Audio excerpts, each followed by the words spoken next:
In the morning when I'm driving, I really come alive when I listen to my Ronnie, I listen to my Ronnie Q. They are rare and they are few who can compare with Ronnie Q. So grab a chair, she's coming through. She's on the air, it's time for Ronnie Q.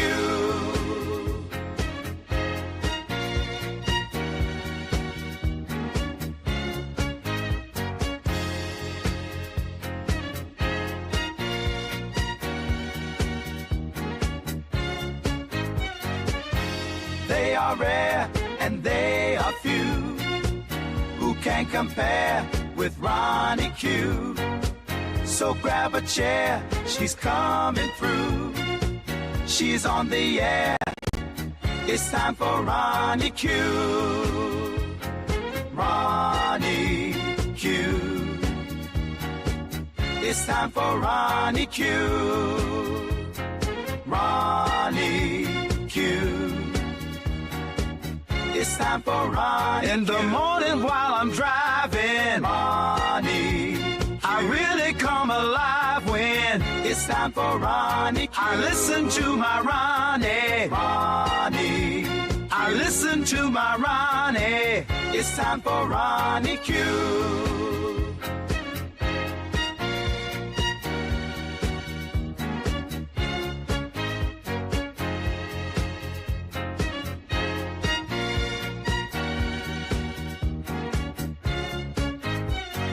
Take a seat and go meet Ronnie. Sweet, sweet, sweet, sweet Ronnie. No day complete without my Ronnie. She can't be beat. Sweet, sweet Ronnie.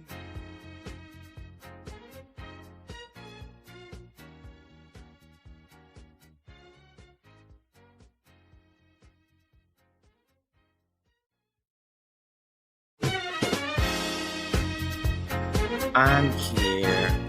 Let me stop this music. Hey, a view is a view. Let me give a view is a view a poll. Hey, everybody. I forgot to put my cat up. I was in the back. She's in the back. I was in the back. I was in the back. What's going on? Happy Thursday to you all. Grand Rising. Jackie Gaines, Grand Rising. Renee, Grand Rising to you as well. It is always good to see you. Foot Soldier is in here. Let me scroll all the way up. I see someone speaking to Foot Soldier. Foot Soldier, Grand Rising. A view is a view. It is always good to see you. Where is the damn poll at? Thank you for sharing me out. A view is a view. Grand Rising, Foot Soldier.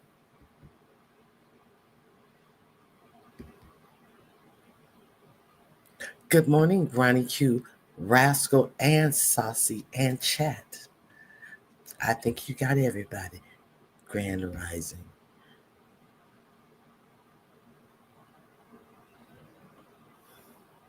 Yes, you're going to get a special poll. What's going on, people? I hope you guys hit the like button on your way in. Oh, if I don't do anything, I gotta set up my polls and my goals. Okay. So a view's view is supposed to be doing her collage. A view's view. What date is your collage on?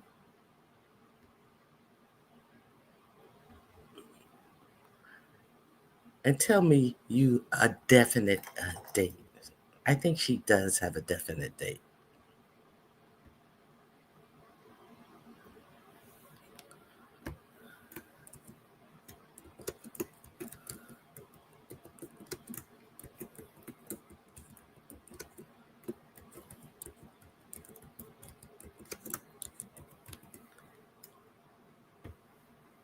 Let me see what the viewers saying.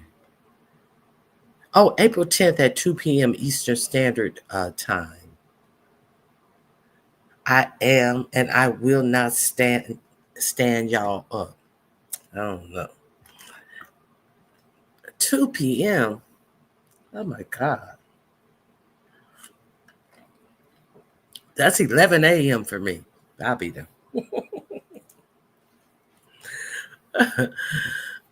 I'll be there. What day of the week is that? Of yours of you? Let me.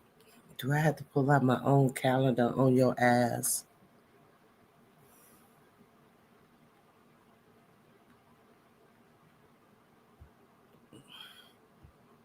Mm, mm, mm. Mm, mm, mm. Please do not tell me you're out of edibles. My co-host picked that date. Okay. Grand Rising, Madison. It is good to see you. So what's new?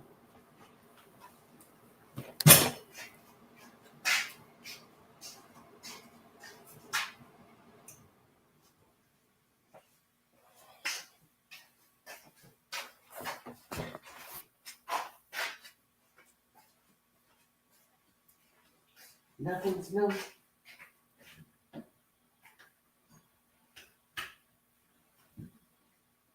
Hold on 1 second.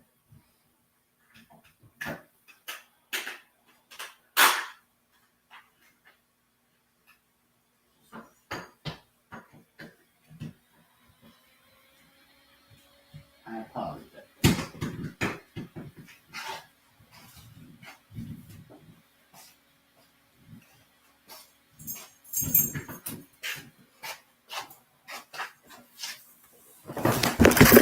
Where you going? Where you going, Bobby? I apologize. TC, how are you? Good to see you, TC. Tebe forever. Good to see you as well.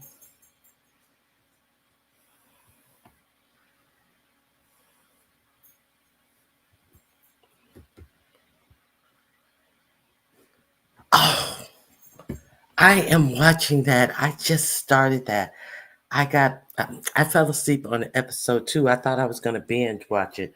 I think it was Saturday night. If you guys haven't watched The Residence on Netflix, you got to check it out. Thank you for reminding me. I got to go finish watching it. Yeah, I was wondering where that woman was from. She looked so familiar. Okay, so it was good. It was everything. She said it was everything. The Orange is the New Black lady was in it. That's where she's from. And she seemed like she was in the wrong era. I mean, it was a current thing, but it just seemed like she was in the wrong era. So if you guys haven't checked out The Resident, it's good. It's set in the White House. Duh. No, it's not like I don't even watch a lot of political movies or anything like that. But this is like a game of Clue, I would say, where it's set in the White House at a state dinner or something like that, and someone winds up on the other side of heaven, and they have to figure out it's a who's done it thing. So you guys may want to check that out if you're into that type of stuff. But the main character, she's the main character, the detective, who needs to find out, and she's a very well sought after detective. Everyone knows her and respect her, but she is an oddball character, is what I'll say.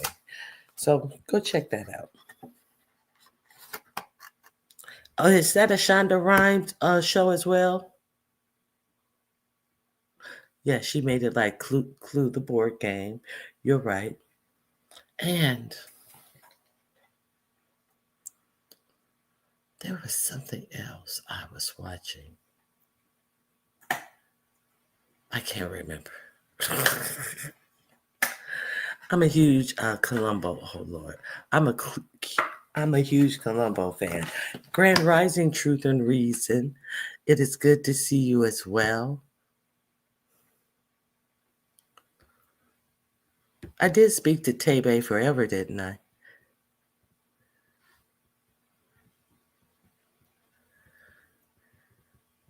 Now, is this the singing Jackie? No, she spells her name differently. Welcome, Jackie.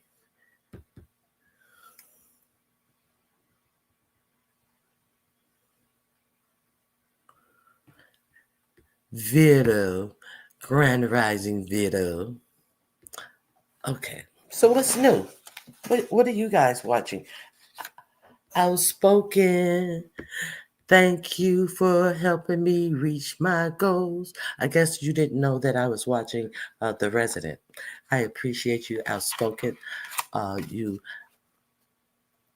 are so sweet.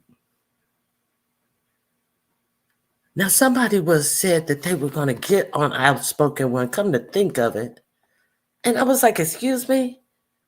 It was just I have never heard anybody say that they was going to get on. Who was that? Who was going to get on you, Outspoken One? Do you know? I think it was yesterday. Deanna. Okay. I was just like, wait a minute. Yeah. I was like, wait a minute. Okay, so I don't think she was serious. I don't think she was serious. Okay, so I was like, why? I never heard anybody say they're going to get on Outspoken One other than me, but that's in the past.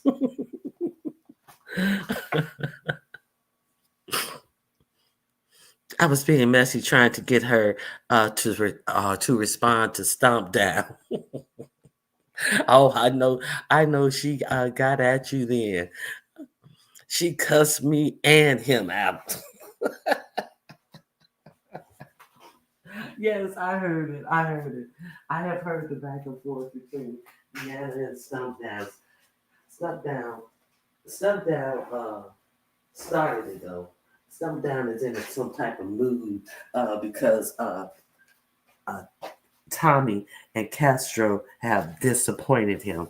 I don't know. Yeah, I know you listening. Yeah, I know you listening. Stump Down. I'm gonna put 20 on 10, as I always say.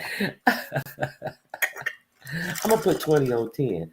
So he's been in a mood and said, "Oh," and then yesterday, Stump Down was talking about that he has been getting pictures from Tommy. He has been getting cash apps from Tommy, and I was just like, so is that why you are upset that he may or may not be with Castro again? I don't know. He said he did not re- reciprocate, but he actually got pictures of whole WHOLEHOLES whole holes, the W's and the H's. Um, so that was I found that quite interesting.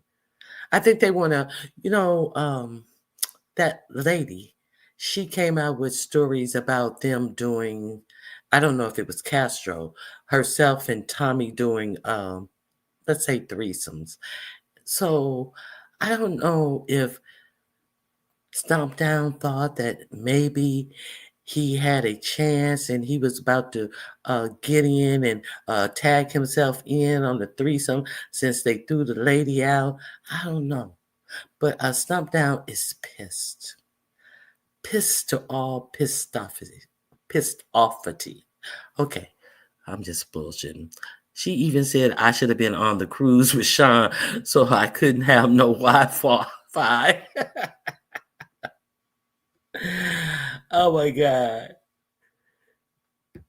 Oh, I know your nosy. I know your nosy ass saw it. I was, you know how you have you on YouTube, and it shows all the boxes open.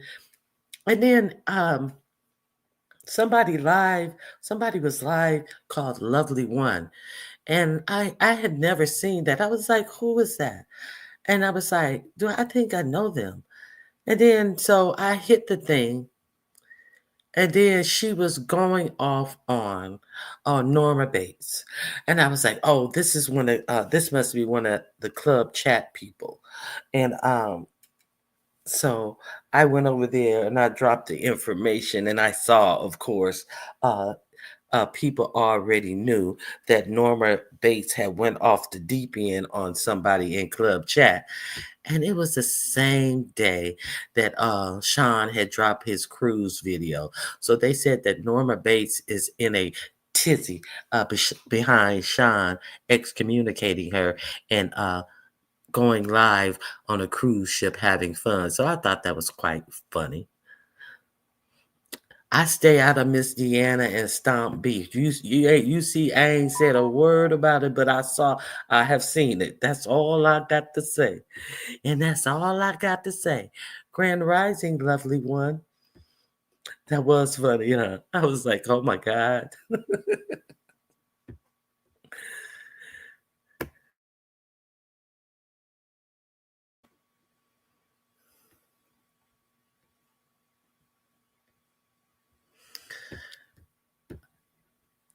He stomped down, blocked me.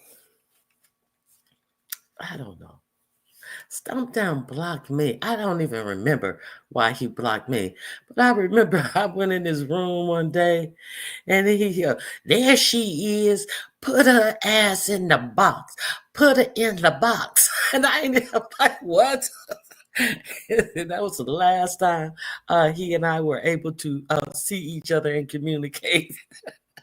I got put in the box. I can't even remember. That was years ago. Ain't no telling.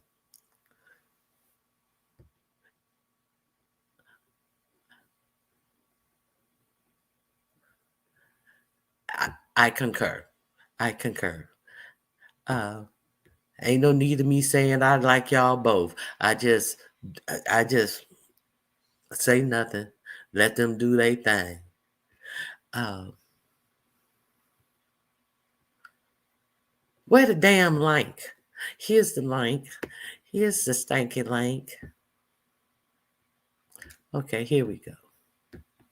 Did you guys watch Spiller Boy TV?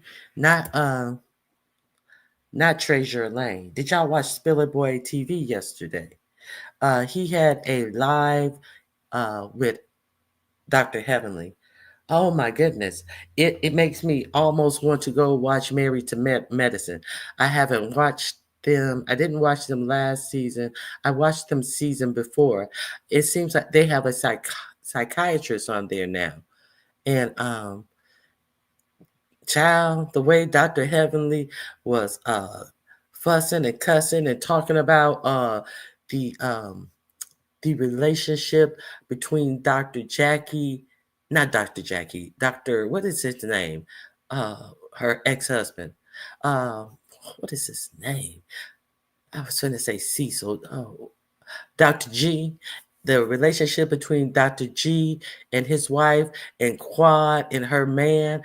It seems like something happened. Police have been called and people can't got to be isolated. Uh, during the reunion where they are at the reunion, but they can't come out on the stage even though they get to tell their story type of thing. You remember like they did OG on Basketball Wives. She was at the reunion and yeah, but she had to say all her stuff from a separate room. Ah, so it seems like if I don't watch anything else, I'm going to watch the reunion. It's a 3-part reunion. The next reunion, the final part is coming out this Sunday. Yes, I know. A view is a view. Hello, good morning, ma'am. How are you doing? I'm great. I'm great. Good morning. What's going on, a view? Girl, not too much. I'm waiting to get my weed connection stocked up again because I'm kind of running kind of low. I've Now been doing people's taxes. Been trying to keep. I've been doing some stuff, and I done ate all my edibles up. you're gonna have people getting audited and all types of shit. I don't give a fuck. I've been doing taxes for years, so if they go to jail now, because it's gonna be for Trump, it's gonna be because of Trump. Good morning, y'all out there in TV It's land. because they fired all the IRS people. Yes, Yeah, it ain't your exactly. fault. It's not my fault. I did not do anything. Okay. Hey, V Hey, Pepper, go ahead. hey, boo. I'm being real serious now. Hi, good morning, Miss Ronica. I'm so mad that I can't catch you all the time. And the most, and I catch a little bit, and then, I can't really say too much. And then, I'm doing my little coloring, uh, reverse collage situation and stuff. So I'm doing a little stuff, a little extra. But my tax thing is going to end on the 15th. After that, no, none of the regular people that I do, don't bother me because you had the whole January to come to me for this. So no, I Do got you things to do do. the extension for the people who need I'm extensions? filing them, but it's only for the ones I already know. No new people. Nuh-uh. I don't know. Oh, okay. Y'all not gonna get me no effed up in some stuff. No, no, no, no, no, no. Mm-mm. Like, well, she filed an extension for them. No, I'm too pretty to go to jail for some fraud or whatever the hell these people are doing. I don't know what they're doing.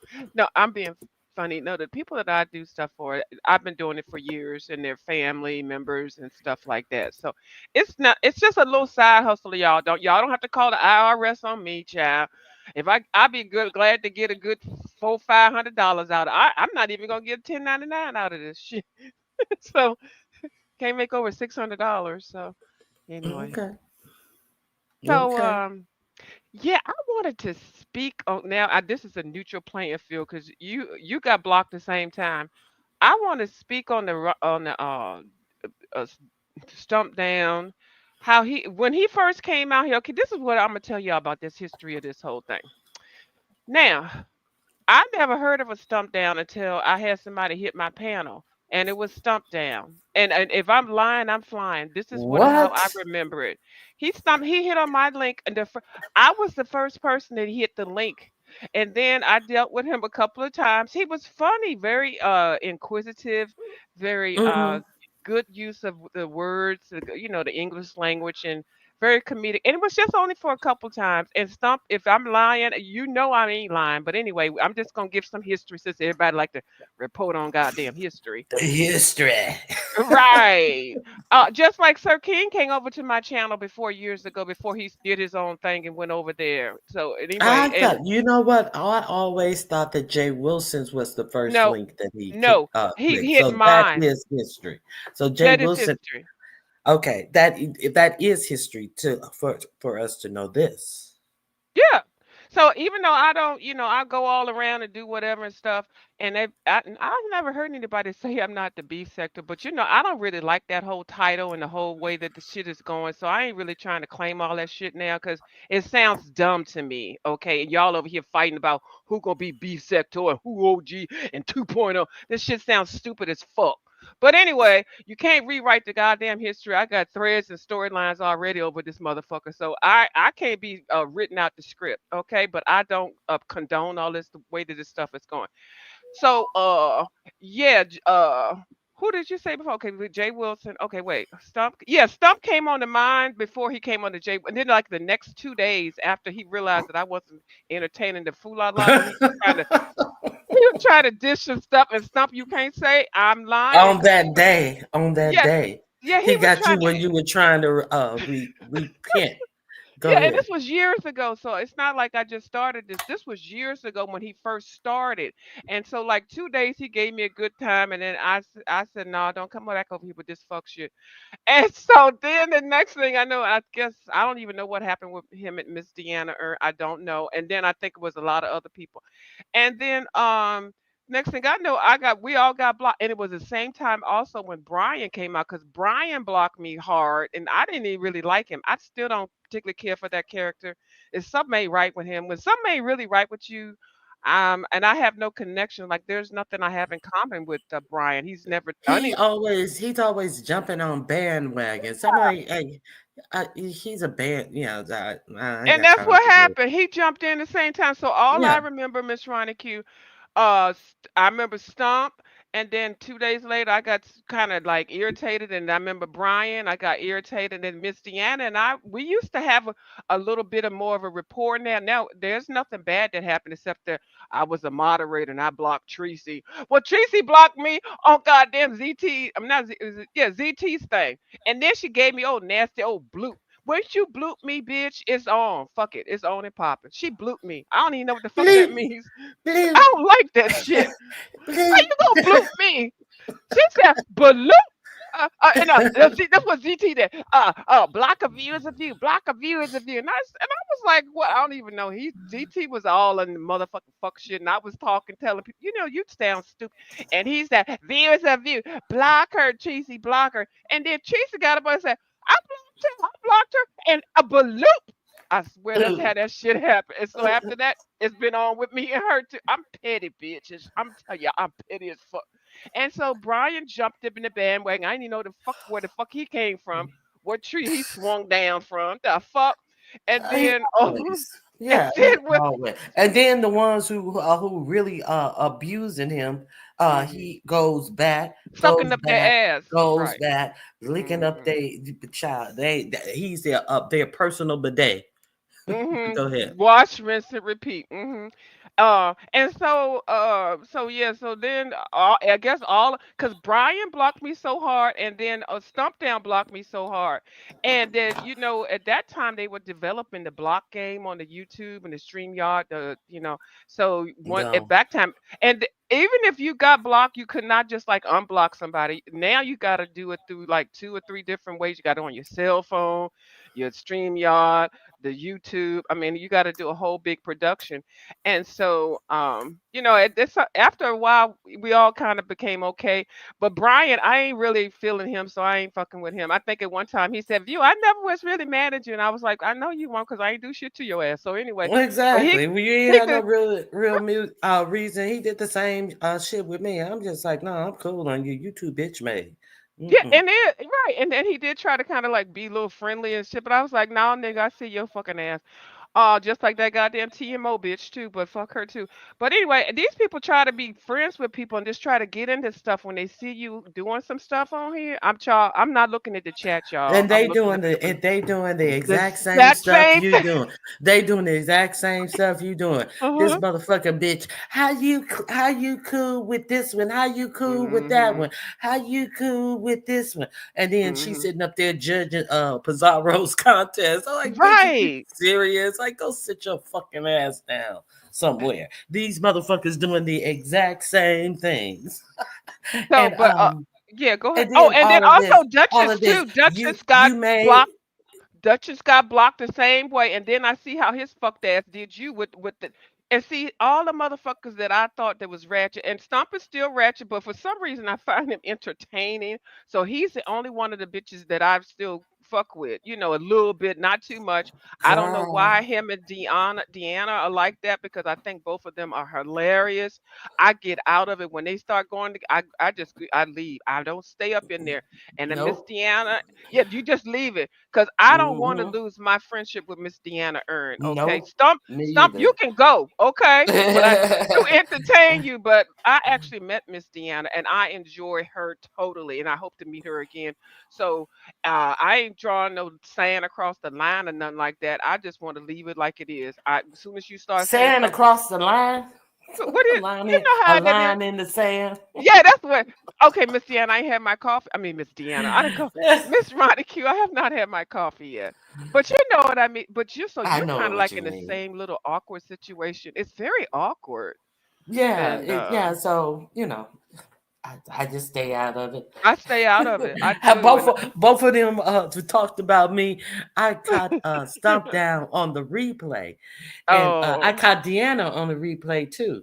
And oh, Stomp Down was like, and Ronnie Q, she was over there, and I was like, I wasn't even over there. I caught the replay, but and he then does and that. He'll add Uh-huh. your name and shit. I'll be like, I don't even know what the fuck you talking about. Okay, Yeah, go ahead. and then he go. We did he go? Well, he said it several times, and then he said, "Well, Uh-huh. I saw her catching the replay." I was like, Right, "You like, so yeah. silly." He And then, embellished. and then Deanna was like, "And Ronnie Q, you need to get you a better standard of friends." I was like, "Damn!" I I haven't ain't seen say either nothing. one of theirs. I haven't seen either Yeah. one. I've just heard about it. So I'm gonna save that for today for me to just laugh at it. So they ain't say a view is a view this time. They throwing your ass under the bus, okay? And then they all stop wanting to your friendship or whatever into YouTube stuff. And I said one time, one video, I said, well, damn it, if you want goddamn Ronnie Q, don't be saying a view is a view, Ronnie Q. And I was like, bitch, Ronnie Q right here. And then there you go. Huh? Hey, hey, uh-uh. The whole thing is hilarious, and Yeah. there is nothing that Ronnie Q and I did to engage in this or me, but I find it a little bit hilarious. But I just walk on what is it like? I'm walking on broken glass, just being real careful because I don't want to get in this fucking shit. If it hit the fan, it's gonna be a whole bunch of mess. It's gonna be a whole lot of black bitches, motherfuckers, and all that shit. I ain't got time. No, I yeah, they let them do that, let them do their Let thing. them do their thing. And That's their yeah. commentary. That's Oh their yes, commentary. that's their commentary. Now, Mm. what was I gonna say? It cracked me up a What? couple of maybe a couple of weeks ago when he was talking about Jay Wilson eating that sandwich in two bites. And the way Oh, he was laughing like a child. You could tell that he was so entertained by that. get And himself he had together. to play it. He said, y'all listen. Stump could not get himself together. He would Yeah, he not. was so Shit was giddy. That shit was funny. It was hilarious. And Jay Wilson, I think he's trying to mute now when he does stuff. I haven't listened to him in a minute. And Jay Wilson is messy as fuck. And so, yeah, so okay, let me tell you now. Who did I birth? I birthed Stump Down. I birthed who else? Somebody else. Oh, Sir King. And I halfway want to say I birthed ODS, but I think ODS he wasn't really he was doing the mukbanging thing, but I was the one on the first one on the camera with him when I we went remember down you to the guys went out somewhere. yeah. So I I'm gonna remember tell that. y'all, child, I'm trying to be quiet around these motherfucking streets because y'all are all acting a goddamn fool. Y'all and then anyway, and when you're a part of history, you're a part of history. So, but I'm trying to step away from it. I really am because I see some of y'all are just doing way too much, and it's just, with all these court cases and meeting people and beating them up and inviting other people to be fighting and that whole And IHOP lying, thing and lying. all of this, lie roasting and all of this shit. Do you know Hmm. somebody said I wear a size 14. Somebody said What? she Oh, you mean clothes? the I'm thinking yeah, shoes. the Okay, dumb clothes. Well, that's not a the basic dummy size. said that's yeah, that's bad. Yeah, That's that's bad. The dummy said she no. bigger than Brianna. Girl, What? ain't you No, don't no, know nobody on earth who's bigger than Brianna. no. In your life do you know is that's an And anomaly. Don't and know nobody know two people who is bigger than Brianna. I was going to say three, but a size 14 for women of our particular age and race is not a bad thing. Size 14 means you living a good life, okay? You ain't out here No. struggling. You ain't yeah, I I ain't out here. My husband, my account is overdraft, and I come need telling you the crab leg money. next week Mm-mm, is your husband. mm-mm, My husband need a new tire on his work mm-hmm, vehicle. I need mm-hmm. $60. So you knew that was a drug. That was a drug crave right there. Where you gonna get a tire for $60? That's a Right, Amada and then all of Reed a sudden you bed. need four. But a size 14 is not a And then bad size. that's it. It's Now 14s want to be size 12s, because you always want to be a little bit different because you always, you're conscious of that, no, conscientious of you that, no, but it is what it is. I wanna be a size 9. Oh, That you was my want to be style. like me? You want to be I with, want but to I'm be a just saying. size 9. But you, That's I'm my just going in size. reverse. So when you be Hmm 14, then you go to a 12, then you go to a 10, and then you be right there. And I'm already there, but I don't be bothering nobody. But I'm all of a sudden I'm a skeleton and shit like that. So so think of it as the same curse. They calling me a skeleton, and then they call people size 14 a Brianna Burger size. Like really? That something ain't right with that. The range that y'all talking about, skeleton to Burger size. A 14 or a 9 is nothing to even speak Hey, about. They're girl, not. that's They're why I'm just not. like, girl, I wish I would bother to even respond to that No. idiocy. Girl, bye. Right. Right. Girl, bye. Like, Okay. when I see that bitch with a pair of shoes on with shoelaces that's tied and nobody is in her house when she getting dressed, girl, I believe that I'm her size. Right. Every time the bitch Child. had on a pair of gym shoes, she had the shoelaces just stuffed down the side of her Because feet. there was no point in trying to tie them up. Because first of all, the lace wasn't long enough to do tie it, and then to get down there and do Can you imagine? what you You doing? know she I cannot can't bend tie my over that. shoelaces. You know she cannot. Oh. You know she cannot bend over that belly. It is not scientifically possible for her to bend forward with that thing in front of her, that big old apron, that whole Night five gallon trash can that Cooper. she call a belly. Oh yeah, she And, call a and fupa. and but you know what, Miss Riding Q, I would never say nothing about her, but she's come at me. She is me, and the thing is, she's a mean girl. Like she act like she a bad bitch. Like she turning it, turn what you can't turn at all. Okay, this bitch. The first time I saw her on the camera when she took up the whole thing, I thought that was an avatar. Even before we was talking about avatar, I was like, who is that person in the whole screen? And so, I don't know why at that one point that, her and I were going there. I guess I really don't even know why. I, I have no idea why that lady talk about me. But ever since I found out that she did, bitch, every time I feel like I want to drag that fat ass, I'll say something. But I don't really like to talk about overweight people because a lot of people that support me do have health issues and are overweight. But that's a mean girl. She is a bully. So She that takes it she to a new level. she's working it. Her level. I mean, everything about her shows on the fact that Mhm. she's sitting up here bragging on a nigga who just got out of jail. She probably was the address he had to bail out of. I hear that them Mm, niggas that get out of jail, they gotta have an address that they going mhm. to. That's what I heard. I don't know, but With an ankle monitor. Now, how you yeah, gonna be with effing the same. somebody with an ankle It's monitor and you trying to get up in the fupa? You got that ankle monitor. I think that's about 10 pounds or something like that. I don't even know what's going on. I'm sorry, the Miss Ryan. Go same. ahead. Is this the same nigga who got married on her, who just left out of the door the next day she knew he was married? Got Well, put 7 8 kids. Yeah, oh, I the did hear. same I've heard about a nigga. lot of kids. But I heard that But there's a kid no, that's up in but there he and a dog. Did Because I don't what? watch. Yeah, I heard that one of them niggas up in there would got a whole bunch of kids, and then there's something about she went to the mama's house. Could you imagine being a mother-in-law and having somebody bring that bitch over there? But anyway, she done got some Uh, kid up in there and a dog. Got a what? dog. Oh, uh-huh. Now I don't Oh, even know how the hygiene over here is gonna be going down in that house or that apartment.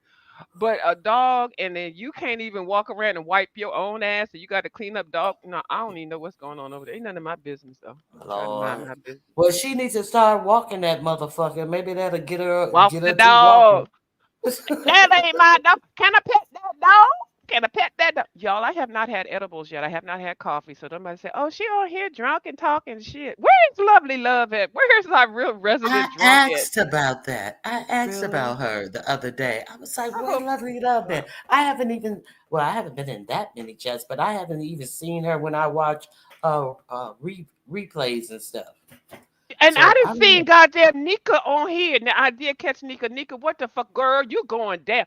Be it Nika, girl, you looking like a goddamn Ninja Turtle. Your goddamn neck is gone. You swelling up and shit. And why you wearing all these goddamn cheap ass wigs? Did something happen? Did the wig shop get blown up and you just picking all the goddamn wigs off the floor?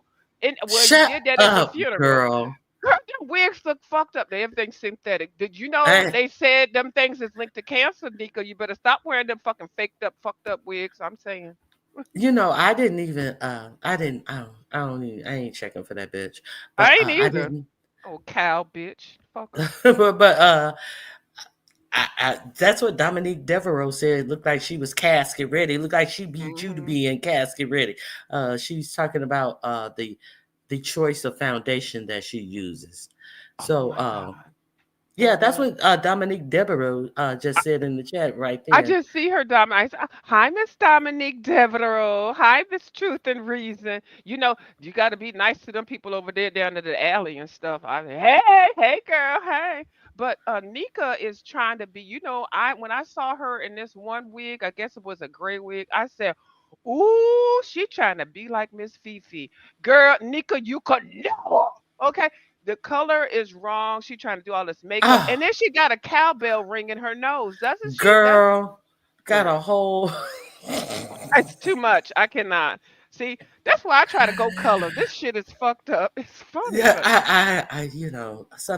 something age appropriate. but I that am ring telling is you. like you can see her nostrils.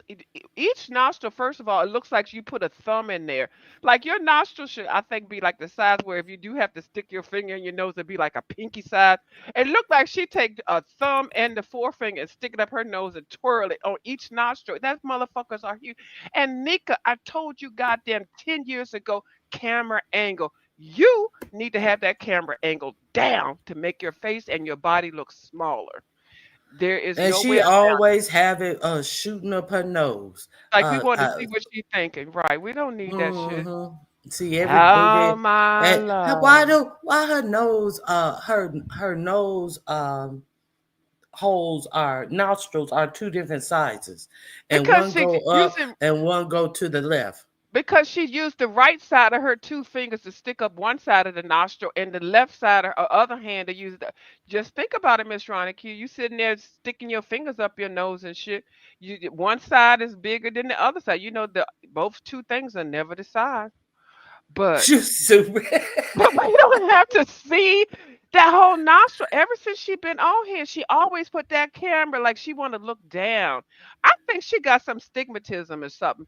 Bitch, you need to like get that shit together. I done gave you the tips years ago. Aim the camera down on them. If especially you got a big motherfucking goddamn nostrils and shit. You girl, you would fuck up a goddamn cocaine party years ago. I'm I just know telling you. she get her ass whooped. I used black tar hair. Right. Last time I used coke, they fucked me up. I got Yeah, fucked up yeah, because because I you snorted snuffed all the up goddamn coke. all the cocaine. And back in the day, coke used to be expensive. It was like a bougie drug. I guess they done fucked the hmm game up now with coke and all that stuff. I don't know about She, it yeah, now. this bitch, she was smoking rocks. I mean, she was Right. snuffing. No, she was sniffing rocks, not smoking. She was sniffing rocks. Like she, I that's how mean, I used to go to cocaine. Girl, that was a rock party. And you right. just used to sniff them. And you come and well, okay, years ago, like you would go to a party or whatever, and the host would have, go into the back room over there. It's all they're laid out and stuff. And if you come behind Nika, ain't shit on the damn table, it'd be like, what? Yeah, like you just stick your little fingernail, pinky fingernail, and then take a, and that's it. Now, ask me how I know. I ain't gonna lie. The fuck, yeah, it was back in the '90s. Yeah, but I don't do that now. I wouldn't. First of all, I ain't trying to go to prison or jail or whatever the hell they do with that shit now. But no, and now they started adding the what is the fentanyl and then the bath Did you salts. see how she tried to drag you? She went on with We, her big huge self. Yeah, I heard about it. I'm just like, I know this bitch ain't trying to drag oh me.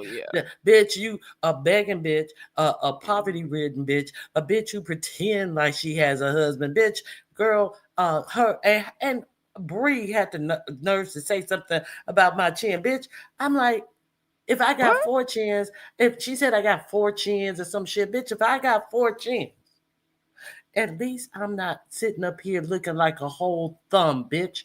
She go from her lip to her chest. Bitch ain't got nothing but fat. I'm like, these people, are they serious? Are they Ooh, serious? are you And gonna play? girl, yeah, I dropped the link in the chat. I'm not gonna play the whole thing, of course. Okay, Just give her a little bit. Give her a little I'm just taste. gonna give y'all a little preview. Give her a little Oh, taste. Huh? the lady, the legend. Let me go on mute, girl. Hold on. Let me go on mute. Even when I don't wanna hear it, he say don't let that beef sector kill all your joy and rob you of your spirit. I hear the voice. Like I told y'all before, I have been passing out all day long. Get this big ass woman off me. Well, child, I fucked around and fainted at the gravesite too. Monday to Saturday. When they picked my ass up, I was so busy crying that I ain't even realize that my wig was on backwards. When I figured out my wig was on backwards, I tried to turn it around. I thought it was still on my head. I ain't even know it had landed on the ground. One of them low down bitches stole my fucking wig. I left the repast early and went back to the graveyard to try to find my goddamn wig. I went back every day for 5 fucking weeks. Is you the hoe that stole my wig? Oh my God. Right? Hold on. Where's my nebulizer? Where's my oh my God. The sound. You know what, Palm Reader? You a messy bitch. I tell you, I love me some Palm Reader goddamn videos. Oh my God. The thump on the floor. She Hold on, a view. I gotta go back. I ended it too soon. I Okay, giving go you ahead, girl. a Can sneak you go back peek. from the beginning? No, Oh, you want well, me to go back from the? I'm yeah, gonna yeah, go back from yeah, where I because you left. made that's your error. You I'm can't gonna cheat the people out of the thing. Go ahead, go ahead. I'm gonna go back to where I left off. I have Oh, oh, I don't okay. want to play the whole thing. I got a stop point, and Okay, I you got you. guys need to hear this. I got you. Okay, Okay. this is where we left off. Let's okay. Let's go back just a little bit. Okay.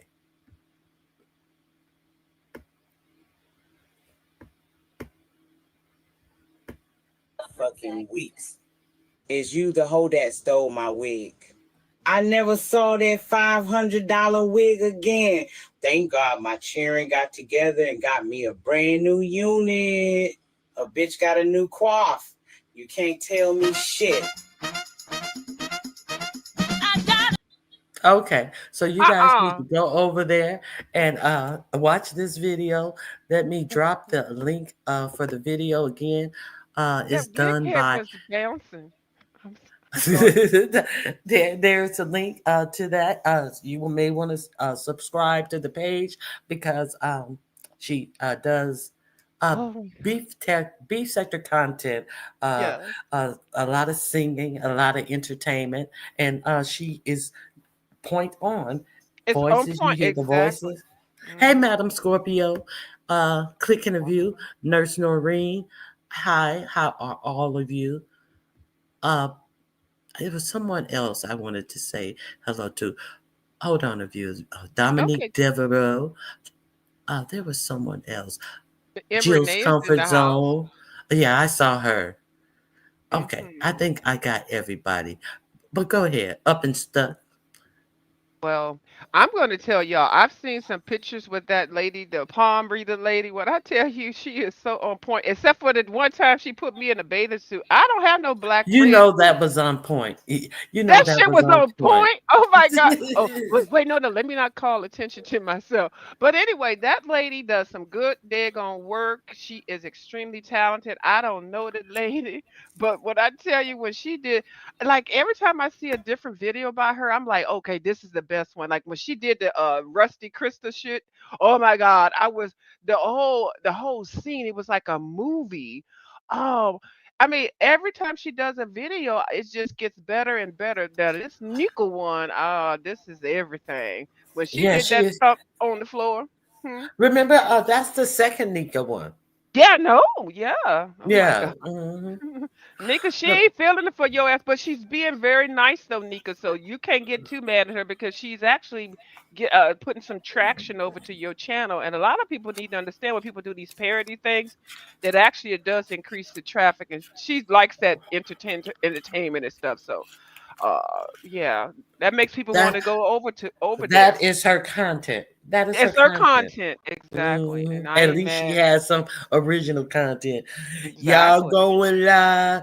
I guess I go live. Y'all Mm, ain't giving me no cash app I want no a more. Y'all must smoothie. don't like me. And I got somebody even donated a smoothie machine to me. They don't know I took that smoothie machine down to the pawn shop 'cause I I took don't it even right to the drink pawn smoothies. shop. I don't Yeah, drink no smoothies. I'm so mad that they didn't pass that bill that they start taxing people on food and on hot food in Louisiana. Now Yeah, I can't up my begging from $5 to $6 for a smoothie to pay yeah. for the tax. I think that goddamn Q let them know that that tax bill didn't go through. And I'm She so let me tired of know too Veronica. because I don't vote, so I ain't know shit about it. I But could have now been getting me $6. me and my eggs can't be out here like that. And Miss Q put me on blast. And that Treasure Lane, I'm still mad at that motherfucker. He got that damn video out here with 1 million views on me talking about I ain't washed my ass when I was in Vegas. All my life, I get up and wash my ass. Y'all don't have to hear the water. I had some wet wipes when I was in Vegas. The baby wipes, I just take them out the little container. That's the one thing that went through the airport security. I don't like to get in the showers and places and things, rivers and lakes and rivers and things that you not used to. I wipe my ass the whole time. How dare them Vegas gate goddamn monkey, flying monkey bitches, Sean Bradley and Treasure Lane. And I kind of made up with Treasure, but I don't give a fuck. He still said I stink like a fucking monkey, and fuck all of them. But I tell y'all, I never stomp. I wipe my He stuff wouldn't take it down. back either, but I He would guess he not take the could. video down.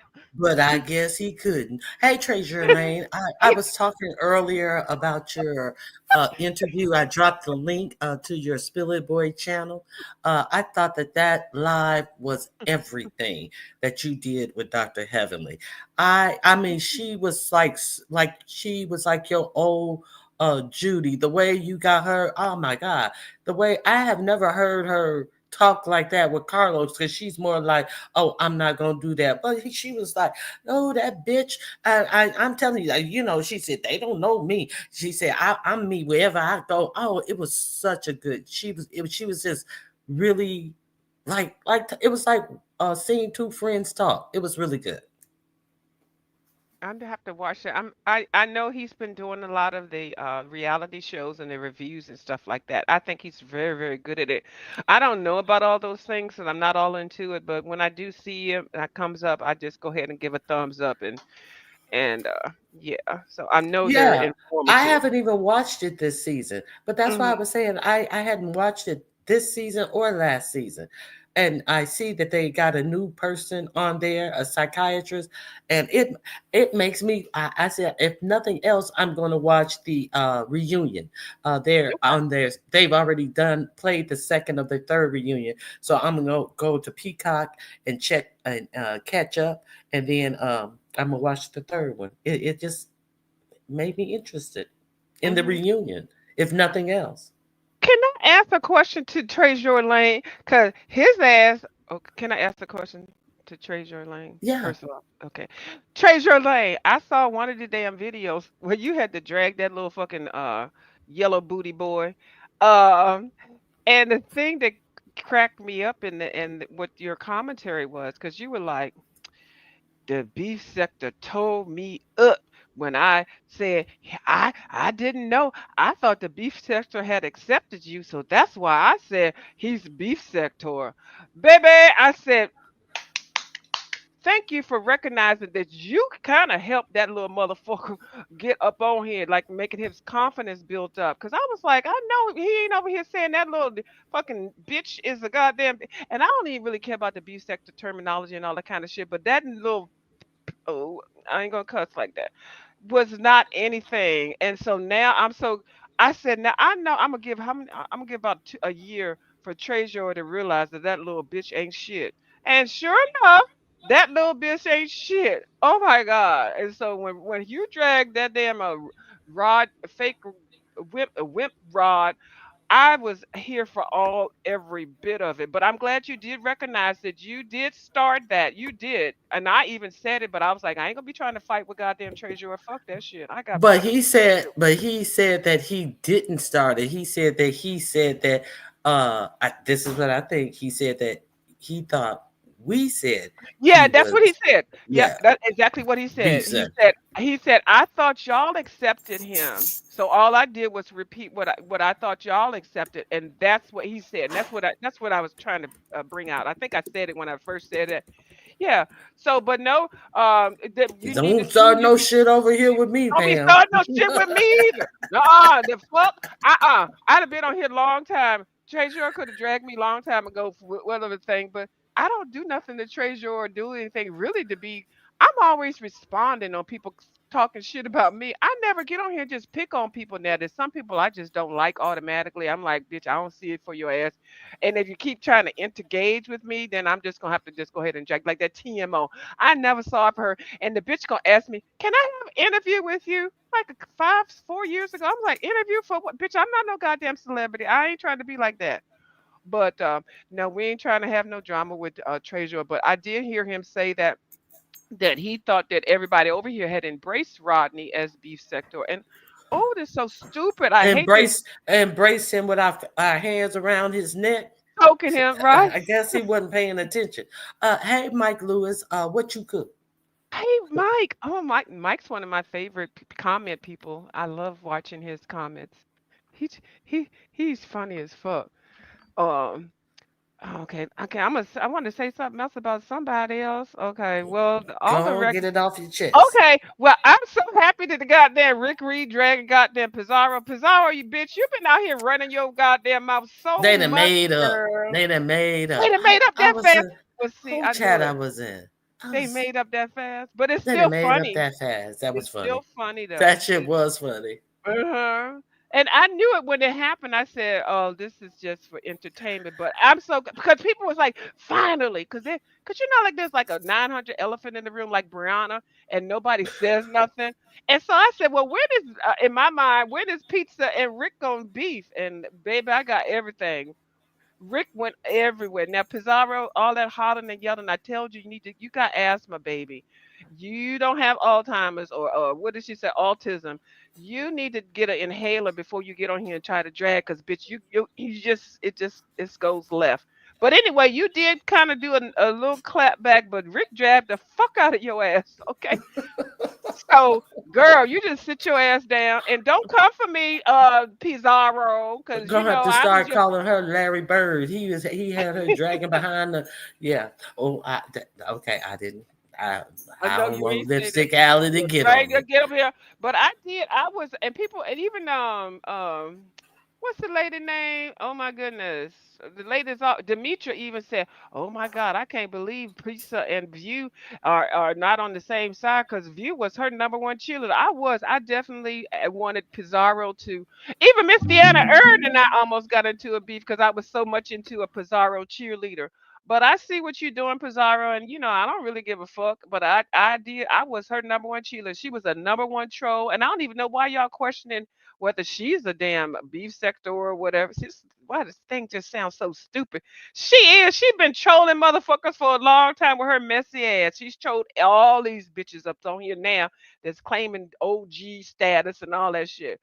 Cause I had to cuss the bitch out, and then one time, can you make me unblock me? She started that shit. Can you unblock me? And I'd be like, damn, she's so funny. I gotta unblock her. But yeah, no, she been out here doing her shit, and I just don't like a lot of the stuff she does. But and I don't watch her too much anymore because all them fucking freaks and shit she have on her goddamn platform.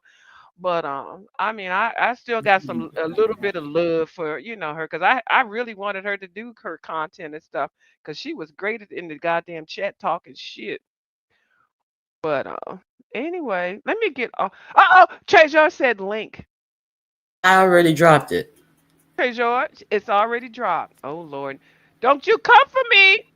Go for her. Go No, go for for her. Rodney Q. It's time for Rodney Q. Hey, Oh, James. oh, Good morning. Good good morning. morning. Good morning. I'm gonna spank your behind. I You hear know me? you are. I know you are. I'm showing Hey, out. Ain't you just up here just doing the most. I am. Because I don't get Yeah, on here yeah. all the time. So I just give it to y'all all at one time. Then I'll go away and color for about 4 months and then I'll come back again. So you gotta let me have that, goddamn, you know? So now you don't woke me up and you didn't spank me out. You feel better? Yes, I do. I had to, you know what, James? I'm glad you realized that because I have been holding it back and I haven't said anything about it, but yeah, I did tap I James. don't know why people think that I'm like that. Like I don't have it. I don't do jokes and I don't get it when y'all are tugging at me and it's Yeah, not a hate thing. So I'm fun, but you've met me. yeah, I have. And with all that being said, I know exactly what you mean, and you meant what you said I sure about the did. whole me and Rodney thing. It is what it is. I have to eat that one. It was a misunderstanding. It was a mistake. Yeah. But me saying it's a mistake, nobody really is interested in that. They just gave that to me, and I gotta take that L Well, for that. I'm solidifying it because I know I know how it played out, and it's all good. It just happened. Right. It So is what it is. he Yeah, here, he but I just beat the shit out of him. So, you sure did. You fucked his ass up. Okay. He needed to yeah, go but I ain't think and about that he needed child, to honey. yeah, With his fuck. supple ass self, honey, Gomer. But you know So, Simple. what? So simple. It's kind of good that you did that he did is in here now because now we got more commentary. Because you anytime you want to drag somebody, make some fun of some fuck shit, that's right there. He's a go-to you know motherfucker right what? there. We needed some Yeah. new fresh meat up in this bitch, and he Well, did he it. ain't new and fresh. That's an old No, bitch. Come no, on old now. ass. Not new and Right. fresh at all. But he came in here acting like he was 30 years old. The nigga 50 something years old with some damn peddling some old goddamn pictures of him laying on a goddamn bed with his ass up in the And air. then and I keep saying they're nice pictures. I don't have a Yeah. problem with the child's looks, but quit Yeah. playing in our face and don't start trying to do no looks read as Right. you had behind your senior pictures. And and if you look closely on one of those pictures, you can see where he's balding in the top. I'm And pretty sure wrinkles. he's full flown bald right now. All right, I, what y'all then yeah. I thought that was the shine from his ass all kicked up in the air, honey.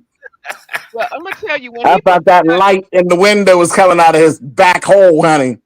oh my God. I don't like but when he came on here with that damn 19 and I'm not mad at With nobody that because how velour well sweatsuit see on, he probably got juicy on the back. That's probably juicy couture Not sweatsuit he juicy got on. couture.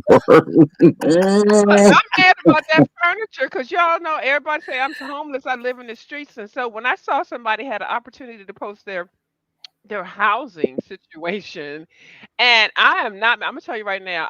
I love some old school stuff, some furniture that's been passed down and stuff like that. But at some point, you gotta move on. But how dare you, Rodney? With them goddamn old pictures 20, 30 years ago, you try to go and get somebody up here with a That modern current furniture and your shit I like a antique too. That's right. an ant not. The Hey, whole the room, bushes. the Yeah, whole that's an room ant needs to be not. thrown away. Hmm. Well, Yeah. that's crazy. I mean, it's a lot going on. It's now he got the senior pictures, and I could have posted my senior pictures. I still got my copies of my senior pictures. Hmm. We could have did that. Now we got people who are just flat out coming up, call themselves coming at you, and they are just flat out putting up AI pictures. Right. Oh, I was over what? there at Pastor J, and Mm. they were just talking about me so bad. At one point, I was just coming into the room. They were talking about me and didn't even know I was in the room. Just talk about me. I said, "Dang, nobody got no content." They said, Uh, "Okay." So on the I just panel? went on. Yes, Oh, yes. I just went up and I changed my picture and put the picture up there and got up there and said, "Jay, could you put me on the full screen?" And I didn't say a word. I just let her put it on the full screen, and out jumps the ugly old uppity got in her feelings oh and she God. went to post the picture. I said, "Why does this woman even say?" And then the next thing is, "You compare yourself to women." There were men up there saying stuff about me. I didn't say anything to you, you bald mouth heifer. Mm. Did She she come up get? putting up a picture. It was straight AI. We knew it was an AI picture because guess what? The picture had teeth. Oh, well, And we that's ain't never seen her with no teeth. not Exactly. But You should have got your picture done by Palmeretta. She would have got you correct. She would have no. Mm-hmm. definitely been paying attention to the details. She'd have made sure that you had a hole in your mouth with brown edges around your teeth. Can I Exactly. tell y'all something? I actually thought the bitch was missing four teeth, but I seen a couple of other pictures that she posted of her own teeth in her mouth. It is two teeth on the I top. Hmm. I thought she I was thought it was missing. four. Well, I because we was used to looking at Nika's teeth.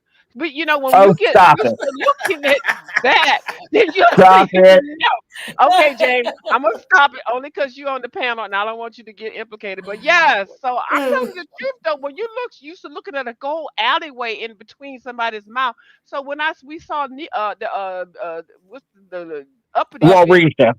Yeah, we didn't even know that she was only missing two. But you know what? Any teeth missing like that, like the huge space thing, like that should have been dealt with a long time ago. I think that would have been an easy correct.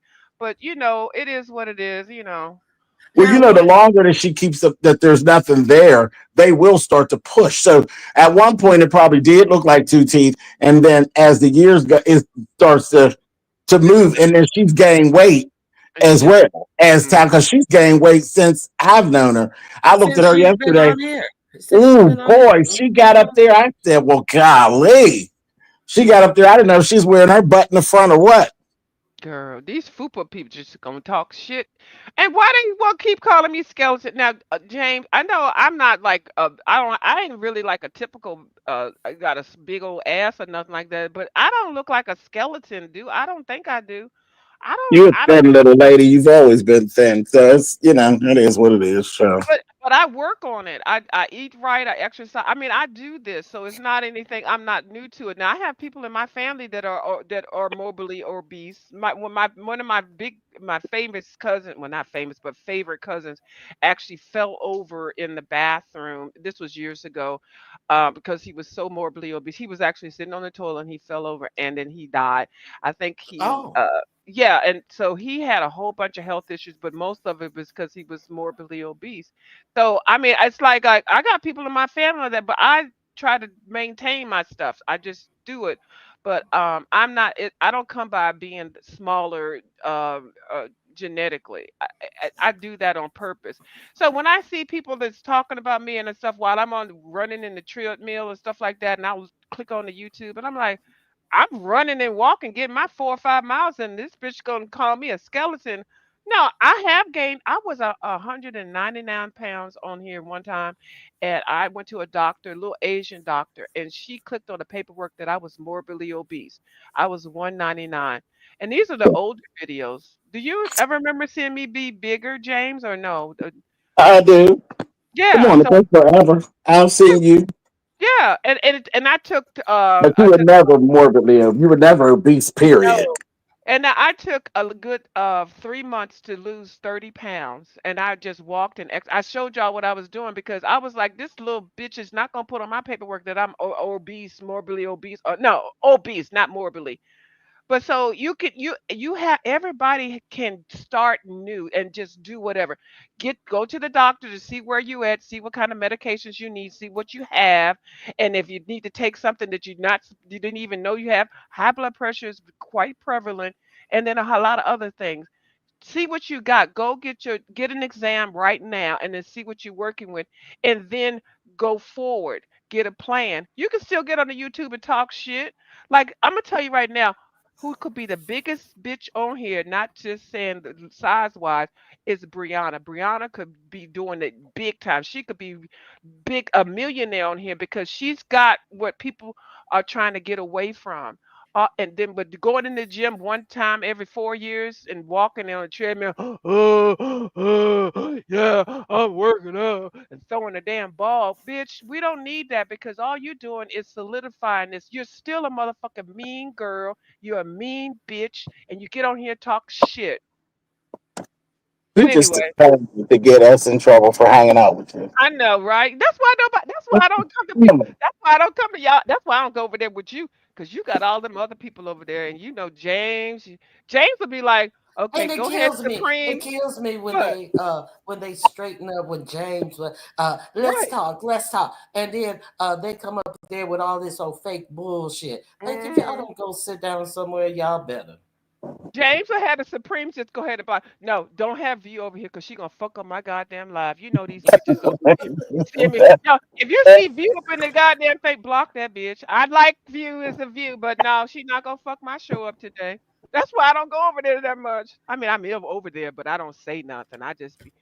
I invented the goddamn clouds when I go over to James Caldwell's goddamn channel, because I know not to say James, shit. can you unblock me, James? Right. One of the Supremes blocked me, but never neither one of them said nothing. Really, TV what didn't do it. I'm just gonna say that. That's all I'm gonna say. But you remember I made a big deal. I said, James, unblock somebody blocked me over here. You was like, well, none of my Supremes did it. I said, oh, okay. This was a while, and I didn't watch your ass for about 3 days. 3 days.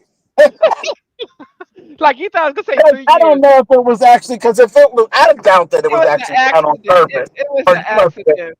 yeah, But I'm going to say because they, if they but do it, they'll do it. I mean, But you know but I'm petty. And I said, I'm not gonna watch this motherfucker another whole day. And then I was like, oh Lord, can I do Tony Braxton 7 whole days? Okay, not to watch James. I couldn't get past day 3. So I need some James in my life. you know, Now, Uh, I'll pull up on her, honey. When I come James. to that DMV, I'll pull up on her, honey. I know, Hmm. right? That was scary enough. I was like, oh, this motherfucker is in the same vicinity, less than 200 miles away. I'll talk shit to the bitches in California. Fuck y'all. And in Seattle. Fuck y'all. But not in the DMV area or close to it. Anyway. Now, James, a did you view, somebody is talking to you in the chat. but can I James, did he think I took nude pictures? I just want to know. I don't think I ever asked you. Where's the- Oh, I'll be okay with it if you did. That's fine. What's wrong with that? Yeah, right. And that's what I thought too. Is you talking about Grace? Grace, Yeah, no, that's not my claim to fame, baby. My mouth and my mindset is my claim to fame. So you got a problem with that? I am mean. I sure am, Grace. So what? What you want? Now I ain't say I was a goddamn angel. I told y'all bitches I'm trying to get goddamn casket ready. I'm talking about body wise, bitch. Once I die, that's it. But I'm telling you, I want to get laid in the casket nice, okay, with a goddamn bikini. So what? So fuck. So what? My What? thing in the casket with a bikini. So Good yeah, I evening. am mean. Yeah. So Grace, I am mean. So what do you want? Y'all know I'm mean. Everybody know I'm mean. you have a mean streak, I'd say. I do, but I'm really That's kind. But it. I She's cantankerous. Yeah. But yeah, Hmm. she's You ain't gonna take no cantankerous. stuff. Yeah, you ain't gonna take no stuff. Oh yeah, yeah. you get in your moods and then you're like, okay, well, a viewers of you ain't in the mood. Right. So How dare Grace, you go, Ronnie? right, that is actually accurate. So Grace, what do you want? You want a cookie or something? So what do you want? Thank you for letting me know about myself. She said I'm twice as mean as Bree. And what is oh, I'm just saying. I'm just Okay. saying. Oh, okay, I'm just saying. So I'm twice okay. Well, thank you, Grace. What you Okay. want? Grace, won't you hit the link and tell me really how you feel? Get Ronnie Q some clicks and views. Don't um, don't sit in the chat. I'm just let me let me let me pin my link just in yeah, case drop that lanky Grace link. may want to hit the link for Yeah, you. come on I here. doubt it, but Give me they haven't said something. anything else. Uh, Tell me what you're you more than really feel. welcome. Yeah, Now, girl, come on. James, Yes, is ma'am. this gonna become a regular thing with you and Dr. Heavenly? No, this was just it was just one of those things where she reached out. Her sister reached out. She had some dates that she had some openings, and I was one of the people that she chose Oh, to visit. So yeah, I was like, oh, that's cool, no problem. She said, I told her, I've always told you come anytime that you want to. I think she's a great guest. I think she does give a good show. And I do think that this was it felt good. I don't watch myself back, but it felt good. The It was a last time we were together, she was she was she had a lot going on, and she was tired. She really was tired. And so it was okay. But this one, it felt good. hmm I was like, oh, it was really, really a good show. So I dropped your link several times and I told everybody to go over there and watch it. And I I said, appreciate that. spill it, boy, not treasure, spill it, boy. Over at the So, Real Channel. That's right. hmm But let yeah. me. I was trying to get to disappointment because they keep screaming cancer over top of my head. I said, let me go Mhm. make me an appointment so I can make sure that the big C ain't after me because I just can't. I can't let them have that, honey, because they keep speaking it over me. They want me to go down so bad. So I got to stay on top of my health. Yeah, So yeah. Well, They I'm well, want keeping you my to I'm on appointment. third stage of cancer, James. Did you know that I have been diagnosed with third stage of cancer? I'm half dead. uh, by diagnosed on via YouTube, Doctor Hmm. Talent himself. And Uh, James, did you know Lord, that same doctor diagnosed me with having a stroke Yeah, the you had a same day? stroke. oh my Yeah. God, doctor can't get right. Oh yeah. Dr. Yeah. Oh Talent yeah. can't. Yeah. Y'all So need to I, get a new I doctor, honey. All Because right, listen, James. if these people had their way, baby, they send me to Dr. Kevorkian. Exactly. mm, And mm. that I cannot believe that they are so uh feel so threatened or like that they have to come with that with you. It just kills me. Yeah, I'm just like he is really under your skin when that's the best you can say to him. I love the energy. You know, That old negative energy. Everybody knows, child. That type of negative energy don't do nothing but fuel a Capricorn. So they just don't get it. But child, let me go on in here, honey, and make sure that I'm still okay, glowing in the dark. okay. Well, James, All I right, was always have there a with good you one. when you were in the hospital and everything. You can go ahead and go, baby. I'm gonna give you your flowers, whether you're here on Okay, stage or mwah, panel mwah. or not. Have a But good one. Bye bye. yeah, See I y'all was later. there watching. All right, baby. I was there watching him going through that whole thing, and I thought that was so brave that he shared it with us. Like he shared Mhm. having the gown on and shared the treatment thing, and when the nurses would come in and would do the interaction, and somebody had the nerve to say that it was fake. That was not fake. But people do and say whatever they want to. It is what it is. But Yeah, we're that's glad that crazy. he's still here. Yeah, it is crazy. Yeah. So, So um, we're gonna go the- ahead to some political stuff. So I'm gonna go ahead and step down and get my coffee going. I'll have you on my live. I didn't mean to take over your show with I my forgot what I ratchetness. was. I forgot even All right. what I was going to be talking about. You've been on here Um, for an hour and 50. no. Oh yeah. Oh. Okay. Who dat and my baby daddy? That's the title. Oh, Yeah. who Who that is, that is? my baby daddy? That's a song. Who Who that that is, is? my My baby baby daddy. daddy? Who that is, my baby daddy? Daddy. Yeah, that's what And I ain't that's got what no baby daddy. Who that ain't no baby daddy? Okay. Okay. that's what I'm talking about. Thank you, Okay. viewers of you, for giving Thank you me so much. I um adore you, and I'm how listening. you as well. All All right. right.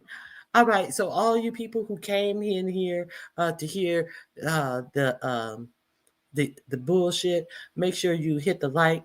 Uh I appreciate you. Okay. Let's talk about this baby daddy thing. So y'all heard about Elon Musk. They've been dragging him since he went to Wisconsin and he helped that man lose by what 10 points. Now, yesterday they were talking about the mama of his 13th child out there showing out. Did y'all see Elon's baby mama out there showing out real bad? Let me know if y'all saw that. If y'all didn't, y'all about to see it. She was out there showing out something terrible. So let me pull up the link. Um, I'm going to read the story to you first. I want to know if you guys saw it. So did you guys see that? I got one no, and I got two no's. Okay, so we gonna check this out.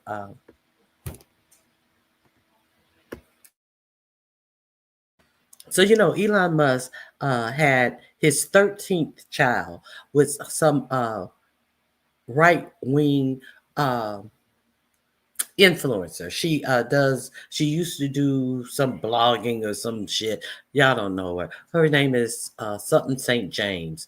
Um, she may be kin to, no, she's a white girl, but so she is an influencer and she wants to be one of those track moms, that, I serve my man. I just want a nice home. I serve my man. I love the Lord and I love Trump type of bitches. So she was on there, with those aspirations. She's already a single mother. Hey, Madam Scorpio. Thank you. I appreciate you helping me meet my goals. Goals. Hello, Sandy, and everyone else who came in. Oh, I see another no. Okay, so let me. Okay, so I give you her background, and then all of a sudden on Twitter, that she came out and contacted Elon on open Twitter, saying that she needed to talk to him or something and about the baby on open Twitter. That's the only way she could reach him. Okay, so then she came out with a statement. No, she came out with a statement first saying that, the press have been hounding me and I just needed to get this off. And I have a baby by Elon. I will not just be disclosing the child's name, but I'm asking for my privacy. She did a whole public tweet on Twitter to ask for her privacy as she gave out her coochie facts. Okay, so then a couple of days later, she was trying to get in contact with him. So she's reaching out to him on open Twitter, and obviously he's ignoring her. He gave her a one-word answer or some shit. The Republicans in their family values. The woman who wants to be a track mom and she's just a straight skank hoe. Maybe she's not all that, but who could not give it up to the richest man in the world, who's allegedly on drugs and is a and I'd say I'd say he's a Nazi sympathizer. Okay, so let me share my screen with you guys and let me give you a little background of the story. Now, since she had the baby, I'll let her tell you the story of her pregnancy. I'm going to read this. Hold on one second. All of my links are in the description box. Okay, let me make sure it's sharing. Oh, it's sharing. I had to do the I had to find. I was looking up her apartment. I thought that it said that he had put her up in a $30,000 a month apartment, and I find it weird. I was like, if I had his baby and he's the richest man on earth, he wouldn't be putting me up in no apartment. He'd be handing me a deed. But I digress. Inside Ashley St. Clair's $15K a month New York apartment, where she claims she is raising Elon Musk's 13th child after baby bombshell. So there she is. And I ain't mad at her wearing that $5,000 Dolce and Gabbana dress. Um, it seems like they are her brand. Elon Musk has made no secret about his desire to personally increase the world's population, but he's been surprisingly tight-lipped over conservative author Ashley St. Clair's claim that she gave birth to his 13th child in 2024. St. Clair 26 made the shocking claim on X, the social media platform that billionaire Tesla founder Musk 53, I think they meant on February 14th. It says owns February 14. 5 months ago, this is what she wrote on Twitter.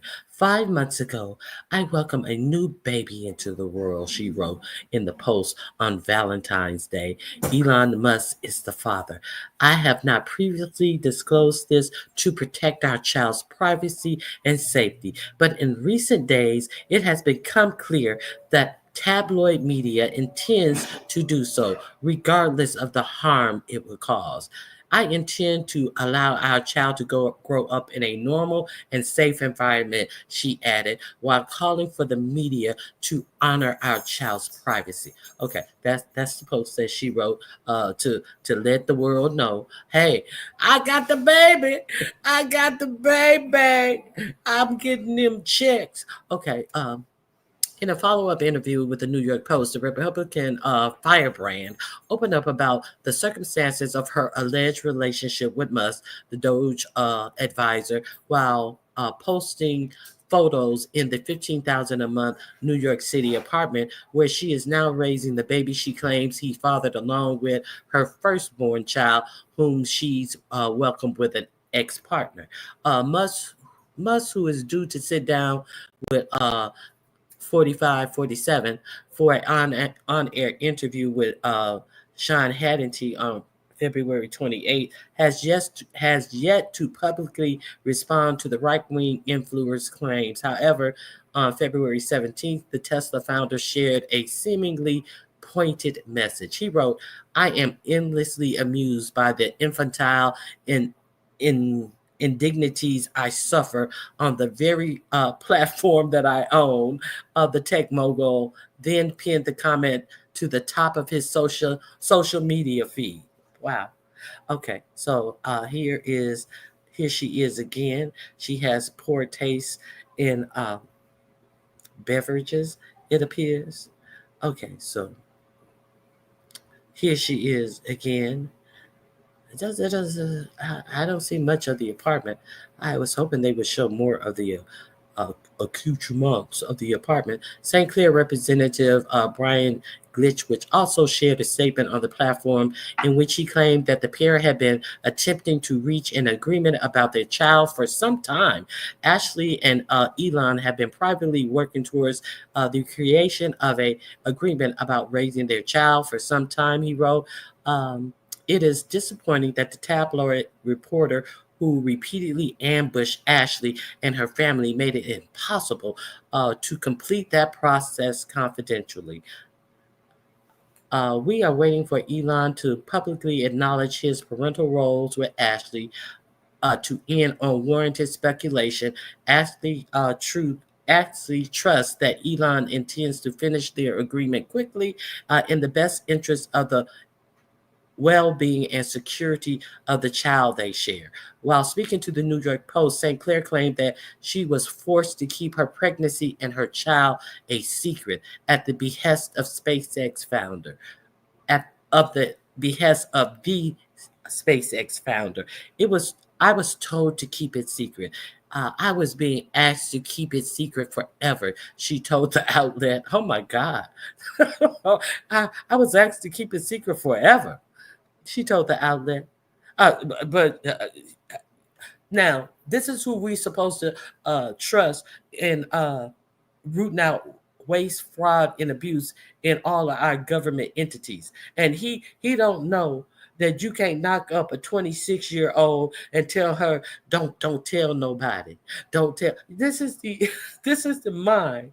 This is this great mind that they say that is rooting out all of this stuff in our government agency. And he don't have the good sense not to knock up a 26-year-old being the richest man in the world and don't think she gonna come out with the story. Please. Okay, so where am I? Uh, da, da, da. She told the outlet, which noted that she refused to provide any proof that Musk is the father. St. Clair went on to claim that the billionaire provided her with an opulent abode in the financial district of Manhattan near City Hall. All the I'm yeah, the patriotic clothing, that they do to let you know that they are MAGA people in tow. Uh, there she is again with a Make America great again. Oh, she has the black hat. Not too many people have the black MAGA hat. Look at that. That should be proof enough. She's a dark MAGA as well. Okay, so uh, the property, which boasts 3 bedrooms and 2 bathrooms, features large windows, wood flooring, and sweeping views of the Manhattan skyline. According to records, the apartment was last leased on April of 2024 for 15,350 a month. St. Clair's social media images indicate that she has been living there since at least May of that year, a few months before she claimed she gave the birth to Musk's child. Inside the building, there are a large swimming pool, a golf area, a gym, a theater room, and a children's playpen. The 26-year-old former writer at the Babylon Bee was reportedly one of the first people to get a Tesla Cybertruck. So he wanted to burn the bitch up. So he wanted her to get locked in the truck and not be able to get out. And it, after he knew that these trucks were blowing up, she was one of the first. Oh no, she was one of the first ones. Maybe he didn't know then. According to the Daily Mail, which claimed that fellow residents revealed that they weren't surprised by her allegations about Musk. However, the outlet added that the staff at the St. Clair condo building have yet to see any signs of Musk. Yeah, because they have been told to say that you ain't seen no sign of Musk because they want to keep getting that money. Yeah. You don't think that these people are accustomed to high level people coming in and out and know that they can't give out this personal information because they want to keep that building filled with people because they know that they are discreet. Come on now, 15,000 a month. Come on, you thinking they just dealing with regular people? You think they're going to tell you something to get you a story and get them out of a job? I think not. Okay, neighbors also told the publication that St. Clair lives with her 2 children and has a full-time nanny. What's she doing that I don't know. Okay, although lavish, her luxury lifestyle can be lonely, particularly because she says she was forced to spend much of her pregnancy alone, St. Clair admitted. Another, I think this is a $5,000 Dolce and Gabbana slip dress. Yes, indeed. Let's see. I was completely isolated during my pregnancy. Every part of my career and everything I used to do, I couldn't do. You were a writer for a blog post. How come you couldn't do that? I was told not to tell anybody, she claimed. In addition to her lavish abode, the 26-year-old also claimed she was offered a security detail. Okay, well, okay. St. Clair has shared images of her lavish apartment on her profile, most of them showing off her stunning looks and love for the Republican Party. The conservative influence claimed that she agreed to keep her and Musk's alleged child a secret for their son's safety, adding that she decided to ultimately share the news with the world because she had a violent stalker who started threatening her oldest child. I thought her oldest child was like 6 or 7. I seems like she's saying he's a teenager and somebody was stalking a teenager and threatening him. I don't know. I thought that her oldest child was in the early adolescent stage. I don't know. It has to be because she's only 26. So yeah, her child is like 6 or 7, if that old. Okay. She went on to allege that she informed Musk that she would be revealing the news to the world, but says he ignored it. Oh, so she must have she must have texted him or something, and he didn't respond, and so she's trying to push his hands. Okay.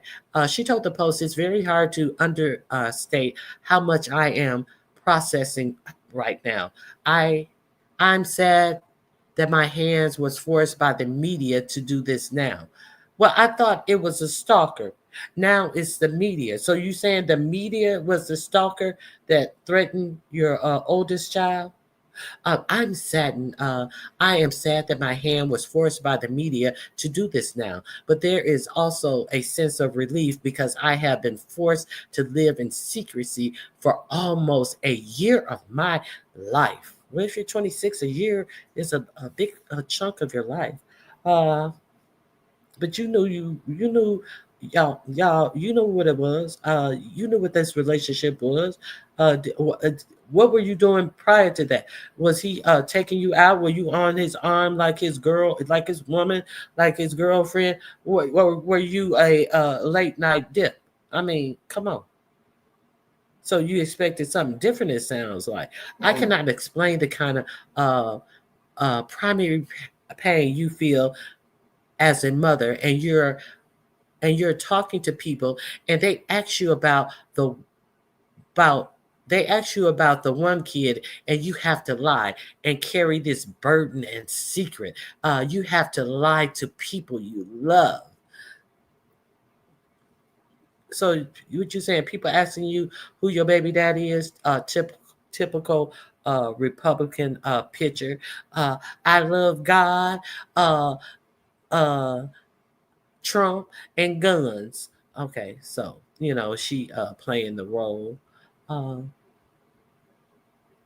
the mama too noted that she wanted her child to live a normal life, adding that she has never taken her 5-month old son outside for a walk. Well, why?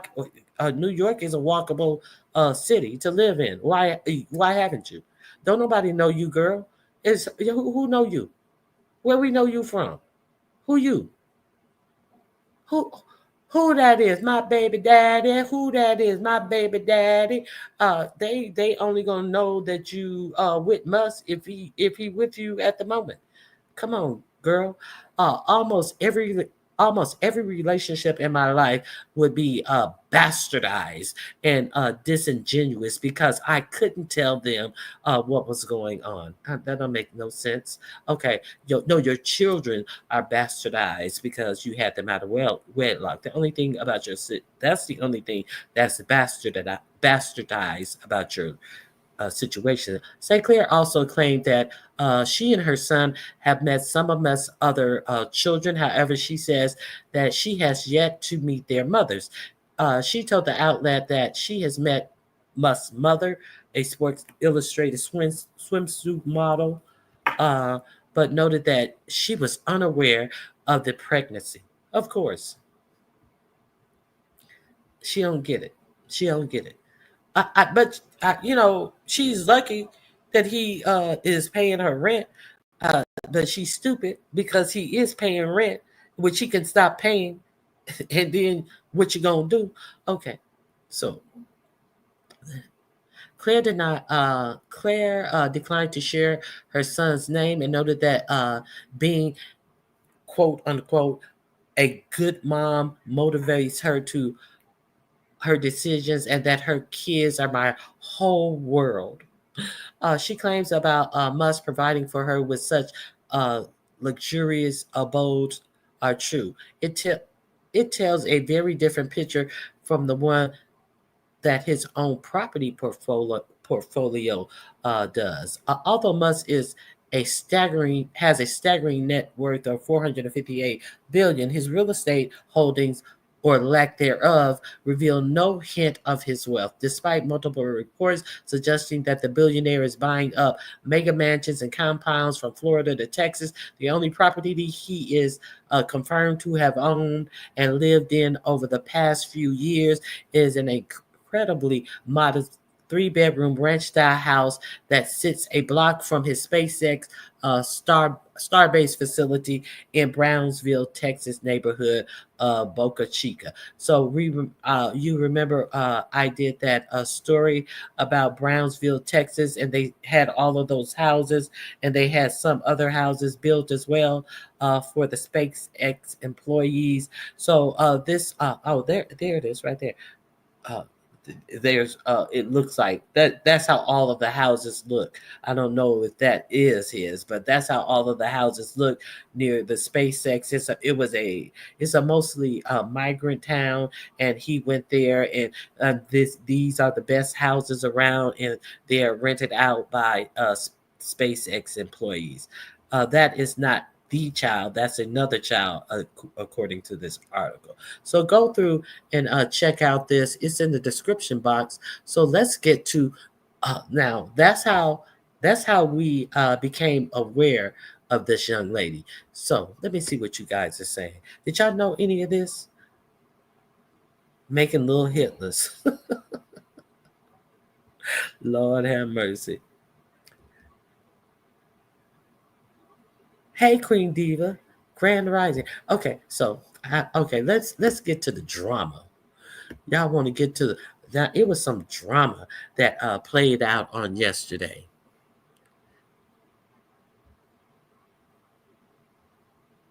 Here we go, right there.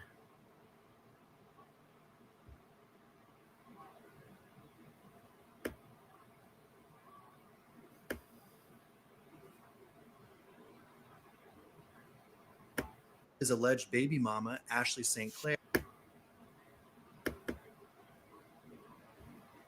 Elon Musk claims that he gave his alleged baby mama, Ashley St. Clair, $2.5 million, even though he's still unsure if he's the father of her baby boy. The SpaceX founder weighed in on X after Ashley was spotted selling her Tesla, commenting, "I don't know if the child is mine or not, but I am not against finding out. No court order is needed. Despite not knowing for sure, I have given Ashley $2.5 million and am sending her $500,000 a year."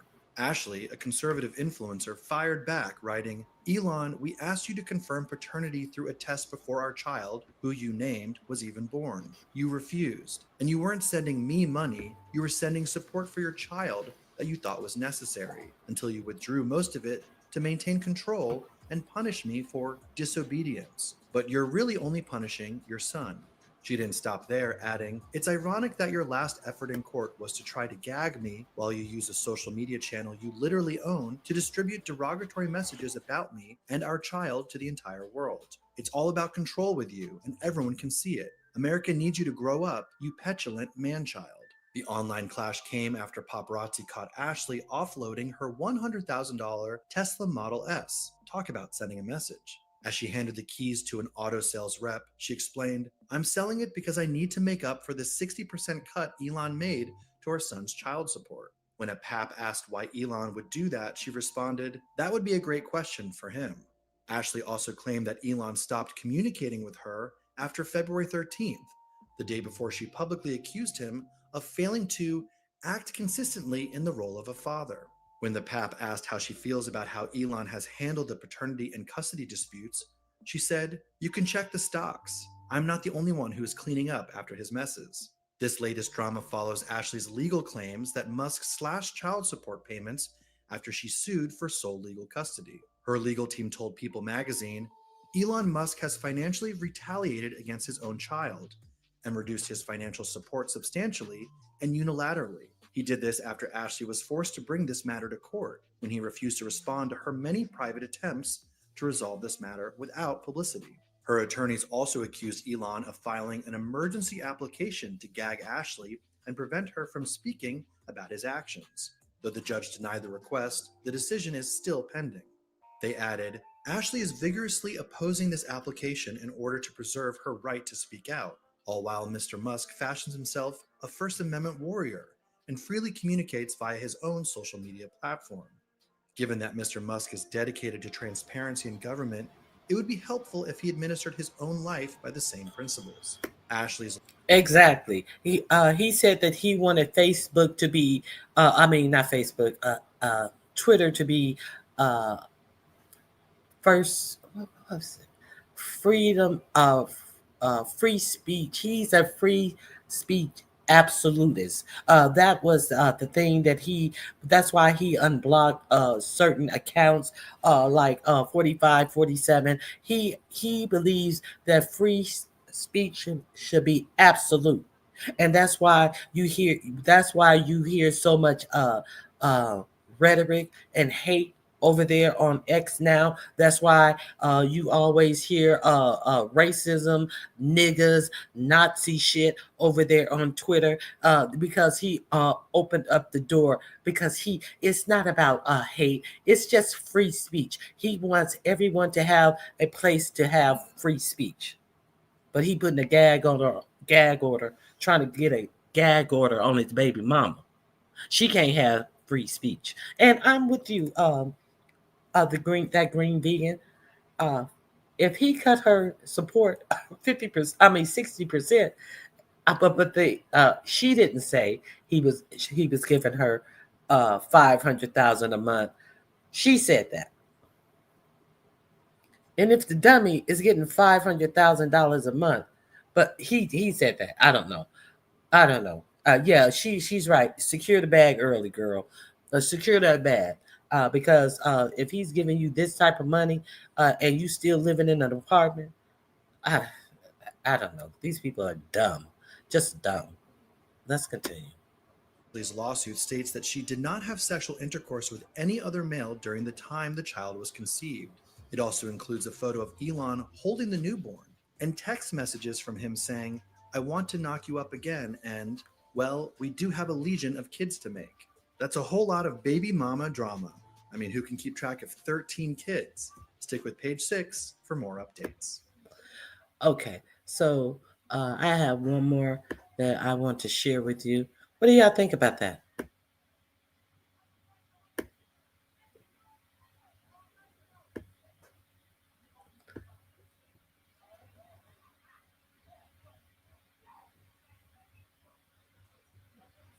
Nothing? Okay, let me share this one with you.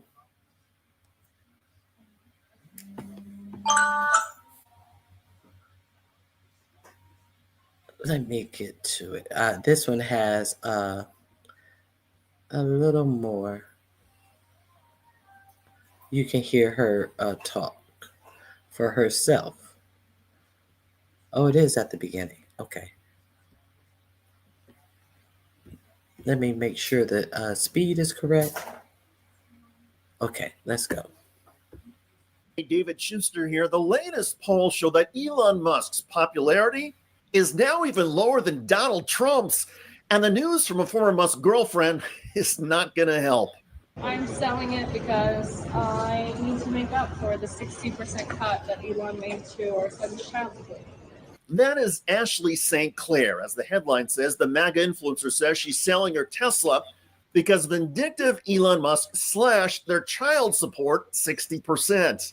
Why do you think that he did that? That's a great question for him. You feel like he was sort of like vindictive against you in some way? Yeah, that's his modus operandi when women speak out. When was the last time that you spoke to him or tried to speak to him? February 13th. That he's just not responding to you at all? How would you characterize him the way that he's going about you can check the stocks. I'm not the only one. Musk faced a public relations mess recently when St. Clair proclaimed that Musk fathered a child she gave birth to last fall. 5 months ago, I welcomed a new baby into the world. Elon Musk is the father. People magazine reported 2 weeks ago that Musk had cut the child support for St. Clair out of retaliation when she filed a custody petition in court. Attorneys for the former Turning Point USA ambassador told the outlet Elon Musk has financially retaliated against his own child and reduced his financial support substantially and unilaterally. He did this after Ashley was forced to bring this matter to court when he refused to respond to her many private attempts to resolve this matter without publicity. Amidst a sell-off of Teslas nationwide in protest of Musk's work eliminating government jobs, St. Clair invited the media to film her and film the truck that hauled away the Tesla. This particular make and model of the electric vehicle has a value of about $100,000. As Page 6 reports, Elon Musk claims he's paid Ashley St. Clair $2.5 million, but still questions paternity of child, not against finding out. Quote, I don't know if the child is mine or not, but am not against finding out. No court order is needed. Musk 53 commented on a video on X showing St. Clair selling her Tesla. Despite not knowing for sure, I have given Ashley $2.5 million and am sending her $500,000 a year. In response, St. Okay, so you giving her $2.5 million, and she allegedly has your child, but you just gave two strangers $1 million apiece for voting for a candidate who could have possibly been voted to the Wisconsin Supreme Court. So we supposed to be impressed, and we supposed to say, oh well, you know what she's complaining about. You gave two strangers $1 million apiece and $20 million to this candidate to be on the Wisconsin Supreme Court because they have you are under investigation for one of your businesses there. So I don't care. Is all I'm saying. I'm saying of it, we don't, but that's coming from him. That's what he's saying he's giving her. She's living in a $15,000 a month apartment. I work for child support. There are mothers getting $20 a month. Good gracious. Good morning, Linda G. I saw you came in earlier. Thank you for coming back. She thought she had herself something because he's rich. A mess. Yes, all of that. All of that. Now, let's continue this story. So she said the last time she talked to him was on the 13th. You heard her say it. But she put him on blast on the 14th, on Valentine's Day, is when she said at first it was media, then it was a stalker. No, she just wanted to get the story out. She was trying to use leverage over him, and to she's young. I guess I'm gonna make him care. I'm gonna make him come. I don't know what the fuck she's doing. Her manipulation game is off. So I don't know what the fuck she was doing. Are you gonna marry me? Are you gonna marry me? She probably thought I have your child. To a nigga who got 12 kids already. He would have had 13 already, but one of his kids passed away with SIDS. It's in that article. That article is linked in my description box, as is this. Okay, so let's finish this up. St. Clair posted on X, Elon, we asked you to confirm paternity through a test before our child, who you named, was even born. You refused. And you weren't sending me money. You were sending support for your child that you thought was necessary until you withdrew most of it to maintain control and punish me for disobedience. But you're really only punishing your son. No, bitch, he's punishing you as well. Bitch, where do you work that he's not punishing you by not sending that money? So you weren't sending me money, you were sending your child money. So she's not disputing the amount. She's saying that the $500 and something thousand a month that he was sending her, that was for your child. You wasn't sending me nothing. Excuse me? Excuse me, where in your life were you wearing $5,000 dresses and needing $500,000 a month anywhere in your life? But hey, you hit the mother load, so get money. I ain't mad at you. Bro, get money. This is a mess. This is some ghetto ass shit. This baby daddy shit. Oh, this is a mess. I'm playing it all out on Twitter. Now he didn't respond to her telling all the business, and I got his baby. He didn't respond, and that made her madder. And now she called the paparazzi out to show her selling her car to CarMax. Babe, if you want a new car, there's a new Tesla. Oh no, you don't want to get burnt up. Okay, I X that. Okay, no pun in X that. So yeah, she did a whole junkie stunt out in the street, called the paparazzi and CarMax to lay his business out. Now she gonna fuck around and get fucked over by a fuck judge. She better hope that she get the right judge in this, because she gonna wind up getting some $300 a month for the child or some crazy shit. She better get her an attorney and handle this the right way. But she's young and dumb, obviously. I don't know. It appears to me. She has these visions in her head of being a mom and she is an influencer. So, she lives that life. So, I don't know. We'll see what happens. Some ghetto shit is going on. And they call Jasmine Crockett ghetto. And they out here with this baby mama foolishness. Yeah, this baby daddy, who your baby daddy foolishness. Let's continue. The conservative influencer, age 26, went on, "It's ironic that your last effort in court was to try to gag me while you use a social media channel you literally own to distribute derogatory messages about me and our child to the entire world. It's all about control with you, and everyone can see it." She concluded, "America needs you to grow up, you petulant man-child." That, of course, generated more headlines, including Elon Musk's alleged baby mama lashes out at petulant man-child amid paternity quarrel. According to People magazine, Musk had fathered 12 children by 3 different women before St. Clair.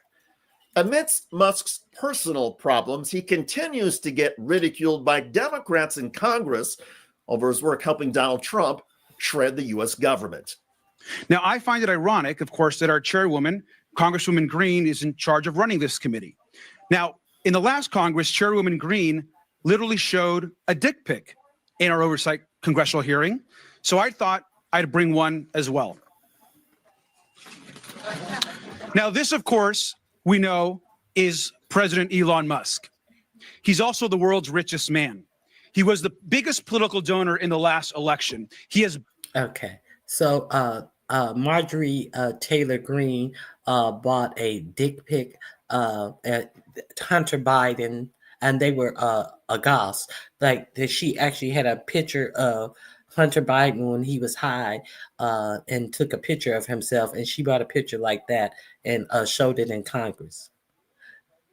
Not blurred out. So that's what he's talking about. He's like, she bought a dick pic, and we're gonna bring a dick pic.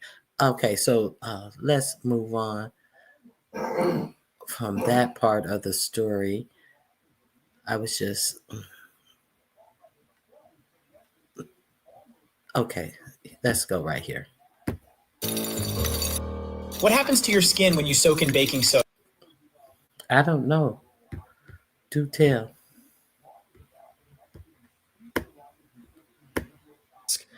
And he's the guy that Donald Trump has entrusted, according to his latest alleged baby mama.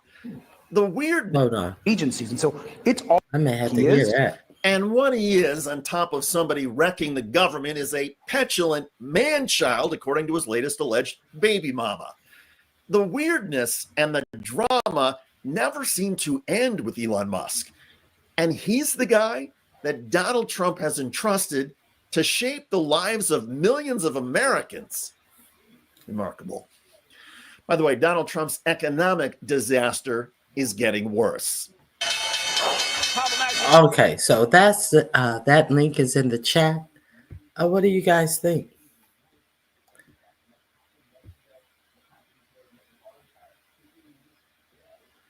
Very curious, like, wow. Okay. Lord, the drama of it all.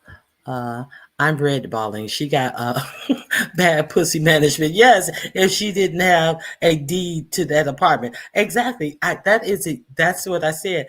She was crazy to be getting an apartment, and she should have been making sure she got a deed. Okay. I work for CarMax. You work for everybody. No, that green vegan, you work for child services for CarMax back in the day. A green vegan, do you have a little Elon child over there? Ghetto is an understatement. Okay, so let me share this story. Now, somebody brought that up. I I I did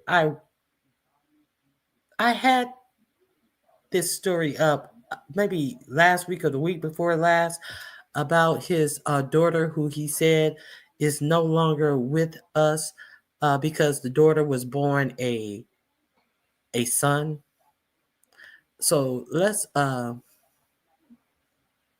now the daughter has come out and has done an interview, and she's not pleased with her father. Now, if you read that article that I was reading you, it says something. I don't know what these children are named. It's like X's and E's and symbols and numbers, and I don't know what their names are. But all of their names are weird. But his first wife had I think 5 kids. And all of a sudden, he starts to have multiple children. One wife had triplets. Uh, there's like 2 sets of twins in there. It's 3 women who have these technically 13 children because one of them passed away by SIDS. So technically, 3 women had 13 kids by him. And there are multiple children who are triplets and twins. And in this the one who had the sex change is also a twin. So the thing about this is he said that there is something wrong with I think my point is, I think that he tried to have one of these custom babies, where you go in and you say that you want your child to be athletic, you want them to have blonde hair and blue eyes. I think that he went to one of these type. This is just me surmising, and he said that there's to the effect that there's something inherently wrong with those types of places. So I can't see where he feels like there's something so wrong with those places if he didn't use one of those places and feel like he didn't get what he paid for in the fact that he got a trans child. That's just my opinion. So let's hear a little bit of this story. They call them designer babies. That's what they call them. Divisive figure in U.S. politics. Elon Musk, the tech mogul billionaire and now a divisive figure in U.S. politics, is back in the headlines. This time, it's not about Tesla or his platform X or his department Doge. His estranged daughter, Vivian Jenna Wilson, has publicly criticized him in a no-holds-barred interview with Teen Vogue. A 20-year-old who legally changed her name to sever ties with her father, Musk, called her father a pathetic man-child and dismissed his wealth and power. Our report has more details. Now, his woman called him a petulant man-child, and his child called him a pathetic man-child. Coincidence? I think not. In a scathing takedown, Elon Musk's trans daughter, Vivian Jenna Wilson, made it clear she has no respect for her billionaire father. She didn't hold back, calling out her father for his wealth, political influence, and controversial stances. She even said, and we quote, "I don't care how much money anyone has," unquote, dismissing his power and influence as irrelevant. Her criticism extends beyond their personal history. She called Musk's presence in the Trump administration cringe and even accused him of making a Nazi salute at a political rally. This is just the latest in the ongoing feud. Musk, who has openly opposed gender-affirming care, once blamed the woke mind virus for killing his child. Meanwhile, a major controversy is brewing at the Pentagon. The US Department of Defense is facing backlash for deleting thousands of web pages, including content on Holocaust remembrance, 9/11, and racial history. The removals come after an executive order from Donald Trump eliminating diversity, equity, and inclusion initiatives across the federal government. Among the deleted content, a Holocaust survivor's testimony, an article on Native American code talkers, and resources on preventing veteran suicide. The Pentagon defends the move, but critics argue it's a dangerous rewriting of history. With Musk embroiled in family drama and political controversy, and the Pentagon making sweeping changes to its historical records, the battle over identity, power, and truth rages on in America. Bureau Report, India Today. Okay, there you go. The link is in the description box. What do you guys think about that? Okay. In the coming months, we're going to find out more and more about him because the child he's denying is going to put the icing on the cake. And there is allegedly another infant who was born around the same time. So there's rumors that there is a 14th child. There are those rumors. Okay. He said that when he was in Wisconsin, he said that we need to repopulate the earth. Now, at the same time, while what's his name, Bill Gates is talking about the earth is overpopulated. So these people have their worldview, what they need to impress upon the world. Obviously, he definitely agrees. Believes that we need to populate the earth with all them damn kids that he has. And they said that he has a compound. I thought the compound was in Colorado, but this or Montana when I first heard about it. But they are saying it's actually in somewhere in Florida. They said it's a compound of 3 mansions that are close to, are all on the same property site because he wants his young children to grow up around each other. So all of these baby mamas are living in this camp, Musk camp, so their children can grow up together. So that's in the article that I shared with you earlier. So let's get yesterday was a big day because 4547 enacted his taxes. That's what these tariffs are, taxes. So let's start out with this.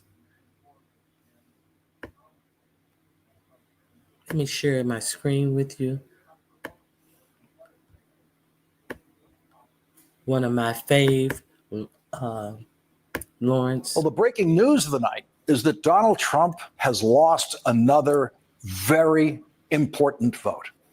That makes 2 nights in a row of breaking news about Donald Trump being on the losing side of a very important vote. Last night, the voters of Wisconsin crushed Donald Trump and Elon Musk's candidate for a state Supreme Court justice, and instead elected the candidate supported by the Democratic Party in Wisconsin, Susan Crawford, to be the next elected Supreme Court justice in the state of Wisconsin. But tonight, the Republican-controlled United States Senate made history by voting against Donald Trump for the first time. Donald Trump lost the vote in the United States Senate tonight.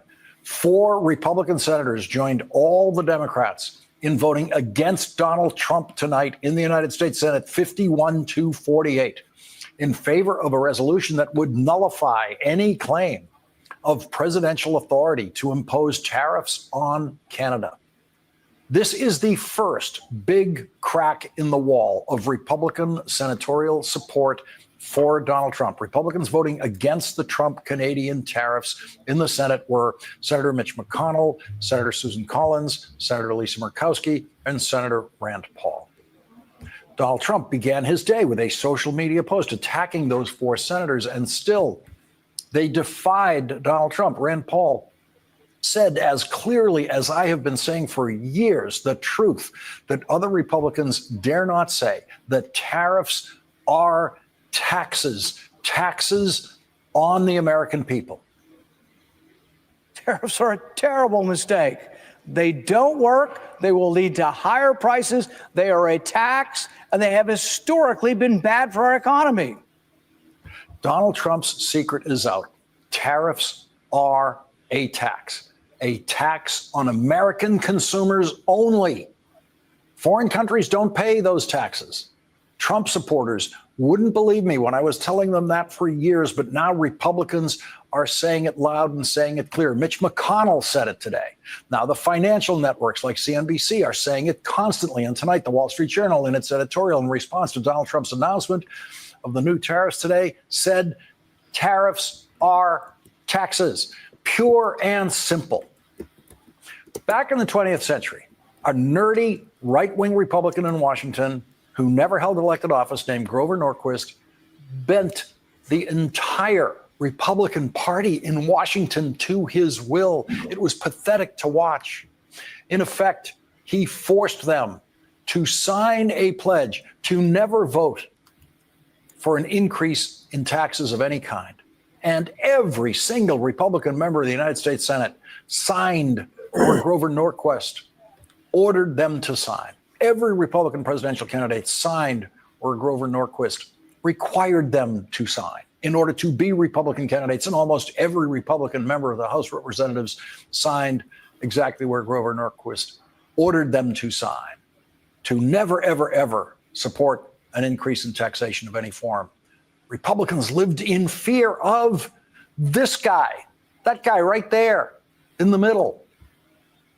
At the time, I declared Grover Norquist to be the most powerful unelected person in Washington because on one issue anyway, he had complete control over one of our political parties. Former Republican presidential campaign manager, my friend Stuart Stevens, wrote a book about the Grover Norquist-controlled Republican Party after Donald Trump was. Okay, that's what I wanted you guys to see. I was looking for something else. Now, 45, 47 is pretending as if the United States is going to get rich because he put tariffs on these other countries. However, we're not going to get rich.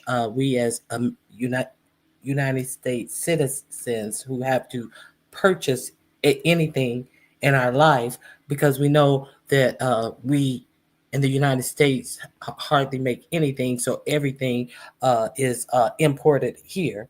We're going to have to pay the extra money for it. So how does that make the United States rich? It makes us poor. So he doesn't understand economics, it appears. So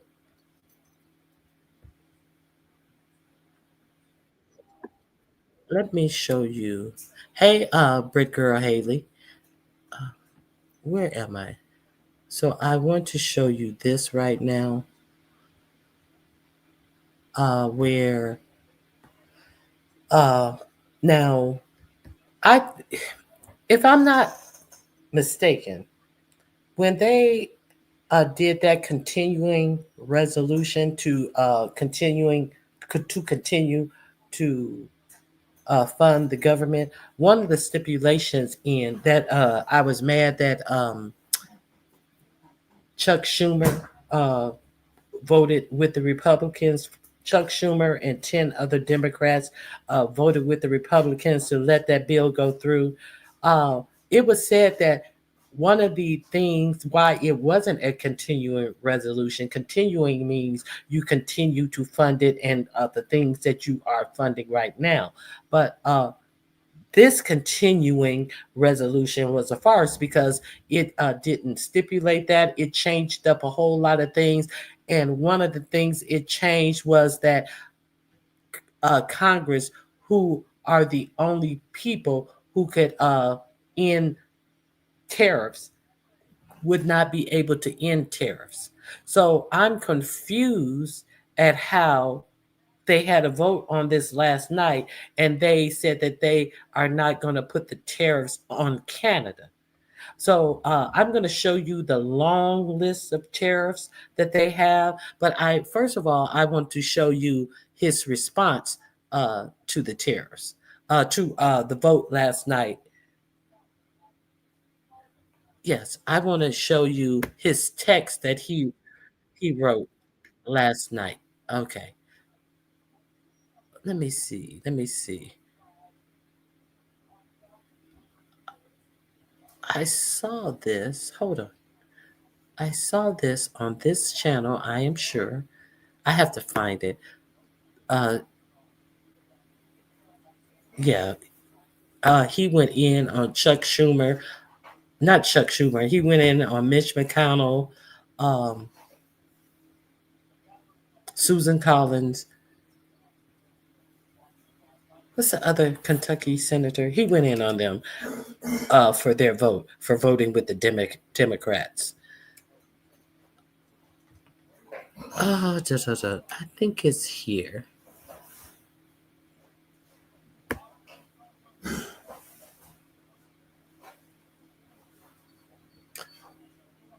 Now, hold on. There's them talking. Okay. I can't find it. I can't believe I can't find Trump's response. Oh, he went off. He had a whole page response. I was watching it in my bedroom. That's why I wasn't able to save it. Because I wasn't getting on the computer. It seems like I should have, because I can't find it this morning. I wanted to show his response. He went off the rails because they voted to leave Canada out of the tariffs. Okay.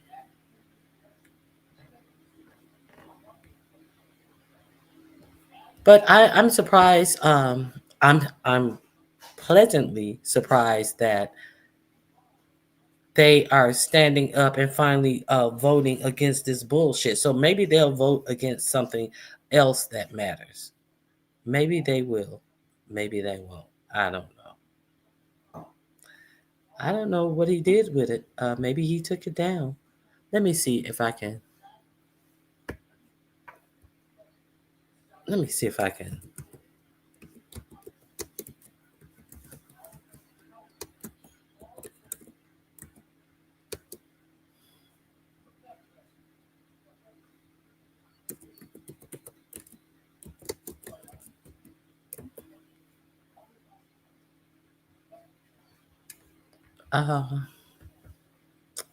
I see I don't see it. I'll find it. I have to share it some other day. So let's get to this.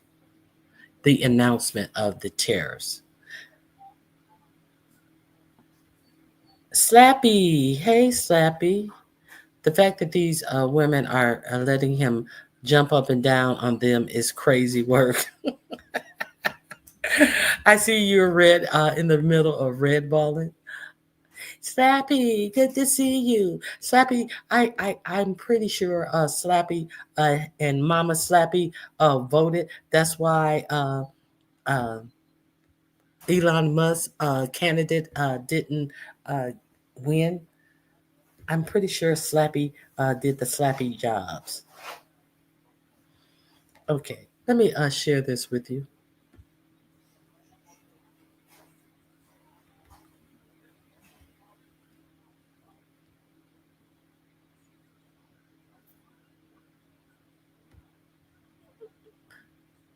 Now let's hear this. See, like I say, I think he's confused. He doesn't know. I mean, I think, but he wants to do unilateral types of things. He doesn't want to go to the Congress. He wants to be a king. He wants to be, I say so, it be.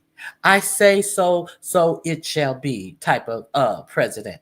So I think that since the tariffs are the only things that he can enact himself, but understand that he had to do what he's doing right now. It has to be an emergency. So what did he do on day one? He called an economic emergency when he got one of the most robust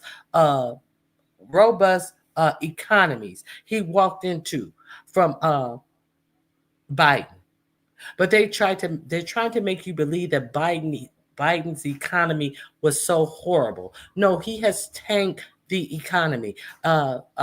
After the virus, all nations had inflation and a bad economy. And of all the nations that have rebuilt their economy, the United States was on the cover of what was it? I can't. It was some economic magazine. They rated that United States recovery was the envy of all nations. So let's be clear. We had inflation. It could have been worse. Our economy recovery after the virus was better than all nations. So he's trying to make us believe that the reason why the stock market is steadily going down, down, down, even right now, is because of something Biden did. So, and that the tariffs are going to make of the country bring money pouring in from all of the other nations because they have been robbing us, and Canada has been robbing us, and sure, you can buy a 1 gallon of milk in Canada, and it'll be a good price. But then he said that later down the line you'll be paying 200%. Just lying. You just lying. So other nations have been robbing us, but he was the one who made the trade agreement with Canada. He said it was the best trade agreement ever after he renegotiated the NAFTA trade agreement. And he said it's the best agreement ever. So if Canada is robbing us and you're trying to say that they're charging us a 200% tariff, that's your great agreement that you made with Canada. No, that's not true because it's bullshit. Okay, so let's break this down a little bit. Let me let you hear him with your own ears. From 1789 to 1913, we were a tariff-backed nation, and the United States was proportionately the wealthiest it has ever been. So wealthy, in fact, that in the 1880s, they established a commission to decide what they were going to do with the vast sums of money they were collecting. We were collecting so much money so fast, we didn't know what to do with it. Isn't that a nice problem to have? What do you think, Marco? Good problem? Marco would love that problem. But we don't have that problem anymore, but we're not going to have it very much longer, I will tell you. But they collected so much money, they actually formed a commission to determine what they were going to do with the money, who they were going to give it to, and how much. Then in 1913, for reasons unknown to mankind, they established the income tax so that citizens, rather than foreign countries, would start paying the money necessary to run our government. Then in 1929, it all came to a very abrupt end with the Great Depression, and it would have never happened if they had stayed with the tariff policy. It would have been a much different story. They tried to bring back tariffs to save our country, but it was gone. It was gone. It was too late. Nothing could have been done. It took years and years to get out of that depression, far longer than even FDR had that office right over there for a long period of time. The ramp system, that's rather intricate, was Okay, so he's doing the weave now. He's on a whole different topic. So I saw. I can't take credit for this. Uh, I want to compare and contrast. Uh, what he was saying right there, it sounded a lot of like it had me looking at trying to understand what he was saying. It reminded me of this. It only reminded me of this because I saw it on a news show. I think I saw it on I forget where I saw it. I think Ashley Phillip. Okay. Okay, so that's what that reminded me of as well. I Slows had down to aging crack and up. disease. I had to crack up when I saw that. So I hope you guys enjoyed that as well. Okay. Anyone? Anyone? Anyone? Anyone? Okay. So yeah, because they're like, what the fuck are you talking about? What are you talking about? Okay. So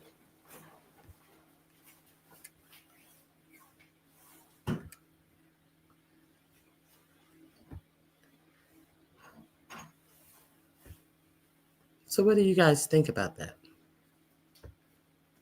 I think I have one more thing on the economics of it all. I hate that I can't find Trump's response to them.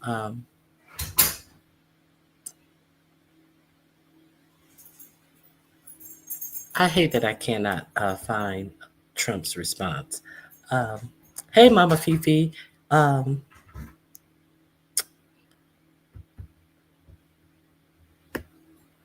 Excuse me. I got distracted.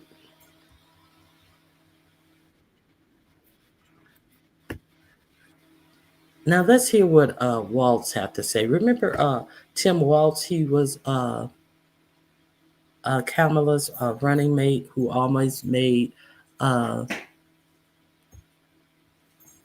Elon Musk cry because he mentioned how his stock was going down. Okay, so let's check this out. Governor, let me just start with you. Again, we've had you on the program before. Your state has close relationships with your Canadian neighbors. I know that. And you've been sort of sidelining with some of those Canadian leadership about these sort of trade war. What the president announced is almost inconceivable. What does it do to the folks in your state? What's your perspective on it? Yeah, well, good evening, Chris. Yeah, you're absolutely right. And I think here in a week or so, I'm going to be up in Toronto meeting with some of the premiers as we talk about this. Look, they are our largest trading partner, followed by Mexico. These are folks that we have had relationships since the founding of Minnesota. It matters greatly. And what we understand is that these are fair trade deals that were negotiated fairly. And the real irony of this is the folks who supported Donald Trump, some of the working folks, the farmers, the miners in northern Minnesota, 650 miners were just laid off in taconite mining. Our farm community is on pins and needles because of these tariffs. And then when you go to war with Canada, whether it's energy or whether it's potash for fertilizer, these are fundamental inputs that are going to already drive up costs on very narrow margins. So yeah, it is almost inconceivable. And look, Chris, I don't know. You almost have to be an amateur psychologist on this. It's like Trump is stuck in the 80s. His music, his clothing, his thinking. He has been on this tariff thing forever, and every economist, conservative or liberal, will tell you they just simply don't work. We use them strategically, but he doesn't fundamentally understand how trade works. It goes back to what I continue to say. I think the biggest myth perpetuated on this country is that Donald Trump understands anything about business. He's bankrupt every single one he's been into, and now he's bankrupting this country. So I appreciate you talking about this. This is a tax on working people that we've not seen in any of our lifetimes, and it is going to have dramatic effect. There are two follow-ups I want on that. One is, you're in a state, it elected you governor, but you represented a district that actually voted for President Trump in 2016 that had a lot of Republicans when you were in Congress. You've spent a lot of time talking to folks in Minnesota, and again, there's, it's not quite a swing state, but it's close enough. Have you ever encountered in the wild, I mean, really, just like out of the mouth of someone at a doorstep or a diner, like, I hate those Canadians who are ripping us off. We got to get back at them. Have you ever, I'm asking this. Have you ever, independent of President Trump, encountered that view in the wild? Never. And I think, why it could be a bit of a stereotype or whatever. I find that it is about as close to any stereotype of being true. The decency of Canadians and the neighborliness and the being there. And I think the thing that irritates me about our allies is, I mentioned this last summer, I was, on the anniversary of the D-Day invasion, and to see those graves while you go to the American cemetery, the French cemetery, Canadians, Australians, all of these people that he says are ripping us off, the Danes. It's an outrageous affront to folks who share our values on democracy, and for him to mock them and to say this about Canada, that they're nasty people. I don't. The thing I think that starts to have to set in, and I would argue that what happened in Wisconsin is that there's buyer's remorse on this, and nobody signed up for this. Nobody signed up to insult the Canadians and drive up potash prices. Nobody expected to see tariffs that were just randomly thrown on that are going to punish, especially middle-class Americans. So no, your question is right. But look, I don't think this guy listens to anyone other than himself, and he's convinced this is going to work. But my beef still comes to this. There are senators that need to stand up and say something on the Republican side. There are Senate leadership that needs to step up and put an end to this, because this is real pain. Look, we saw it. It's those miners. Today, we laid off 170 infectious disease experts at the Minnesota Department of Health. We have warnings that our low-income heating program is going to be rescinded. The entire agency in the federal government that gets those checks out for low-income heating assistance are gone. We don't know who's going to send the checks. It snowed today in Minnesota, and those are the things that are gone. So we're making it very clear. This is not about government employees. It's not about some fake efficiencies. We're all for that, this is about real people and the impact. And this is going to do real damage. You talked about that buyer's remorse. Let me ask you about Wisconsin last night. You had this. Okay. You were in Wisconsin ahead of this race. Susan Crawford, who was sort of endorsed by progressive center-left Democratic Party. It's a nonpartisan race, but she won by 10 points against the.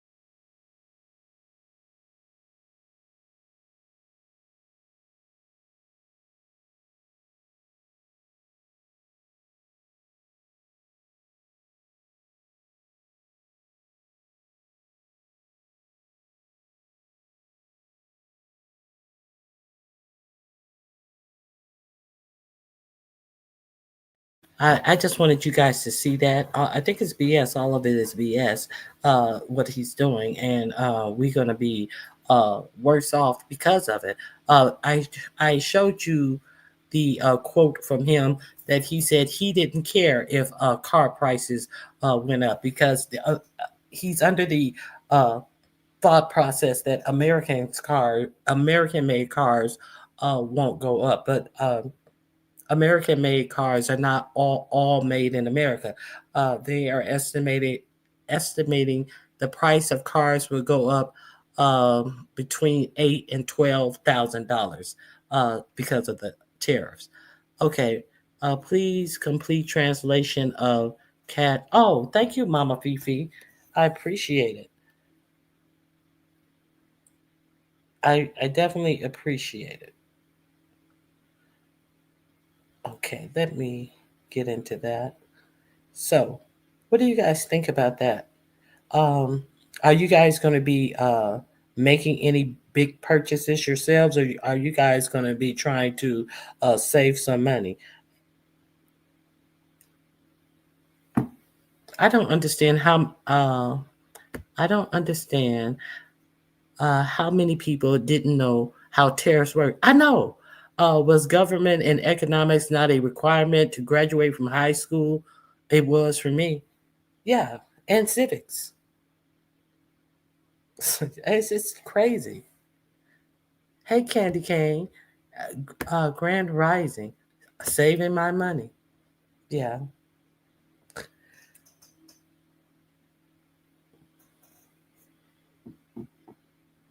What do you think? Anyone? Anyone?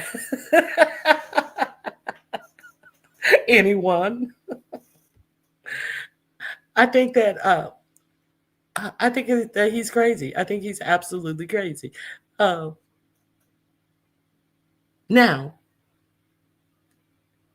I want to get into a court ruling. Now, so there's a big upset.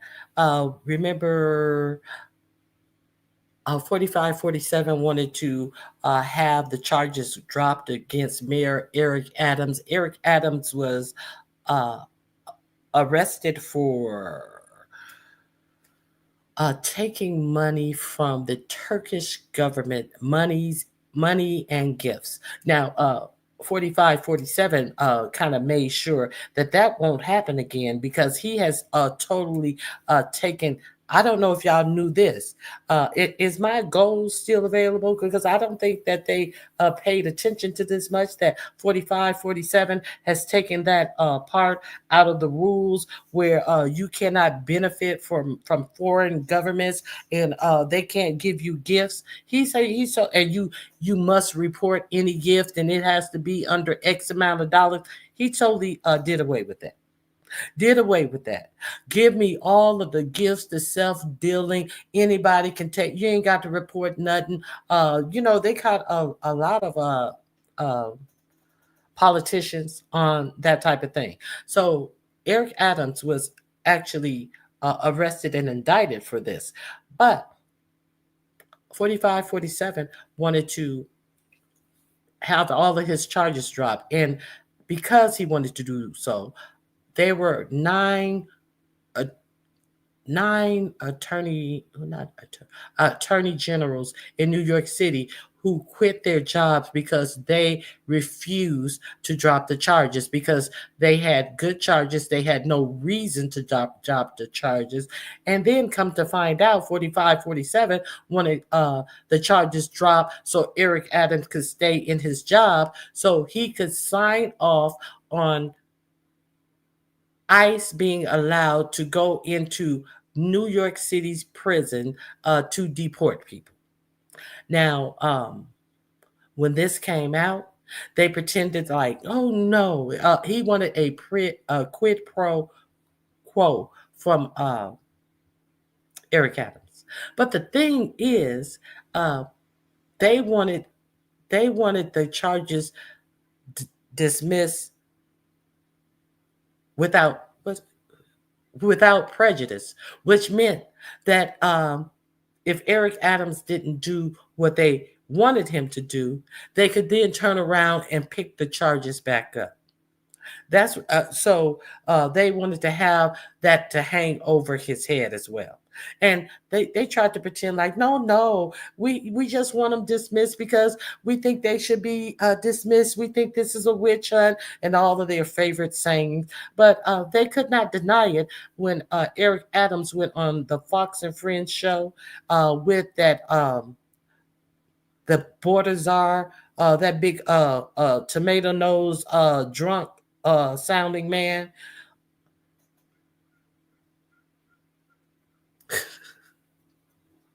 I think anyone that believes 47 is a fool. A partner at my firm is considering buying a car just to save on the pending tariffs. Well, allegedly, if I heard one person say, if you're going to get a car, you better get it tonight or before those tariffs kick in. So allegedly, the tariffs are supposed to kick in immediately, and the places that he has these tariffs on is astonishing. We're going to go over the amount of the tariffs on these different places. Some of the places, he had a whole big board up there with numbers and what this country was going to pay in tariff, what that country was going to pay in tariff, how much this country have been getting over on the U.S. You know what? Some of those countries, he has a lot of islands and stuff, are not even inhabited. So how are he going to collect? He has some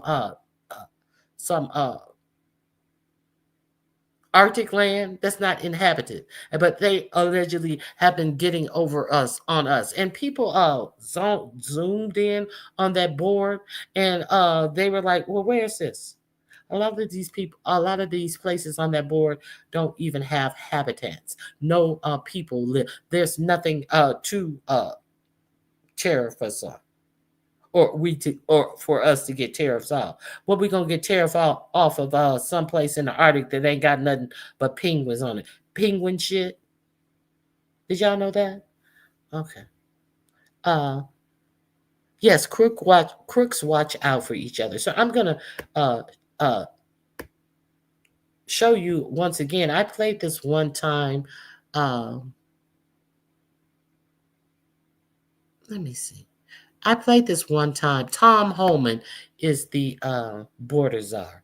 So you're gonna hear it come out of their own mouth. And on top of it, the thing about this, they want him to allow them into the jails. It's against the law for them to be allowed into jails. Now look at this picture. Look at Tom Holman running his mouth. And look at Eric Adams' eyes. He's supposed to be the strongest person in New York City, and he got this. It looked like he's a hostage. This looked like a hostage negotiation, doesn't it? Look at his dead eyes. He know to get these charges off his ass, he got to do what this bozo sitting next to him is saying. And you can barely understand what this bozo is even saying. So there's that. But understand that it is against the law for Eric Adams to allow them. It's against New York City law. But they are requiring that of him to allow them into the jails in New York City to deport people, to have these charges dropped, that they can reinstate. Is this some mafia shit? Let's check this out. You're gonna hear it in their own words. Spectrum, yeah. And, you know, people want to hijack this narrative and turn it into a political narrative where we're saying we need to have public safety. I requested the meeting. I reached out to his team and said, we want to sit down. This has been an issue I was talking about before the election. Spring of 2022, you look at these quotes over and over again, we need to go after these dangerous people in our street. And now I have someone that understands that narrative, and we are fighting together to get it done. I know Tom has been on our network so many times saying he felt like ICE's hands were tied under the last administration.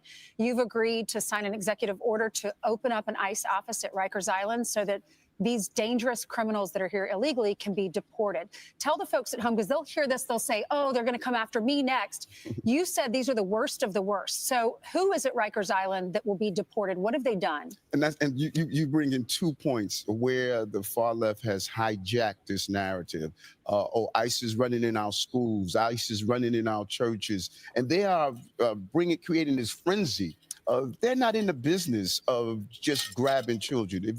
And we need to, just stop all this noise. No, full stop, motherfucker. She ain't said nothing about no school and no churches. She said about the motherfucking prisons. Motherfucker, get on task. It ain't our fault that you agreeing to something that you know that you can't do. You're agreeing to do something illegal once again to get out of the trouble for the illegal shit that you have been accused and on trial, about to go on trial for in the first motherfucking place. Stay on task, bitch. Rikers Island, particularly after all the reforms, Rikers Island is now having some of the most dangerous people in our city.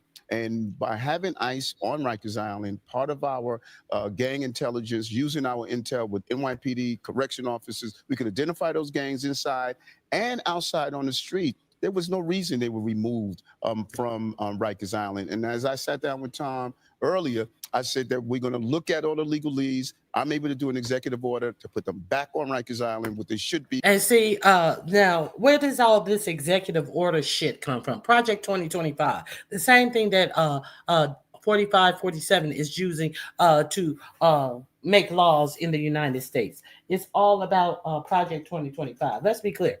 Okay, so now this motherfucker talking about he's able to make an executive order. You don't need to make an executive order if it's within the law. You just open the door to them.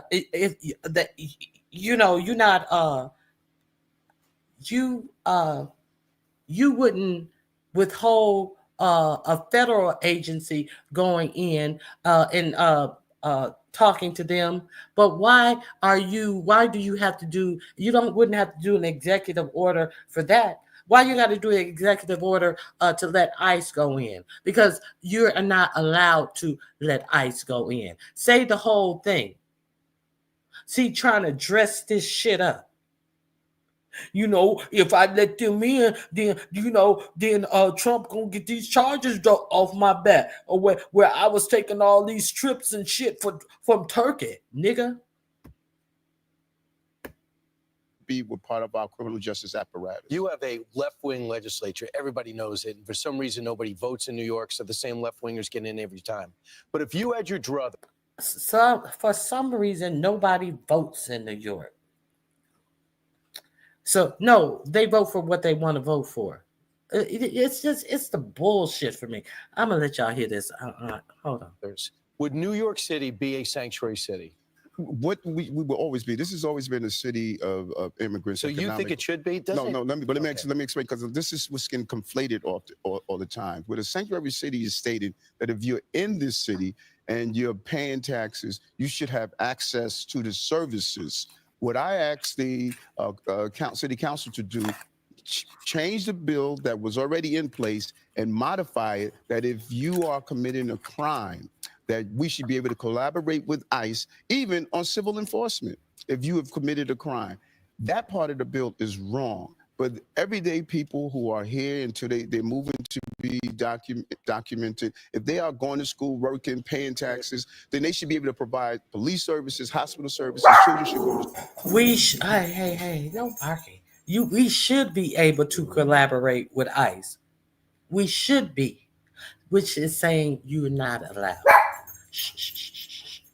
Trying to rationale this about people getting services. So if they're getting services, they should get the services of ICE as well. Is that what you're saying? Because people who are here and working and paying taxes that are undocumented, they should be allowed services. If they get hurt, if they go to the emergency room, they shouldn't get services. That's what some states have it, where undocumented people are scared to go to the hospital and things like that, because if they go, their immigration status will be found out. So that's what he's saying. But that's not what we're talking about. They should be allowed services. They are allowed services, but they are not allowed to be picked up by ICE. So that should go. He's so full of shit. Let me finish this. I talk too much. I apologize. Go to school. That is what we're saying. You don't agree with that, Tom? I don't agree. I think sanctuary is a sanctuary of criminals. But we walked out of the meeting yesterday, and getting back in Rikers Island is a game changer. We can get, not only we get the bad guys before they hit the street, the intelligence of how TDA operates, where they're operating, all this intelligence they gather at Rikers Island, we'll have access to. But no, I'm strictly against sanctuary city status, just because I think sanctuaries are for criminals. Right. And they're a magnet. But the beauty here is that we're allowed to disagree. Right. But we do agree on the fundamental that no matter who you are, it should be saved. So that's what people are missing. My life is sitting down with people I don't agree with 100% of the time. I don't agree myself 100% of the time. But when Tom and I are in a room, we're both saying one thing: no matter who you are, if you're hurting innocent people in this city and in this country, you don't have a right to be in our country. Well, here's the thing. You can disagree on things, but Tom has made it very clear that if a politician stands in the way of the federal government executing the law, they are going to bring charges against people like you. And in fact, we've seen the Attorney General, Pam Bondi, go after officials already. So was that part of the conversation yesterday? No, I didn't think it needed to be. I mean, we talked very frankly about, first of all, getting to Rikers Island, step one. That's the first step. We're working on some other things that we don't really want to talk about in open air, just because the city council will be putting roadblocks up on us. But the mayor and me have committed to several other things to make the city safer. We're talking about some other things that we don't want to talk about, because the city council will be putting roadblocks up. And look at him looking, the little hostage. I got to do what's required of me. And if I don't, they will put these charges back up on me. So do you want the charges off of him or not? Or do you want somebody to do what you want to do in New York City that you know you're not allowed to do? A mob boss. Yes, a mob boss. Let me make sure there's nothing else. You hear it from your own mouth. Look at his face. Where's all the power and all of the confidence that he had prior to being relegated to a house nigga? Further collaboration. Again, city council, I don't like him. I think, and Mayor Adams, he's dealing with these the sanctuary law, right? That an EO can't override. Right. So we're working on some things. Best and worst vinegars for weight loss. Apples. Around some of these things, so we can You're get some being things careful. done, things to work around some of these things. So we can You're get some being things careful done. the way you describe it. I've got to be very careful because the city council, they hate me, right? The city council. You got to be very careful because you're working on some things to get around the city council. You already said that. You don't want to say the things, and the thing that you're working on with Rikers Island, you got to be careful. He already said that he can sign an executive order to let you in. Are we on the same page? Their person, their words. I'm sure they wouldn't go on MSNBC because they would get the hard questions. God knows they wouldn't go on independent media. They don't want immigration enforcement in this city. So we got to make sure that we collaborate in a smart way so we can get more bad guys off the street. That's the goal. And you said something that's very interesting. You said that How you gonna you're talking about getting the bad guys off the streets, and you're talking about going into jails where the bad guys are off the street. Make it make sense. officials who are standing in the way like me. Let's be clear. I'm not standing in the way. I'm collaborating against so many others that don't want to collaborate. Well, now you're collaborating. Like I said, go back. Yeah. Well, now you're collaborating. He's exactly right. New York City is a sanctuary city. He secured money for these immigrants. Their fucking immigration camp was better than what the homeless were offered. Right across the street, they looking at these illegal immigrants sitting up there, relaxing back on nice couches and all of this shit. 5 and 6 big screen TVs going across the walls and shit of that tent. It was like a tent encampment, and all of this food and shit. And then they went inside of a homeless, not a shelter, kind of like where it's not a SRO. Maybe it could be similar to an SRO, but it was for the homeless. And they sitting up in these hard folding chairs with a small TV up on the wall with a chain on it. Nothing stark, nothing. They were. This is prior to him getting charges on him. Now he's singing a whole nother song. I'm not going to interrupt anymore. I think it's a little bit more. Go back to spring of 2022, I was saying we need to get dangerous people off our streets. But it wasn't happening. Is that true? We dropped crime in this city at remarkable levels. Did you help ICE? In the level of enforcement for criminal actions, yes. The law says, Eric, you cannot do it for civil enforcement, but for criminal actions, yes. The police department, we have increased the number of officers assigned to our task force. Every morning we meet with our HIDA representatives, city, state, and federal level. Public safety, number one. I've always pursued this. Everyone knows that's now, Mr. Mayor, what is city council, what are they saying about you wanting to change the wording where we could go after the illegals, even if they're paying taxes, if they commit a crime? Because I saw Vicky Palladino, I know she's a New York City council woman, she's a Republican, and then Robert Holden is a moderate Democrat. Both of them, if you were to talk to them about that change, they would tell you we agree with Eric. Okay. But the overwhelming number of council members who have made it clear that they're not going to modify that law. I don't have. Why? What is their reason? Why would they protect the criminal? Well, I think that you look at many of the policies that I put in place, put in my anti-gun union, 20,000 guns removed off the street, put in 1,000 cops back in the subway system to bring down crime. All of these initiatives that I do around public safety, it's a constant fight with them because I think many people are articulating their personal reasons and not the feeling that the city had. 78% of New Yorkers stand with me, stand with what Tom is doing about getting these dangerous individuals. But the problem is we don't know they're dangerous till they kill.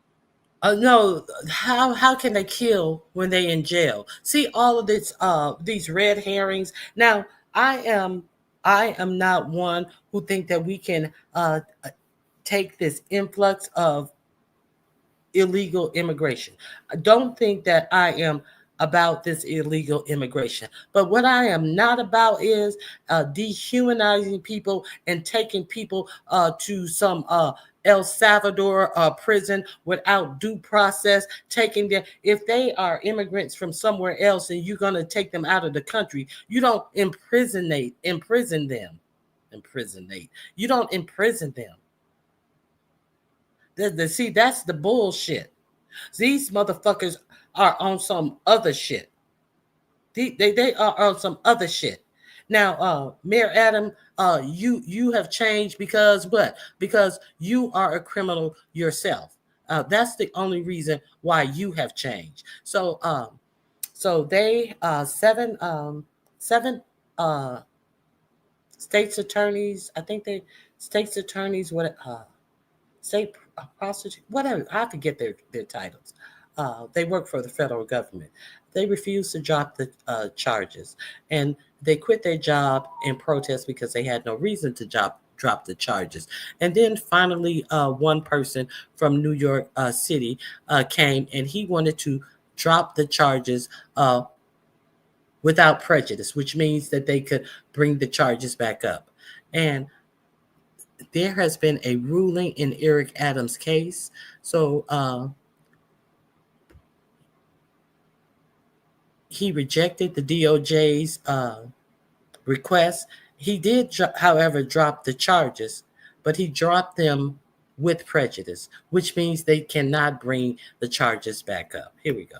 So, friends, in the criminal case of New York City Mayor Eric Adams, the presiding judge, Judge Dale Ho, just issued a 78-page ruling.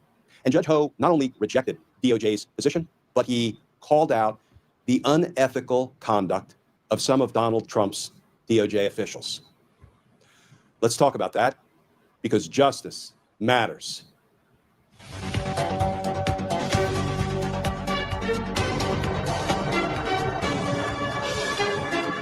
That Adams was indicted by a grand jury on charges that included bribery and conspiracy and wire fraud. And he was preparing to go to trial. And then Donald Trump was elected. And Donald Trump's dirty DOJ officials tried to dismiss Eric Adams' case temporarily, what's called without prejudice. Why? So they could hang it over Eric Adams' head as leverage, so Adams would be sure to do Donald Trump's political bidding. And they filed a motion with Judge Ho saying, we're going to dismiss this case temporarily without prejudice, but we could bring it back anytime we darn well please. And Judge Ho said, not so fast. And he held some hearings. He had some outside counsel come in and brief up some issues. And today, Judge Ho issued his 78-page ruling, and he said no to Donald Trump's DOJ. You're not going to dismiss it without prejudice. Temporarily, you're going to dismiss it, or I'm going to dismiss it with prejudice, so you can never rebring it, and you can't hold it over the head of Mayor Eric Adams. But in the 78-page ruling, friends, Judge Ho said so much more. He called out the unethical conduct by some of Donald Trump's DOJ officials. And I'm going to ask you to do a little bit of heavy lifting with me in today's video, because we'll start just briefly with the new reporting as we always do. But I read this 78-page ruling so you don't have to. And I did my best to distill out of it the passages that I think drive home the most important things to know about Judge Ho's ruling. But it's going to take me a few minutes to read through all of those passages. So I'm going to ask you to bear with me. But let's start with the new reporting. This from the AP. Headline, Judge dismisses corruption case against New York City Mayor Eric Adams. Do this 7 minutes a day until May 1st. We start on Monday, April 7th. In a week, you'll feel better. In 2 weeks, you'll look better. In a month. And that article begins, a federal judge dismissed New York City Mayor Eric Adams' corruption case on Wednesday, agreeing it was the only practical outcome while blasting the Justice Department's troubling rationale for wanting the charges thrown out, namely, so the Democrat, Adams, could help President Donald Trump's immigration crackdown. The judge, though, denied prosecutors the option to refile the charges after the mayoral election. Judge Dale Ho's order to dismiss the case with prejudice spares Adams from having to govern in a way that pleases Trump or potentially risk having the Republicans' Justice Department revive the charges. Okay, friends, now let's get right to Judge Ho's 78-page ruling. In the case of United States of America versus Eric Adams, defendant, on February 14, 2025, the Department of Justice filed a motion seeking to dismiss without prejudice, meaning temporarily, the indictment against New York City Mayor Eric Adams pursuant to Federal Rule of Criminal Procedure 48A. DOJ's motion states that dismissal of this case is justified for several reasons, including because continuing these proceedings would interfere with the mayor's ability to govern, thereby threatening federal immigration initiatives and policies. A critical feature of DOJ's motion is that it seeks dismissal without prejudice. That is, DOJ seeks to abandon its prosecutions of Mayor Adams at this time while reserving the right to reinitiate the case in the future. DOJ does not seek to end this case once and for all. Rather, its request, if granted, would leave Mayor Adams under the specter of reindictment at essentially any time and for essentially any reason. The court declines to endorse that outcome. Instead, it dismisses this case with prejudice, meaning that the government may not bring the charges in the indictment against Mayor Adams in the future. In light of DOJ's rationales, dismissing the case without prejudice would create the unavoidable perception that the mayor's freedom depends on his ability to carry out the immigration enforcement policies of the Trump administration, and that he might be more beholden to the demands of the federal government than to the wishes of his own constituents. That appearance is inevitable, and it counsels in favor of dismissal with prejudice. And then, friends, Judge Ho turns his attention to knocking down DOJ's arguments one by one. DOJ's first asserted rationale for dismissing this case, that it has been tainted by appearances of impropriety, is unsupported by any objective evidence. Rather, the record before the court indicates that the U.S. Attorney's Office for the Southern District of New York prosecutors who worked on this case followed all appropriate Justice Department guidelines. There is no... Meaning the attorneys that brought this case, they did everything right. But the DOJ wants them to drop this case. Why? They have done everything right. That's what he's saying in the ruling. No evidence, zero, that they had any improper motives. And friends, I will hasten to add that the prosecutors who investigated, indicted, and prepared the case for trial, who did nothing wrong and did everything according to DOJ policy, that was in the Joe Biden administration and his Department of Justice. My editorial edition. And DOJ's assertion that this case, which was brought 9 months before the 2025 New York City mayoral primary election, somehow amounts to election interference, lacks any support in Justice Department guidelines or past practice. In fact, the timing of this case... So they were saying that one of their complaints to drop the case was because it's interfering with the mayoral election. And it was not, I think it's anything between 60 or 90 days. So this was 9 months out. So it was bullshit. Let's continue. Is entirely consistent with prior public corruption prosecutions. And friends, here comes the money line. All of this suggests that the appearance of impropriety rationale is not just thin, but pretextual. And friends, I know you know what pretextual means, but I'm going to translate it from judge speak to English. It means that Donald Trump's DOJ, as headed up in this litigation by Emile Bove, lied, offered a pretext, a false reason for doing what he's trying to do here. And that will buy Emile Bove a referral to Bar Counsel. But as we'll discuss at the end, he's already been referred to Bar Counsel several times over for what he did in this case. Oh, wow. Okay, so if Emil Bove, he was the one in Washington who was demanding. He made demand letters. I played one of the letters that he wrote to one of the attorney generals, and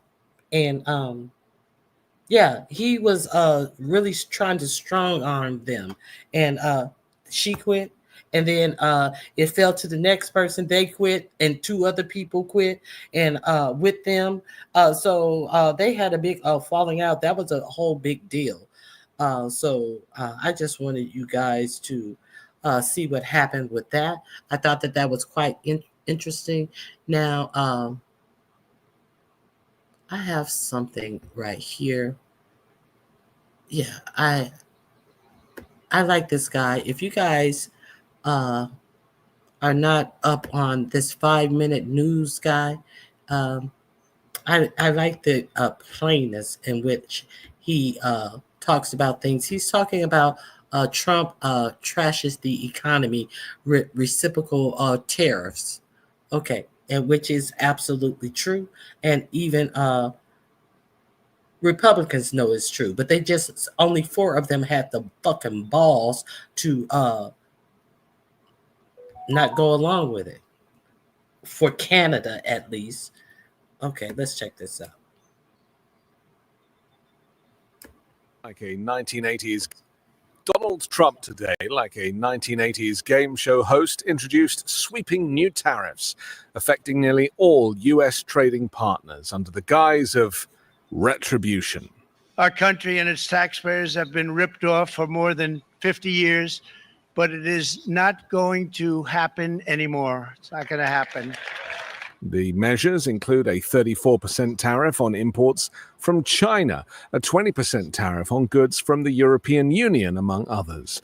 These actions pose a significant risk to the global economic framework, potentially igniting widespread trade conflicts and effectively starting a trade war that could crash the economies of smaller nations and make the cost of all goods much higher for American consumers. In a few moments, I will sign a historic executive order instituting reciprocal tariffs on countries throughout the world. Reciprocal, that means they do it to us and we do it to them.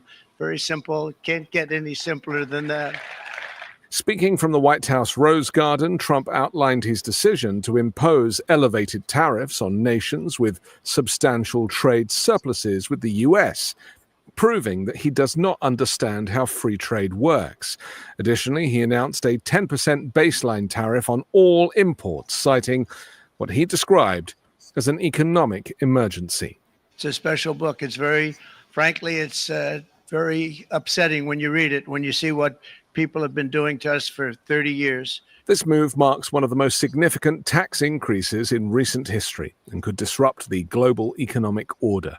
Many Americans may soon face higher costs for essential goods like housing, cars, and clothing. And while international trade relationships built over decades will clearly be jeopardized, this latest wave of U.S. tariffs arrives at a time when the global economy is still grappling with the lingering effects of inflation, mounting debt, and geopolitical tensions, not least the effects of the COVID pandemic. The implications of these tariffs extend far beyond U.S. borders. Depending on how world leaders respond, this decision could redefine the global trade landscape. Trump presented a physical chart detailing the tariff increases for key trading partners. Now, if you haven't learned anything, I hope you guys are paying attention to this. What this 4547 is doing is he is isolating the United States. That's what he's doing. He's isolating the United States because people do not have to trade in US dollars anymore. So if he has already isolated, I think it was Portugal and Canada from buying war submarines and warplanes from the U.S. They're canceling contracts. I think it was another one. I can't remember who else it was. Canceling their contracts, and they are going to other places, to France, and I forget where they're going to get their planes from. They're getting this money. Also, there are talks that possibly Mexico is about to join the BRICS. If you don't know what the BRICS is, surely your motherfucking president don't know what the BRICS is. It's Brazil, Russia, India, China, and South Africa. They started a whole new trading system where they can trade in their own money, and they're not stockpiling the United States dollar anymore. They're stockpiling gold, and so that's who it started out with.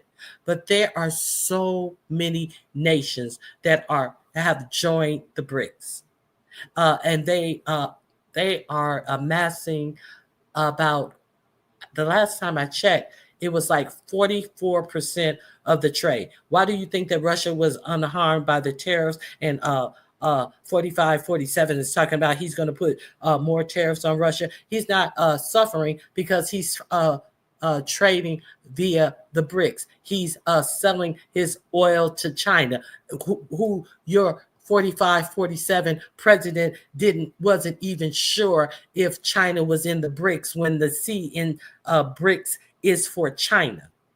So all of this trade bullshit, putting tariffs on people on places that don't even have people on them, is only hurting us. So let's continue with what he's going to say. I don't know what he's going to say. This is our great Secretary of Commerce, Howard Lutnick. Thanks. Okay, so we're going to talk about our great Secretary of Commerce, Howard Lutnick. You remember Howard Lutnick? He's a billionaire. I think it's 11 billionaires in 47's administration, but he is a billionaire. I forget what company he was over. He's a billionaire. Secretary of Commerce. Y'all remember Howard Lutnick? Howard Lutnick came out when they were talking about Social Security and said if his 94-year-old grandmother didn't get her Social Security check, I'm sure she wouldn't complain. She'd figure that something happened and she'd wait till the next month. And anybody who complained would be the people who are creating fraud. This is what a billionaire said about his. I don't even know if his 94-year-old mother-in-law still has her faculties. I don't know anything about that. But what I do know, his 94-year-old mother-in-law has a billionaire for a son-in-law. So why are you even talking to us about this when there are so many people who live from paycheck to paycheck? But this is his great Commerce Secretary. Okay, and here is this big list that he's profiling. So if you look at that, China, first row, China, 67%. That's tariffs charged to the USA, including currency manipulation and trade barriers. So we're going to be charging a discounted reciprocal tariff of 34%. I think, in other words, they charge us, we charge them less. So how can anybody be upset? A 25% tariff on automobiles and auto parts was confirmed. He justified these measures as necessary to restore critical manufacturing industries to the United States. Economists are asking, why do it this way? Under these new policies, the overall US tariff rate has surged to 22%, a level not seen since the early 20th century. According to Olu Sonola, head of US economic research at Fitch Ratings, the shift could profoundly impact both the American and global economies, with many countries potentially slipping into recession. The effects will vary, as tariff rates range from 10% for the United Kingdom to 49% for Cambodia. If you look at Switzerland, 49% for Cambodia. Okay. 61% to 31%. Indonesia, Malaysia, Cambodia. Oh, look at Cambodia, 97%. We're going to bring it down to 49. They made a fortune with the United States of America. If this trade policy sparks a broader economic conflict, the repercussions could be particularly severe for major exporters like China, which may struggle to find alternative markets amid declining global demand. Meanwhile, a potential US recession would have serious consequences for developing nations closely tied to the American economy. Central banks and governments worldwide may face mounting challenges due to these policies. The unraveling of global supply chains, which have long helped keep consumer prices stable, could drive inflation higher, making it harder for central bankers to maintain their usual 2% target. For example, Japan, which now is subject to a 24% tariff on its auto exports, and South Korea, facing a 25% rate, have already indicated plans to implement emergency measures to support affected businesses. Additionally, countries experiencing slow economic growth may struggle to manage their debt and maintain. But the thing about it is, he's not supposed to do this unless there's an emergency. What is the financial emergency that he did this executive order? What was the emergency? There was no emergency. He's a numbnut, and he has totally ruined the U.S. economy. Let me share something else with you guys. Okay.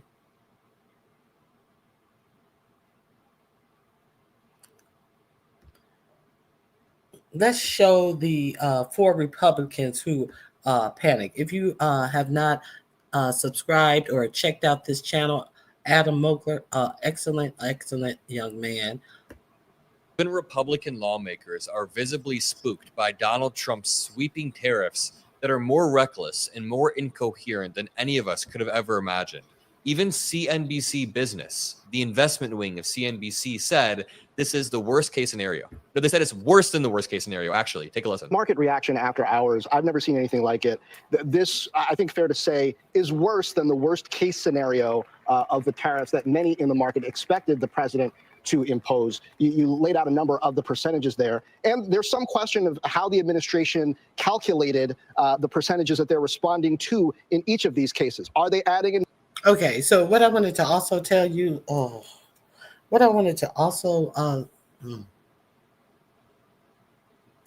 I had it, I just lost it. What was I about to say? I forgot.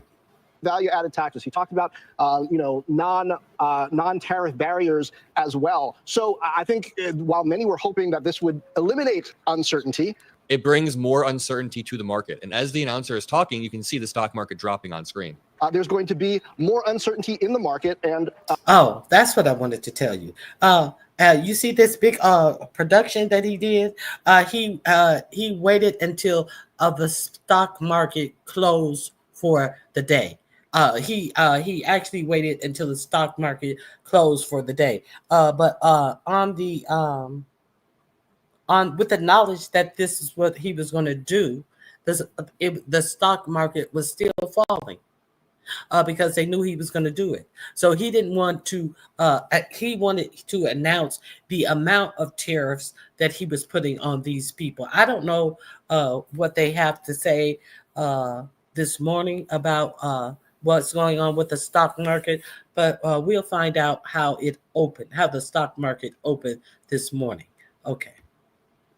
From those watching policy tomorrow on, if countries push back on how these non-tariff barriers were calculated. If they retaliate and we start a trade war, the market will continue to drop. And I've said this over and over, but you can promote buying American without punishing Americans. If the goal is to actually strengthen U.S. manufacturing, you can invest in innovation at home or clean energy or education or supply chains, not artificially jacking up prices because you want to scare factories or scare manufacturing plants. I mean, listen to Senator Rand Paul explaining how Republicans lost 50% of their seats after McKinley did similar tariffs. Tariffs have also led to political decimation. When McKinley most famously put tariffs on in 1890, they lost 50% of their seats in the next election. He said political decimation. Sorry, this is just too good. And I know it comes at the cost of American people, but Tariffs have also led to political decimation. When McKinley most famously put tariffs on in 1890, they lost 50% of their seats in the next election. And remember in that earlier clip that I was showing, that's what 4547 was basking in. In 1947, 1949, yeah, but he didn't finish this story. That's why I also played the Ferris Bueller thing. He gave you, did that help get them out of the depression? No, it drove them deeper into the Great Depression. Okay, let's continue. When Hot Smoothie put on their tariff in the early 1930s, we lost the House and the Senate for 60 years. So they're not only bad economically, they're bad politically. Bad economically, bad politically. They're just dumb. And Senator Rand Paul seems to be openly pushing back here. Too little, too late. Let's check out what he said. What's the rationale for getting behind this? Well, one, we should not live under emergency rule. The Constitution said taxes are raised by Congress. Most specifically, taxes originate in the House and come to the Senate. So I'm against emergency rule. But on the tariffs in particular, on the emergency rule, I just told you that he signed an executive order saying that there was a economic emergency, and that's what he means by the country should not be run under emergency rule that Congress decides, and he's taking everything. What has Congress voted on other than laws against all the shit that he's been doing? What have there been congressional meetings on? All the bullshit that is going on in this administration. The only thing that they have voted on was to continue the continued resolution, and they changed that. And they wonder why they're getting what they're getting right now, because they all voted on it. On the idea of trade is proportional to wealth. The last 70 years of international trade has been an exponential curve upwards, and the last 70 years of prosperity has been upwards also. It feels corny to say, but I did a live stream earlier, and I just said the exact same words. It's like Senator Rand Paul was watching the stream. Obviously not really, but I was saying we have a mutually beneficial relationship that we've spent decades building up with other countries to a point where we're at an unparalleled level of prosperity. Yes, there are a lot of problems in the world. Over here, Armin says the only two countries on earth exempt from Trump's tariffs are, no joke, Russia and North Korea. This is absolutely... Let that sink in. Let that sink in. Did y'all know that? The only two countries that are exempt are Russia and North Korea. How, Sway? How? You think how is any of this working for you? Authoritarian nations. Okay, let's continue. I thought he was mad at Putin. I thought that he was going to put some sanctions on Putin because he won't agree to the ceasefire. Didn't he say? Was that yesterday or was that Monday? Sometime this week, that he was upset with Putin, that he is thinking about putting some sanctions on him, but he left him totally out of this tariff situation. Let's continue. Absolutely beyond parody. You could not write this in a script. It is totally beyond parody. Mike Pence even tweeted out, 69% of Americans in this Fox News poll are right. Tariffs on imports will make products you buy more expensive. And Americans seem to understand the truth. 69% of Americans said tariffs on imports will make products you buy more expensive. For some reason... No, this poll is very interesting to me because Fox News viewers are usually not up on things, don't know what's going on, only take things that Fox News are presenting to them. So this kind of really says a lot. And what it tells me is that people from Fox News, their audience, have started letting other information seep in. I think that more independent media has been working. I think that the changes that Doge have made them seek other places to make them understand what is really going on because they can't be getting the facts. There's no way that the Fox viewers are inept in the tariffs will make things more expensive, only watching Fox, in my opinion. Because Fox News never tell you that. I showed you the clip of Harris Falker yesterday talking about, oh, well, you know, we have to get used to pain because in the war, when there was war, people would come together and they would make things and stuff. And you know, this is just something until we get to the other side. As she's sitting up there making millions. Okay, let's continue. Reason 7% said less expensive. They need to get the hell off Truth Social. And 17% said no difference. This is the importance of spreading our message. Make sure you drop a like and make sure you spam some blue hearts so we can spread our message and show people. Okay, so go check out Adam. Let me see what else he's talking about.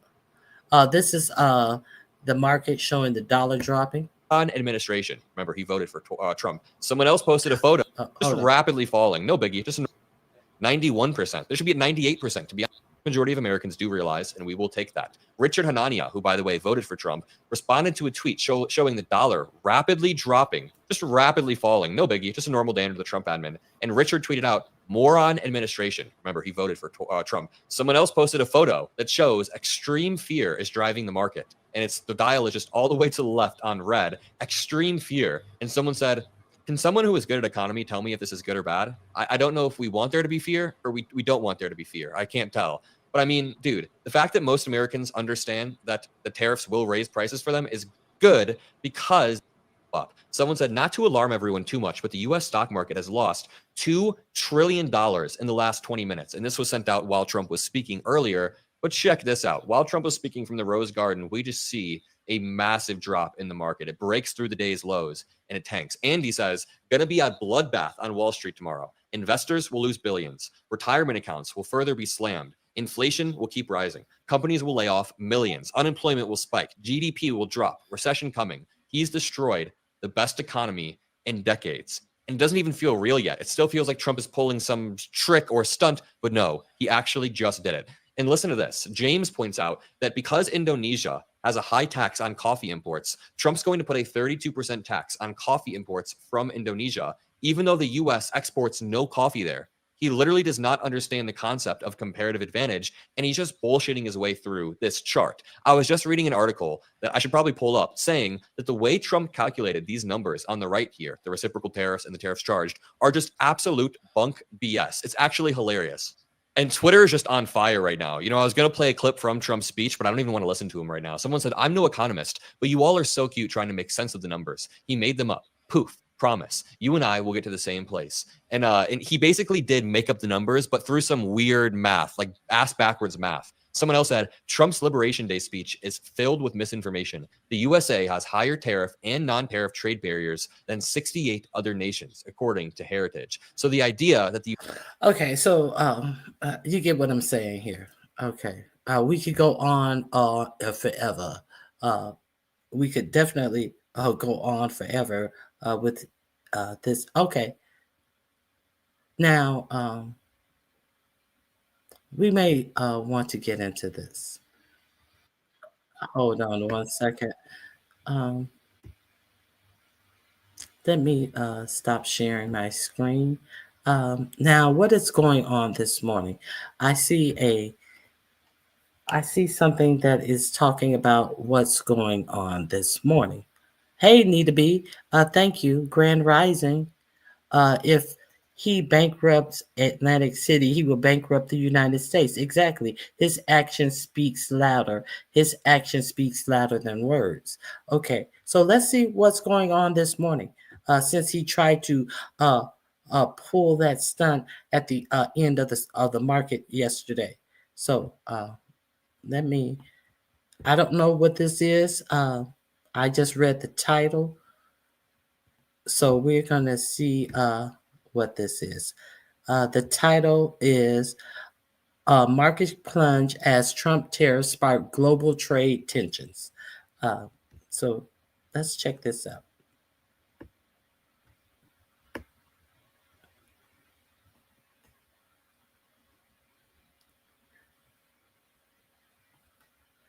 Oh, it's just a live video of the markets. That's what it is. Oh, look at that. Oh, shit. Let me see where it started at. Let me see.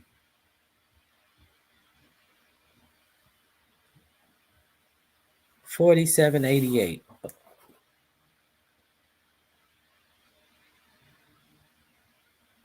Okay, now let's see where it ends at in this thread.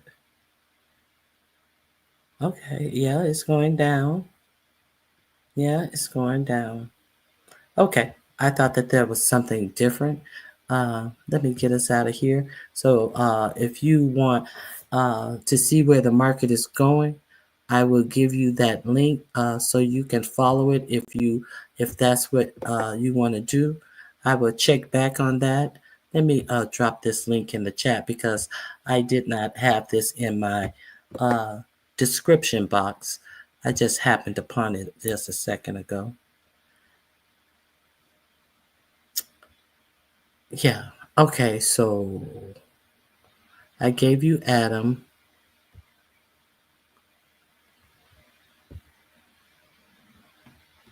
Now let me see. There is one more thing I wanted to share with you about this, and it would be on MSNBC as well. There are a couple of people who I definitely still like on MSNBC. They are few and far between.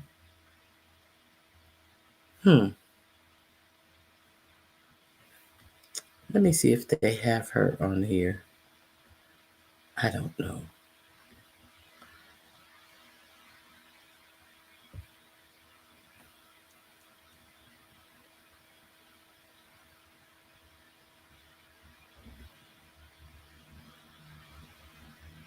Nope, they don't have. Oh, yeah, they do.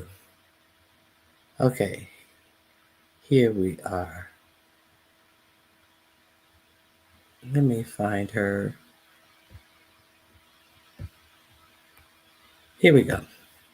Let me share my screen with you.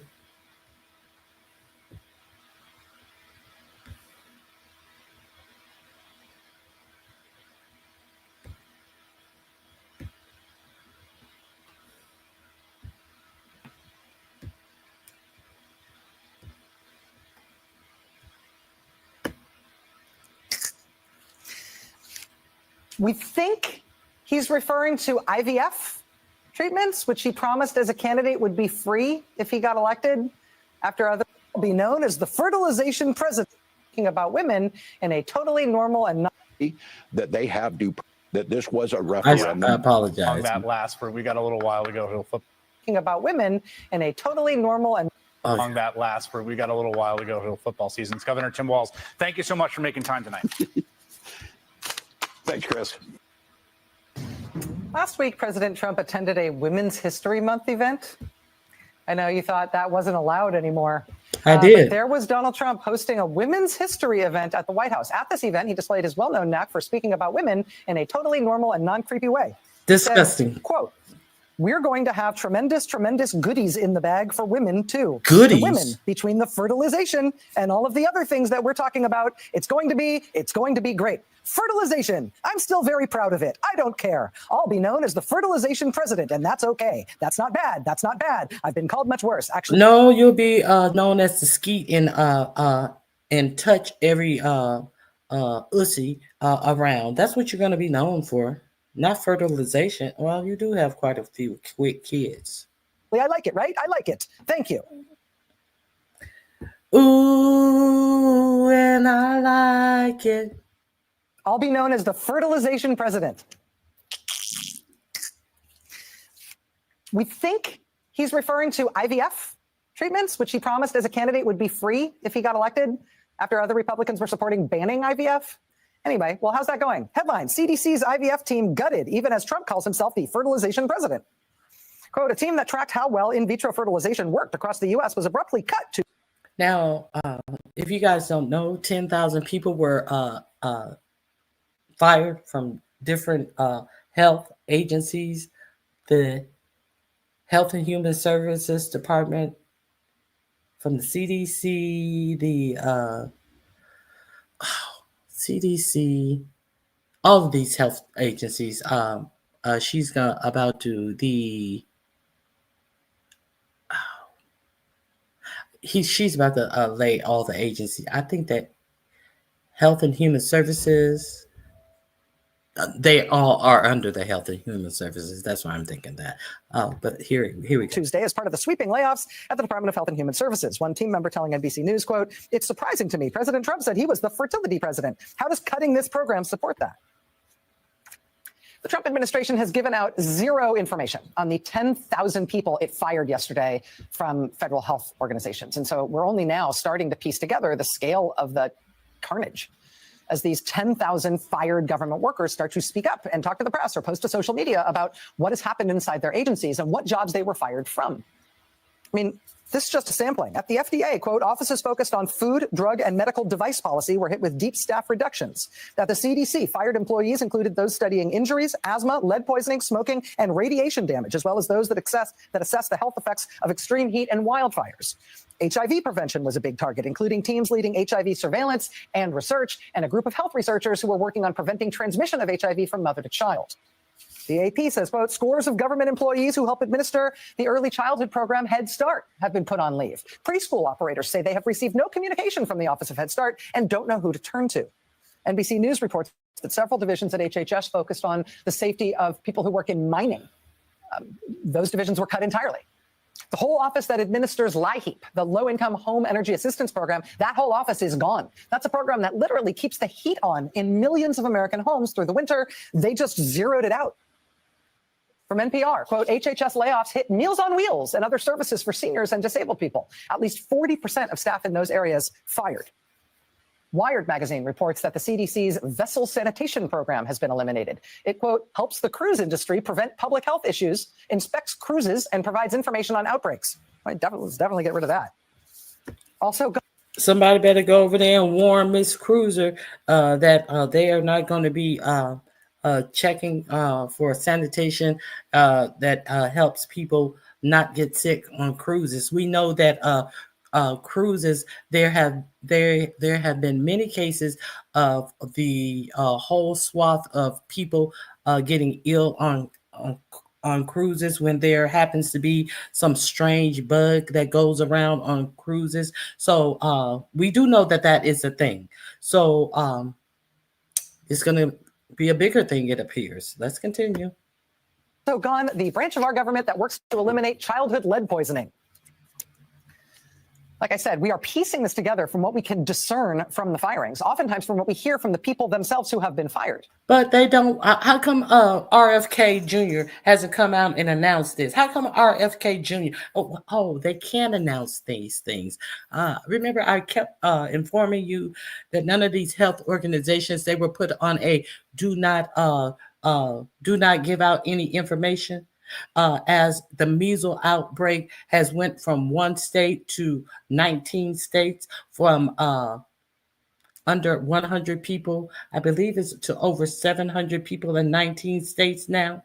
And we're not going to forget that it has not been announced the number of children who have been going to emergency hospital emergency rooms, and it is found that their livers have been damaged. Some of them have allegedly been in liver failure following JFK, Robert F. Kennedy assertion that vitamin D would help with the measles, and these people who have unvaccinated children have OD'd their not OD'd, but given their children too much vitamin D that their livers are failing.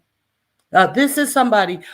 This is who they put over the Health and Human Services. Now, all of the Republicans, all of y'all dumb motherfuckers, voted these people in their positions, these unqualified people into their positions. All they are sycophants. So this is what's happening with the Health and Human Services that Robert F. Kennedy is over. So we saw a little thing that happened with the Department of Defense, where Pete Hegseth is over, a totally unqualified sycophant of 45, 47. So what is going to be the big thing that motherfucker mess up on? He's over the Department of Defense. So let's continue to see how bad the health services are being fucked up. Let's continue. What we are piecing together appears to be a portrait of pretty total destruction of the most advanced scientific and health institutions in the entire world. Dr. David Kessler has led prestigious medical schools. He is known and beloved for his landmark work on HIV and AIDS, for taking on the tobacco industry. He was the longtime commissioner of the Food and Drug Administration. During COVID, here on this show in particular, you may remember, he became a familiar, even reassuring voice during a very deeply scary time. Now, with what appears to be the wholesale gutting of the country's health infrastructure currently underway and as yet poorly understood, there's only one person I really wanted to talk to. Joining us now is Dr. David Kessler, former FDA commissioner, former chief science officer for the Biden administration's COVID-19 response. Dr. Kessler, it's really nice to have you here. Thank you. Thank you for having me. What's your reaction to what we know thus far of these cuts? I think they're endangering the lives of all Americans. You alluded to it. Those nights during COVID that you had me on, I mean, there were some dark nights. Deaths, 3,000, 4,000. You even mentioned one of those nights. You were on the ledge, right? My job, I was able to walk you back a little. Yeah. We were able to say, it's going to be okay. The reason I was able to do that, because we had people like Peter Marks, Julie Turney. We had people who had expertise that allowed us to get through this, the right drugs, the right vaccines, the right doses. They were fired. We are less safe today because of these cuts that have happened the last several days. I always thought that things were fixable, right? You could fix things. I am very concerned that if these cuts are not rescinded, these will have effect for decades. You think that the way they have done these cuts, the people they've cut, the number of jobs they've cut, potentially have created a crisis in which we can't ever have these institutions back at strength? I think we're very close to that. I wonder whether the president really even knows, the extent of what has been done. Remember that night that he was taken by a helicopter to Walter Reed? He was having difficulty breathing. He had COVID. He was very sick, right? He was given 2 monoclonal antibodies. Right? He referenced those as miracles. They were cures. All of a sudden, he got better. I mean, he could have died, but for those drugs. Dr. Peter Stein's office approved, made available those drugs to the president and to thousands of others. Peter Stein was fired, was let go. I don't think the president knows that. Someone needs to walk into the Oval Office and say, Mr. President, we just fired the person who may have saved your life.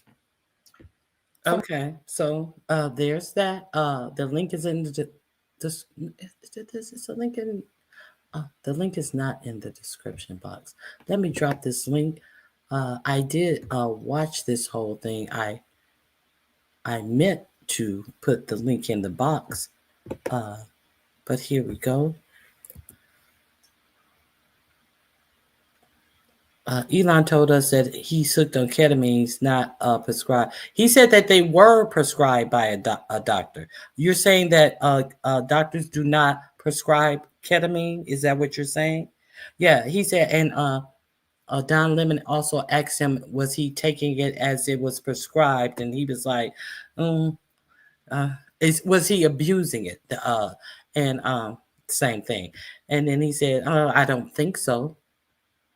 You're abusing it if you're not taking it as it's prescribed. I thought that I don't know much about ketamine, but when he did say he was prescribed it, I was like, I didn't know. I thought that was a street drug. So thank you, Mama Fifi. I need that clarification. Are you saying that doctors don't prescribe that? Okay, so let's get back to, this is the one that I really, we were talking about the tariffs. I want to go over this chart. Oh, excuse me. My stomach is growling. I got to get something to eat pretty soon. Y'all hear my stomach growling? Okay.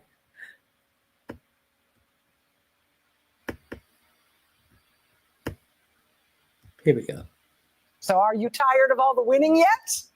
Are you enjoying all of the greatness? May I introduce you to Tokelau? Tokelau is 3 teeny tiny islands in the middle of the Pacific Ocean. That's our best approximation on our mapping software here at MSNBC HQ.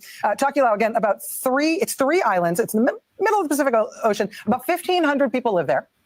One of the 3 islands that makes up Tokelau is apparently known for its famous swimming pigs. As for its economy, Tokelau kind of doesn't register on any international scale of economic measures because Tokelau doesn't really have much of an economy. It's basically subsistence, agriculture, and fishing, and enjoying the swimming pigs. Donald Trump just imposed an across-the-board, no exceptions, 10% tariff on Tokelau. Take that, Tokelau bandits. You will screw over the United States of America no longer. May I also introduce you to the Keeling Islands? Keeling Islands are roughly halfway between Australia and Sri Lanka in the Indian Ocean. Keeling Islands is 27 islands, but 25 of them are uninhabited. Several of those uninhabited islands have a real plastic trash problem, but that is not because anybody lives there, but because plastic trash from other countries makes its way across the Indian Ocean and washes up there. The 2 islands of the Keeling Islands that are inhabited out of the 27 islands there, those 2 inhabited islands have a total population of 593 people. Well, Donald Trump just declared trade war on the Keeling Islands. All 593 Keeling Islanders will now be hit with an American government 10% tariff that will apply to, anything they might ever want to export here to us. Make it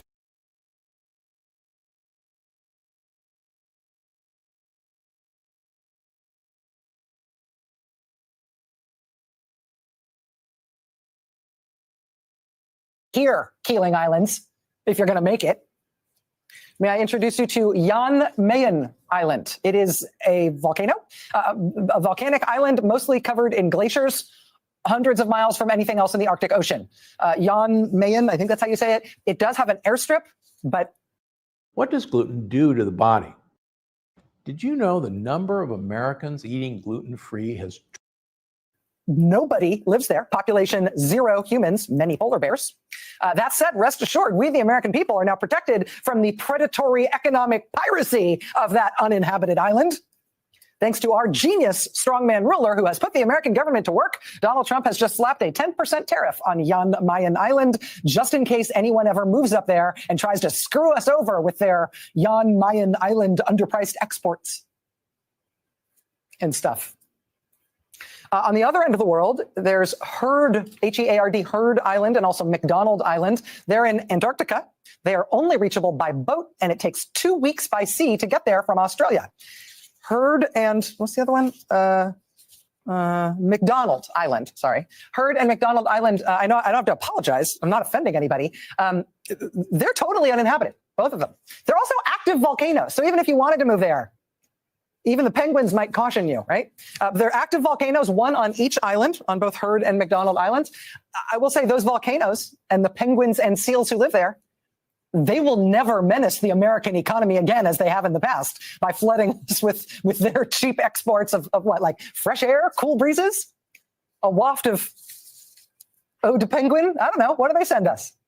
The uninhabited Antarctic volcanoes of Heard and McDonald Islands were just slapped by Donald Trump today with a steep 10% tariff. Are you tired of all the winning, America? Can you just feel the practical economic benefits that MAGA leadership is bringing to us at last? Isn't it a relief? Agence France Presse picked up on another one of these as well. This is super genius. Quote, Britain's Falkland Islands, population 3,200 people and around 1 million penguins, got particular punishment from Trump's tariffs today. Quote, the South Atlantic territory was walloped with tariffs of not 10%, but 41% on exports to the United States. 41% tariff on the Falkland Islands because, yeah. Our president waited until late in the day to announce these genius tariffs today. He waited specifically until just after 4 p.m. Eastern time because The financial markets close at 4 p.m. Eastern time, and he didn't want to see that reaction in real time. After the markets close, there's no active trading on the American stock markets, right? But people trade in futures that indicate essentially what they think the markets are going to do when they open up tomorrow. This is the lead right now at CNBC.com explaining how that's going. Quote, U.S. stock futures cratered as President Donald Trump unveiled sweeping tariffs of at least 10% and even higher for some countries, raising the risks of a global trade war that hits the already sputtering U.S. economy. Futures tied to the Dow Jones Industrial Average lost 1,069 points, or 2.5%. S&P 500 futures dropped 3.6%. NASDAQ 100 futures lost 4.5%. Yeah, are you tired of all the winning? Did you vote for the rich guy because you thought he'd be good with money? CNBC quotes Art Hogan, chief market strategist at B. Riley Wealth Management, saying, quote, what was delivered was as haphazard as anything this administration has done to date. And the level of complication on top of the ultimate level of the new tariffs is worse than had been feared and not yet priced into the market. At the New York Times, they described a broad range of economists, quote, revising their forecasts down for growth and up for inflation as a result of Mr. Trump's announcement. Nancy Lazar, chief global economist at Piper Sandler, had previously expected a flat next quarter in terms of U.S. economic growth. She now expects that U.S. economic growth in the second quarter may be negative. It may fall 1%, quote, because you're going to be increasing prices more aggressively, and it's going to negatively impact the consumer space more than we.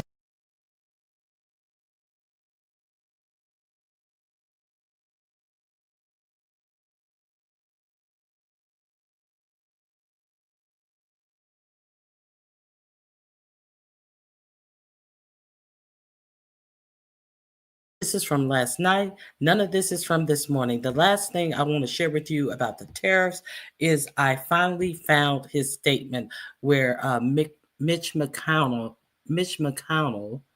and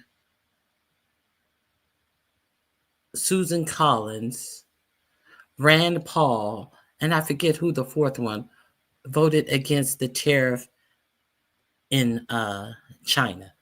And he came out with a statement, and we're going to check that out. As well, a somewhat bipartisan piece of legislation was introduced in the Senate. All of the Democrats plus Republicans, Susan Collins, Mitch McConnell, Lisa Murkowski, and Rand Paul. The Senate passed this resolution to block Trump's tariffs on Canada. Trump attacked all of those Republicans for joining with the Democrats in an early post in the morning. Okay, let me see if I can. He's not going to read it. The other guy read it. Oh, God, it's kind of fuzzy.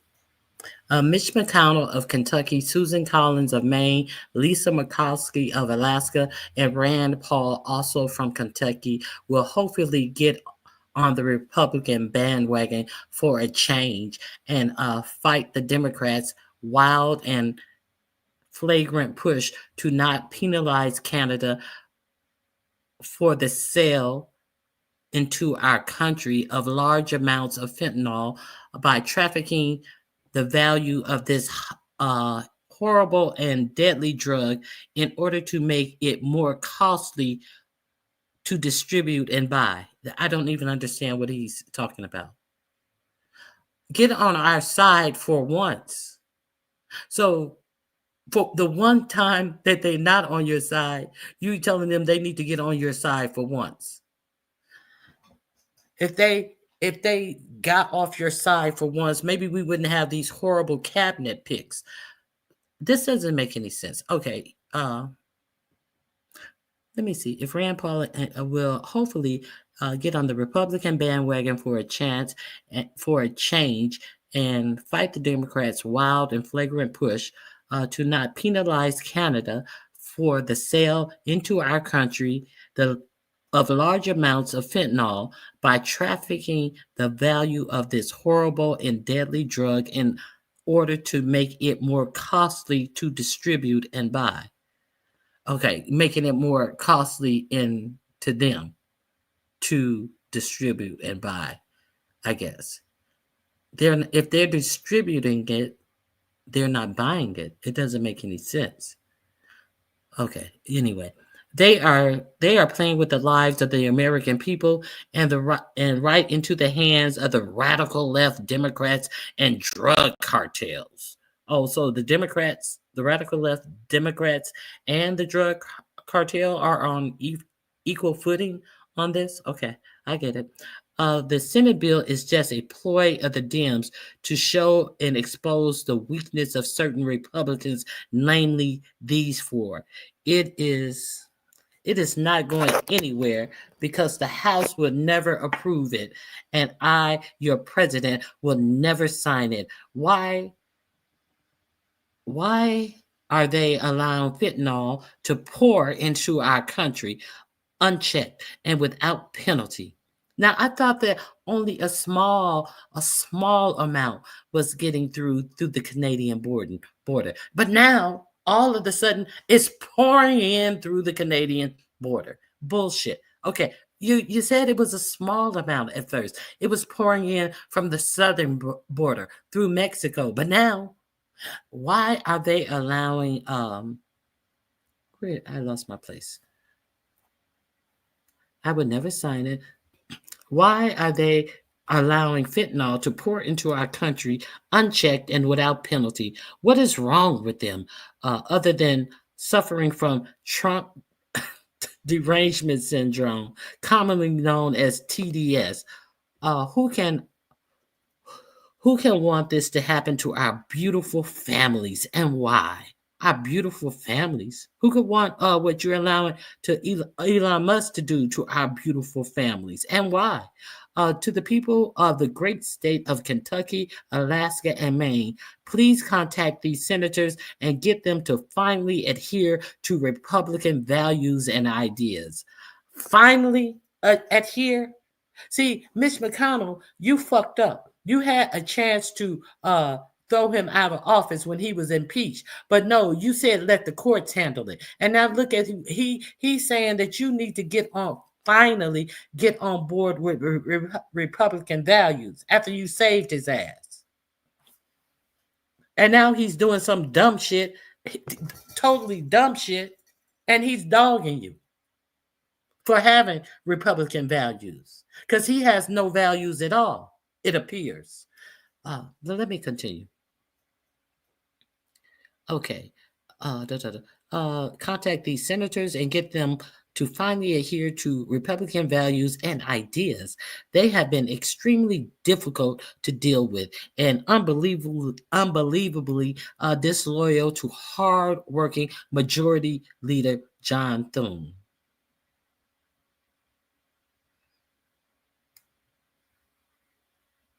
Okay.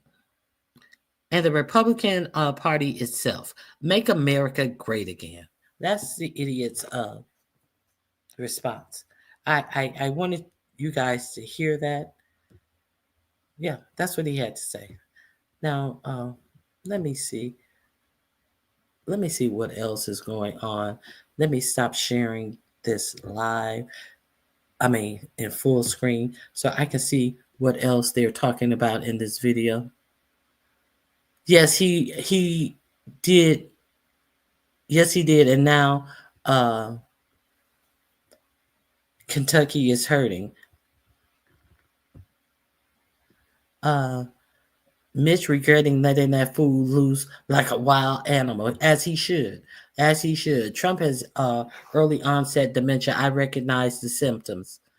0.4% of fentanyl is coming in from Canada, but he says they're letting it pour in. Now all of a sudden it is pouring in. And okay, I call my representative every day, just about everyone. I change my voice to get to the second step. I ain't mad at you, real Mama Fifi. Because what's going on in our government is outrageous. It is truly outrageous. Let me see. Morning, where Donald Trump is post right there, or as Roger Sherman writes, we simply is now tariffing the entire text message threads. So it's been a pretty solid honeymoon for Donald Trump, other than he added journalists to classified text message threads. He mistakenly deported legal migrants to concentration camps in El Salvador, and he's now tariffing the entire world, including remote Antarctic islands that are uninhabited by human beings, but inhabited by many penguins. Hat tip for Carl Quintanilla's post right there. Or as Roger Sherman writes, we simply had to intentionally destroy the world's strongest economy while dismantling our scientific and educational infrastructure to ensure that a team with a trans girl would never finish second place in the Mountain West volleyball standings ever again. Or as Jessica Rydell says, some voters got mad about people listing their pronouns, so now we're sending law-abiding legal migrants to torture prisons and being hit with the largest middle-class tax hike in at least 40 years. The American markets are crashing right now. Donald Trump is imploding the entire American economy. GDP is expected to contract now by as much as negative 3.8%, whereas if Donald Trump did nothing 8 weeks ago, the Atlanta Federal Reserve predicted 3.8% growth. Now it's negative 3.8% or 3.8% contraction because of what Donald Trump has been doing. Donald Trump's, quote, Liberation Day was an utter disaster. And as economists said, it was worse than anybody expected. When you take a look at all of the tariffs that Donald Trump imposed on every country in the world, the average tariff is about 29%. That will cause devastation to world economies. It will cause devastation to the United States economy. As our editor-in-chief, Ron Filipkowski, wrote, it's comforting to know that our economy is now being driven by Howard Lutnick, a modern incarnation of the sham wow guy, or really the modern incarnation channeling the ghost of Smoot and Hawley, rolled out by a frontman in orange makeup and high heels who bankrupted casinos. We're seeing memes like this, like Donald Trump being Salt Bay, but not Salt Bay, economic destructive, I don't even want to say Bay, and it ain't Liberation Day, it was Annihilation Day, the annihilation of America's economy. Okay, so he's going on and on. Okay, so let me see. Percent, I think. In other words, they charge us, we charge them, we charge them less. How can anybody be upset? Really kind of figured out how Donald Trump even arrived at his numbers. Okay, I'm gonna end there. Let me put this link in the chat if you guys want to check out the Midas Touch, a great channel. He's enjoying himself. He's just clowning him right now, but they actually do great stories, but he's just doing a recap of the ignorance. That's horrible. They can bring back people who are not illegal. I agree, Real Mama Fifi. I talked about that at length on yesterday. My 401k is crying for help. Girl, everybody's is. Everyone's is, including mine. I am one of the everyone's. Trust. I know. Okay, so now I had a party in the afternoon because I played a video for you guys that Elon was leaving. And I didn't hear, I heard it in the afternoon, but I haven't heard anyone else report on it. But now after Elon has proven to be the raid of the Republican Party that's going to keep voters away after that Wisconsin debacle that he tried to buy, actually put his money to buy. It seems like 45, 47 may be getting rid of him. Let's check this out. that you all are going to love. After Republicans lost the Supreme Court race in Wisconsin last night, Trump is now telling his inner circle that Elon Musk will leave soon. Now, we saw a lot of backlash towards Elon Musk in particular because Republicans are now claiming that him interfering with the race kind of ruined their chances. It says the president is pleased with Musk, but the decision comes as the tech mogul increasingly looks like a political liability. Check out what Harry Enton said about this. If you are a Republican candidate running in a swing state, you don't want Elon Musk anywhere near you. Yes, maybe you like the money, but you do not want his presence in your state. Why is that? Elon Musk, simply put, is an unpopular guy. He is political poison. Look in Wisconsin, his net favorable rating, minus 12 points, 12 points underwater. That is an even worse number when you look nationally. Look at that. It's minus 17 points. So if there's one big lesson to take away from Wisconsin is Elon Musk does not help Republicans when he shows up. If anything, the data suggests that he hurts them. Republicans, stay clear of Elon Musk. Why are people so mad? All Elon did was fire veterans, fire people who served for our country for decades, go around with a literal chainsaw while people are struggling because Elon fired them. All he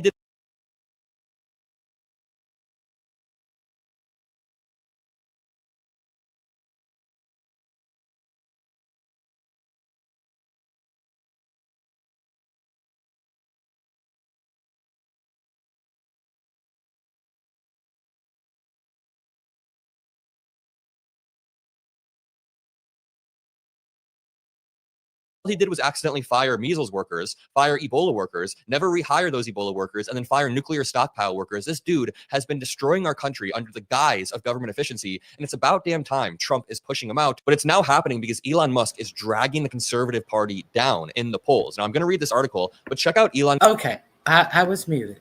I was muted. Let me see. Let me go back. Thank you, Babs, for letting me know. A literal chainsaw while people are struggling because Elon fired them. All he did was accidentally fire measles workers, fire Ebola workers, never rehire those Ebola workers, and then fire nuclear stockpile workers. This dude has been destroying our country under the guise of government efficiency, and it's about damn time Trump is pushing him out. But it's now happening because Elon Musk is dragging the Conservative Party down in the polls. Now, I'm going to read this article, but check out Elon. No, I went back too far. If anything, the data suggests of Elon Musk, if you what? Fire people who served for our country for decades, go around with a literal chainsaw, fire people who served for our country for decades. Elon Musk, why are people so mad? All Elon did was fire veterans, fire people who served for our country for decades. And this is where I stopped. And I had to say, Adam, what are you talking about? I pledge allegiance to the flag of the United States of America and to the republic. I don't see any of this happening.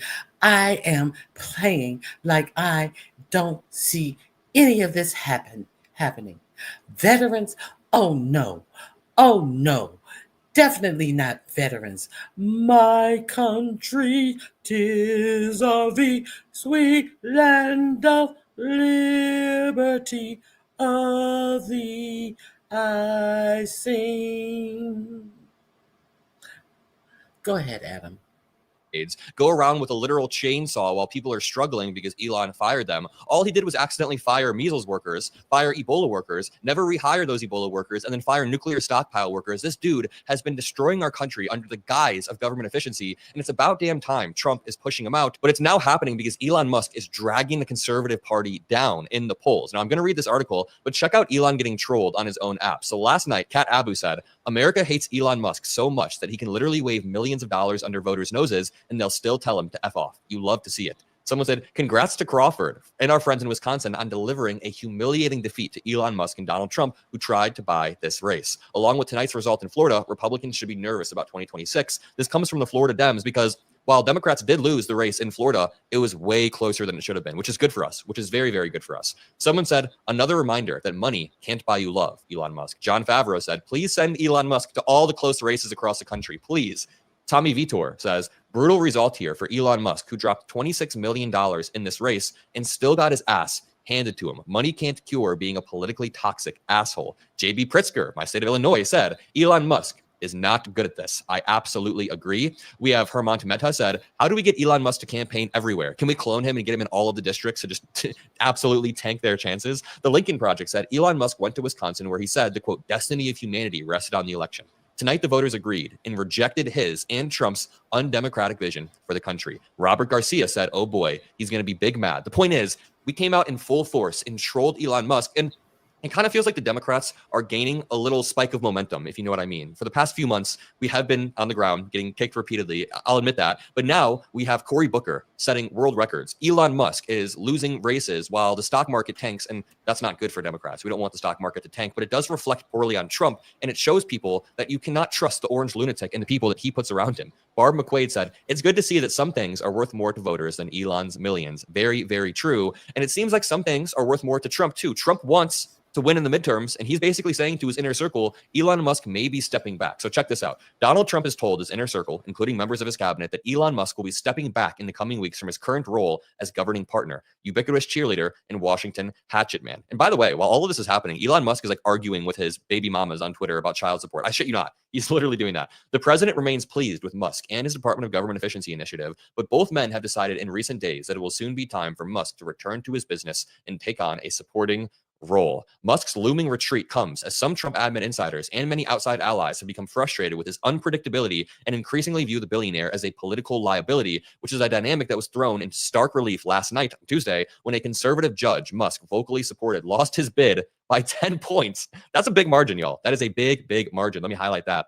Drop a like for the 10 points. And for everyone in Wisconsin, pat yourselves on the back. Thank you to everyone who lives in Wisconsin. It also represents a stark shift in the Trump-Musk relationship from a month ago when White House officials and allies were predicting Musk was, quote, here to stay. White House officials predicted a lot of things. They thought, number one, Trump would be reeled in. But no, he's doing his Liberation Day terror policies. By the way, I don't know if I've read this article yet, but Trump is set to announce the biggest tax increase on Americans in decades today through his tariffs, and we need to be hammering that message home. Some people say the tariffs are distractions, which I see, but also I think Trump tries to distract people from the tariffs at times. One senior admin official said Musk is likely to retain an informal role as an advisor and continue to be an occasional face around the White House grounds. Another caution that anyone who thinks Musk is going to disappear entirely is fooling themselves. And I'm not making the claim that Trump's going to disappear entirely, but it does seem like they're kind of getting sick of Elon Musk's shit. Just think about this. It's such a win because we're only a little over 70 days into the second Trump term, and they're already pushing Elon Musk out because he's a political liability. This tells me a few things that you guys are going to enjoy. Number one, democracy is not dead. I always see these comments saying, Adam, you're naive for thinking that we'll ever have an election again. Well, who's naive now? We just won an election last night, and everyone's saying that we were never going to have an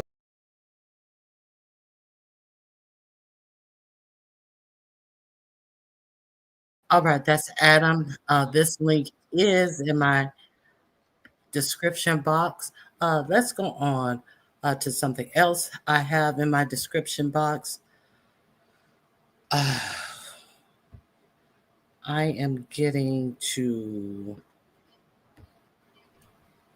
I apologize. I'm getting to something, a different topic. Let me, I don't know. Wait a minute. I don't know. What is she called again? Let me see what she's called again. I don't know if you guys, have you guys heard about, this shit is crazy. Plantation of the Plantation Mistress. I didn't name her that. I could not even think of naming someone that because usually only white people try to insult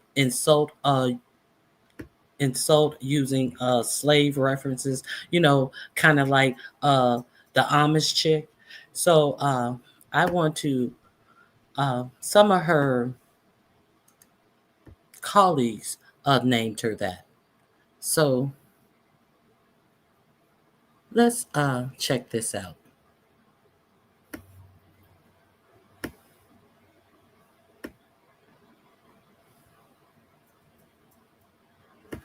Do with. I've been one of the few that have stood up to the far right extremism.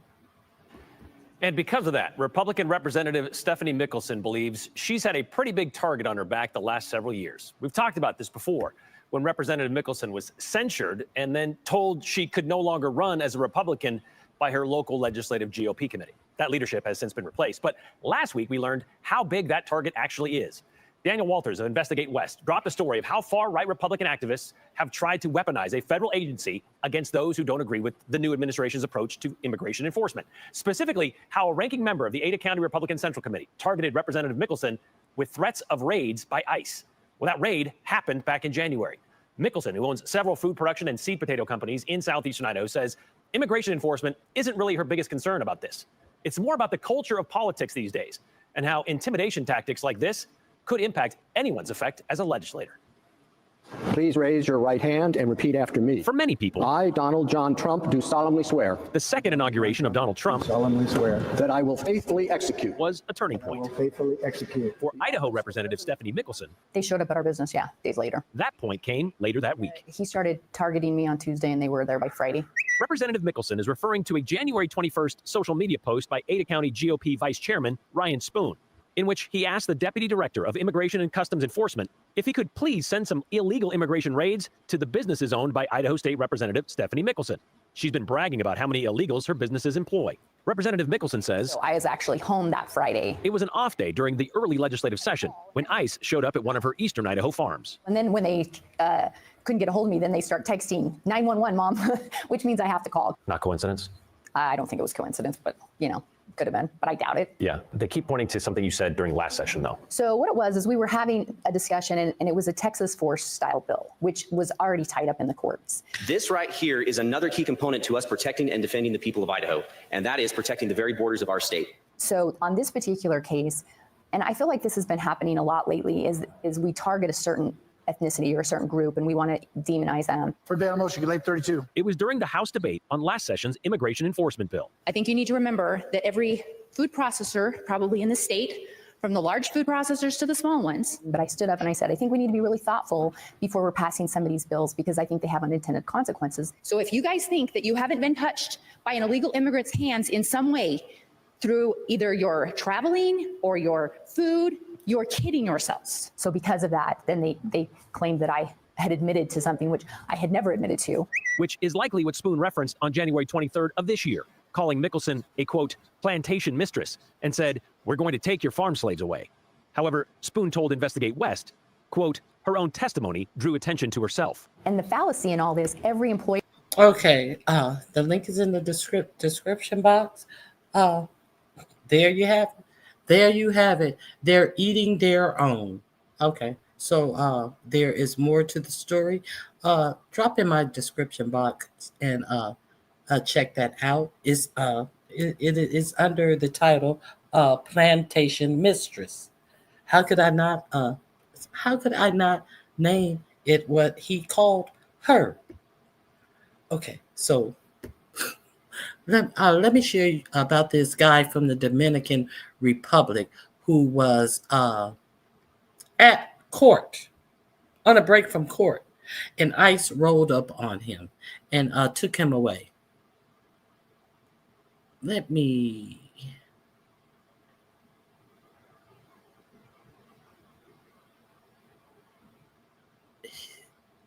Where is that?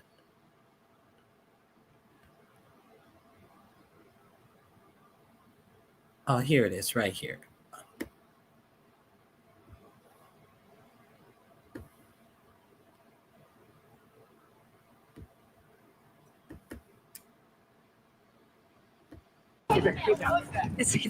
You're looking at ICE agents walk a defendant to a waiting car outside Boston Municipal Court last Thursday. His attorney says that defendant is Wilson Martel LeBron. He was on trial at BMC for allegedly trying to obtain an illegal driver's license. But in the afternoon, witnesses say he walked outside of the courthouse and was arrested by ICE agents. I find that Brian Sullivan and other agents of ICE conspired in a premeditated manner to take the defendant into custody, but not just that, to not return him to court for his trial. Because of that, Judge Mark Somerville dismissed the charges today. But his attorney says Martel LeBron was taken by ICE to the Plymouth County House of Correction, now detained by federal agents. The Commonwealth of Massachusetts engaged in egregious, intentional prosecutorial misconduct, a conspiracy to deprive the defendant of his right to resolution of the charges, which he denied by a jury of his peers. Even as the judge admonished the ICE agents, along with the two state troopers who were part of the trial, the Suffolk County DA's office says his team did nothing wrong. Any accusation that we participated in any misconduct or any operation to remove the defendant is false and reckless. This is what happens to your body when you eat cheese. I Watch this before apologize. eating cheese. I think that's Number it for the breathe. story. Fermented anyway. dairy. Oh yeah, that's it for that story. Okay. You're watching The Legal Breakdown. Glenn. Okay, so there is one more story. Did you guys watch the hearing this week? Last night, I mean, yesterday. Okay, so let me share my screen. This the link to the whole hearing is in my description box. I am just going to play a little bit of it so you can see the two sides of what they are actually talking about. Let me share my screen. The name of this video is Inside the Biden FBI Waste, Fraud, Abuse, and a Bureau Leadership in Decline. So they're talking about the Biden FBI. They're talking about waste, fraud, and abuse. And they're talking about a bureau leadership that is in decline. Three different things here. So this is the opening statement from the chair, Mr. Van Drew. He is the chairman. Let's see if his, I don't know. I'll play a little bit of his opening statements because so you can understand what they're here for. They're hacking our elections, not on Chase. It was real. They knew it. It's not millions, but billions of dollars.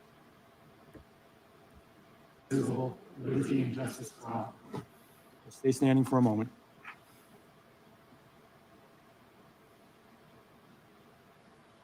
Oh, so now they're praying. Stay standing for a moment. Yeah, no. What they're doing is praying. Okay.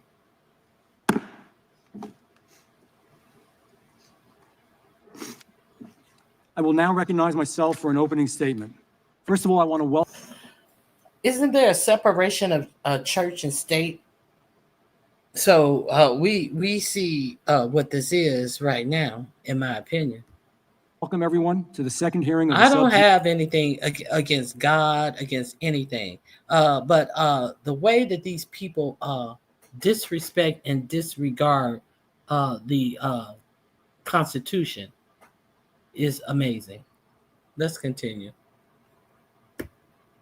Committee on Oversight. Today, we are continuing the important work we began in our first hearing, exposing the weaponization and politicizing of federal law enforcement agency against the American public. This time, we'll be focusing squarely on the Federal Bureau of Investigation under the Biden administration, a bureau bloated by bureaucracy, a bureau that burns through billions, not millions, but billions of dollars in taxpayers' dollars to chase political enemies, a bureau that silenced dissent and trampled on our constitutional rights. All while real threats to our safety were ignored. This wasn't just a leadership failure, it was a betrayal of the American people and of the American trust. This hearing is more than oversight. This is about restoring trust. This is about standing up for every American who believes that government should protect them, not target them. Let me be clear. The FBI should be a shield for the American people. Instead, under the Biden-Harris administration, it became a sword to use against them. Let's start with parents who spoke up for their kids, parents who voiced concerns about radical school agendas. What did they get in return? A surveillance file, a federal investigation for just trying to be a good parent. That's not law enforcement. In my book, and in most Americans' books, that's intimidation. Let's talk about people of faith. The Biden FBI branded certain Catholic Americans as, quote, radical traditionalists and potential domestic terrorists. They even discussed infiltrating churches by having parishioners spy on their own people, by their own fellow parishioners. And it wasn't just Catholic churches. In 2021, the FBI raided a Hindu temple in the state of New Jersey. Using overwhelming force, agents stormed sacred grounds. And listen to this. They held guns to the faces of the holy men. They disrupted religious life, all based on loose, untrue allegations, which are now. Okay, Harpo, who this man? What he talking about? At the same time, this current Department of Justice have picked up people and have them in a fucking gulag prison And they know that that at least some of them are not gangs, but even if they are gang members, they have committed no crime. So what the fuck you talking about? Let's continue. They're now thankfully unraveling in court. Our sacred places, our churches, our synagogues, our temples, our mosques, they should be sanctuaries, not scenes of government surveillance. Let's talk about free speech. The FBI knew Hunter Biden's laptop was real. They knew it. They colluded with big tech to frame it as Russian disinformation. They tried to bury the story from the American people. That wasn't law enforcement. That was raw political election interference. And all of this, the worst part of all, it wasn't free. It came with a price tag. In fiscal year 2024, and listen to this, the FBI spent over $6 billion, not million, $1 billion on intelligence, counterintelligence, and counterterrorism. All. Okay, so we see where he's going with this. So let's see where his co-chair is going with this. Ms. Crockett for an opening statement. Thank you, Mr. Chairman. And as I'm sure you can assume, we see this a little bit different. Whoops. We want to go is by understanding where we were. It's about doing the right thing. I thank you, and I look forward to this testimony. I now will recognize the ranking member, Ms. Crockett, for an opening statement. Thank you, Mr. Chairman. And as I'm sure you can assume, we see this a little bit differently. Here we go again, talking about Biden, Biden, and more Biden. Today is nothing more than a dog and pony show for Republicans to avoid facing the American people for their trash policies that are killing the economy and our democracy. Despite Republicans' claim of backing the blue and being the party of law and order, we're here today because Republicans are willing to throw our country's top law enforcement agents under the bus to appease Trump and execute his political vengeance. Now, I know remembering things is hard for some of my colleagues on the other side of the aisle, like remembering not to add reporters into a signal chat discussing military war plans. But let me remind my colleagues that it was Trump who decided to store national secrets and classified documents next to his oversized bathtub and toilet at Mar-a-Lago. It was Trump who took the documents out of the boxes and shared them with his guests. It was Trump who told his staff to move the boxes when the FBI was coming. And it was Trump who appointed Director Christopher Wray as head of the FBI, the same director that allowed the investigation to move forward. As much as Trump and Republicans hate to accept it, we are still a country with laws. And when you break them, there are consequences. Now, make no mistake, we should all be concerned about the FBI. But my concerns as ranking member of this subcommittee, as a member of Congress, and as an attorney, as well as a citizen, are based on things called facts. And when I say facts, I mean clear, indisputable facts, not those alternative facts my Republican colleagues continue pushing onto the American people. So let's talk about facts. Fact. Even prior to being confirmed by the Senate, Kash Patel was directing officials within the FBI to fire members within the Bureau simply because they worked on the lawful investigations into Trump. Fact. Patel failed to disclose his previous work and financial ties with the country of Qatar, a country that, had you had read the Mazars report, released last year by the House Oversight Committee, you would know paid close to $500,000 to Trump while he was president of the United States. Unsurprisingly, the FBI's Foreign Influence Task Force was recently disbanded, and the DOJ also cut back on its Foreign Agents Registration Act enforcement. Our enemies are jumping up and down now that we're doing their work for them. Another fact, Patel has never even been an FBI agent and is now leading the Bureau. Even one of today's Republican witnesses organizations, the Bureau, has advocated having an FBI agent lead the Bureau. But rather than confirm a director with credible, dedicated experience, the Republicans confirmed a political loyalist with no Quantico or FBI training. Talk about DEI. Didn't earn it higher. Another fact, Patel, who rails against telework, what he calls lazy agents, was working part-time in and out of Las Vegas, commuting back and forth between there and DC while also living in the home of a GOP mega donor. Think about that for a second. Could you imagine what Republicans would have done had, say, James Comey had been living in New York part-time as the FBI director, and if his New York home was owned by, say, George Soros? Speaker Johnson would have forced a floor vote on articles of impeachment within days of this news coming out. But nevertheless, my Republican colleagues are willing to sacrifice safety for stupidity as long as it's loyal. Another fact, Patel and Trump-backed FBI leadership have redirected FBI agents who are working on investigations involving violent crimes against children and child exploitation and transferred them to work on anti-Tesla attacks and redacting Jeffrey Epstein files. Talk about FBI waste and abuse. You simply can't make this stuff up. To be clear, Director Wray testified before Congress last year, noting that, quote, if each one of the FBI's cyber agents and intelligence analysts focus exclusively on the China threat, China's hackers would still outnumber FBI cyber personnel by at least 50 to 1. Yet rather than hire more agents to protect against these cybersecurity threats, Director Patel is reassigning agents to redact Epstein files. Someone please tell me how this makes America safe. It's almost as ridiculous and wasteful as Patel's idea to contract the Bureau with UFC fighters. And while I have very real concerns about the current state of the FBI today, I want to be very clear. My concerns aren't with career agents, the men and women dedicating their lives to protect our country and communities.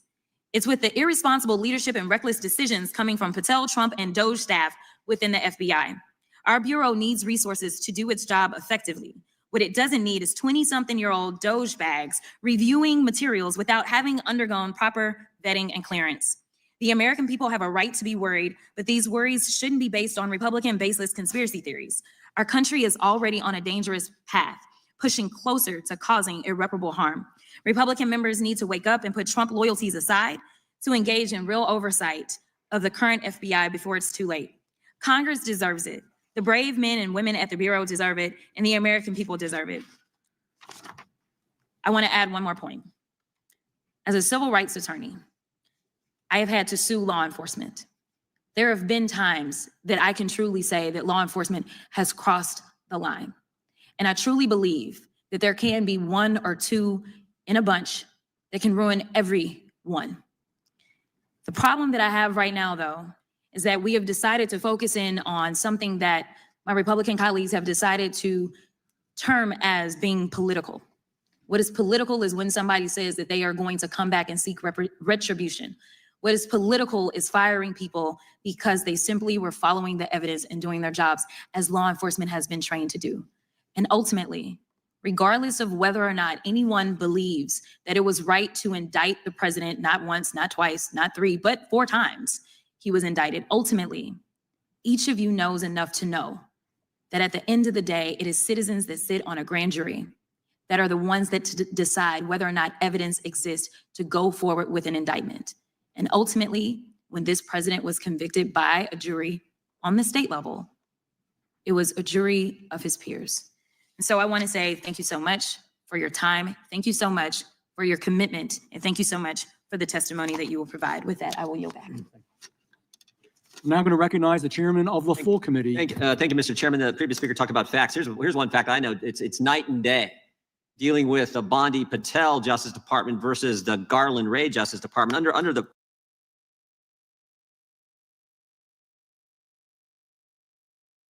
Yeah, I'm pretty sure it is. So he's up and mad. He's up and mad. You're up and mad, but you never answered to the subpoena that was sent to you. You just ignored the congressional subpoena that was sent to you. Let me see what he's mad about. I haven't seen all of this. I just saw the opening statements. We're not going to watch all of this today. If I go back through it and I find something interesting, I will play it tomorrow. But let me see what this jackass is going to say.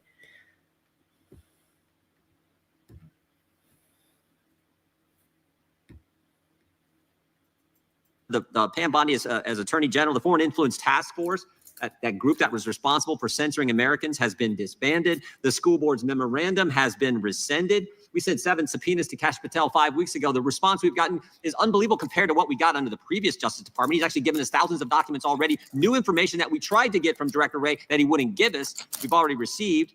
We'll be talking about some of that. So that is the fact. Complete change from where we were with the previous Justice Department. The previous Justice Department, of course. It's ironic that he brought up subpoenas and he didn't answer his own subpoena. I know she's going to get in his ass, but let's continue. of course, that couldn't tell us who planted the pipe bombs, who leaked the Dobbs opinion, who put cocaine at the White House. Couldn't tell us answers to those questions. But they had plenty of time to put together the memo to say we're going to investigate moms and dads at a school board meeting, as the chairman pointed out. They put together a memorandum. We've now learned it wasn't just in the Richmond field office, but in other field offices where they were equating pro-life Catholics to extremists.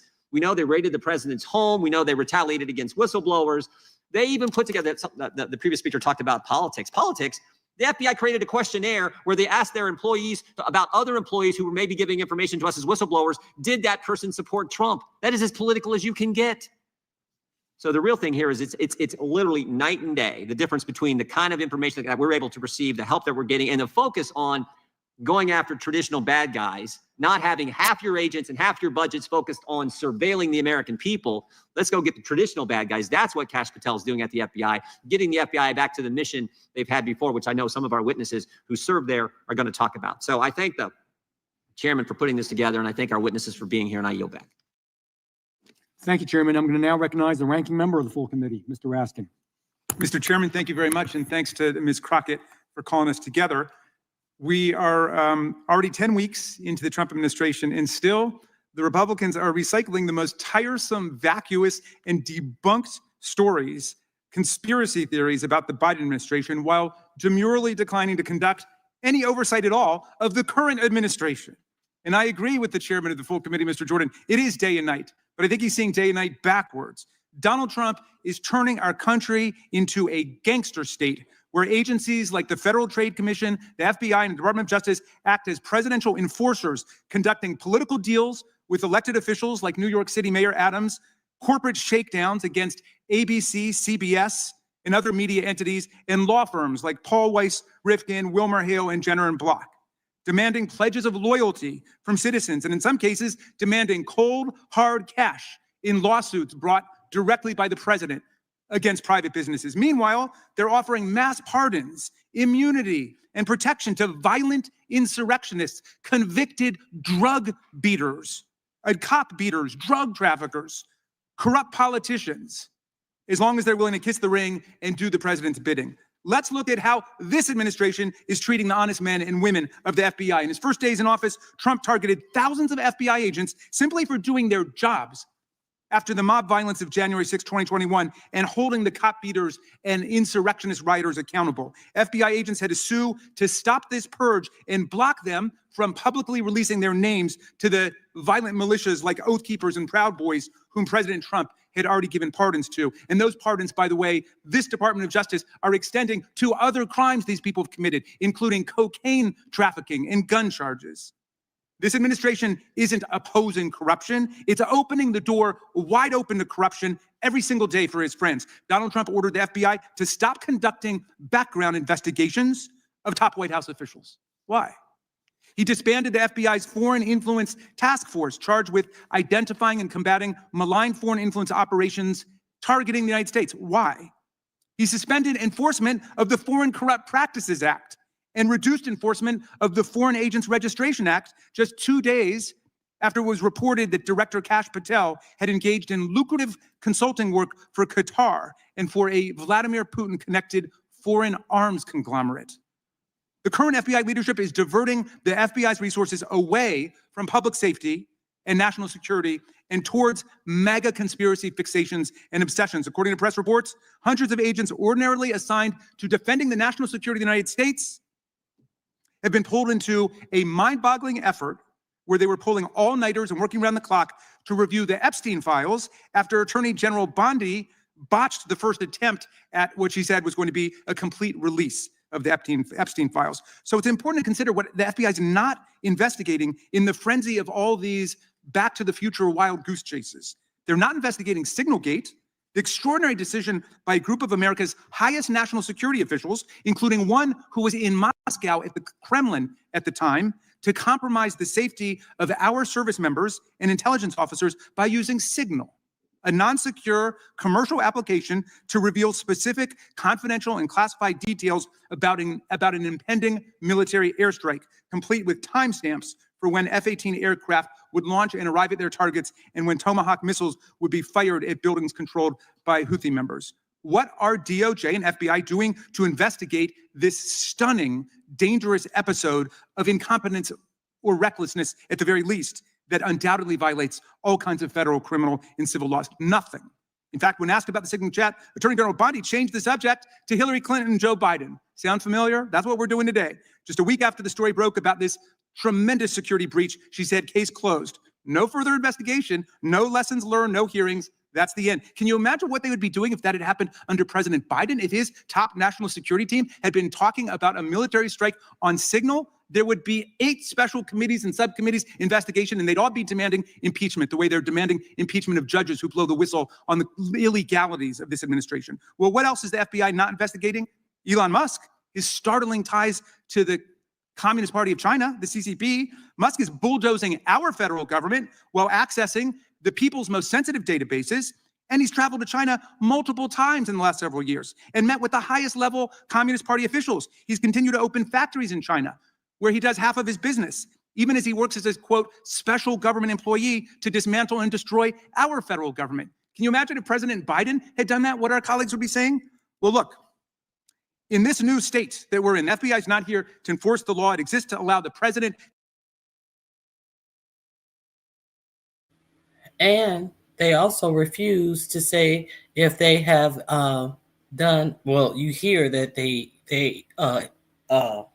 4547 has stopped background checks. This is crazy. They refuse to say if he has had a background check.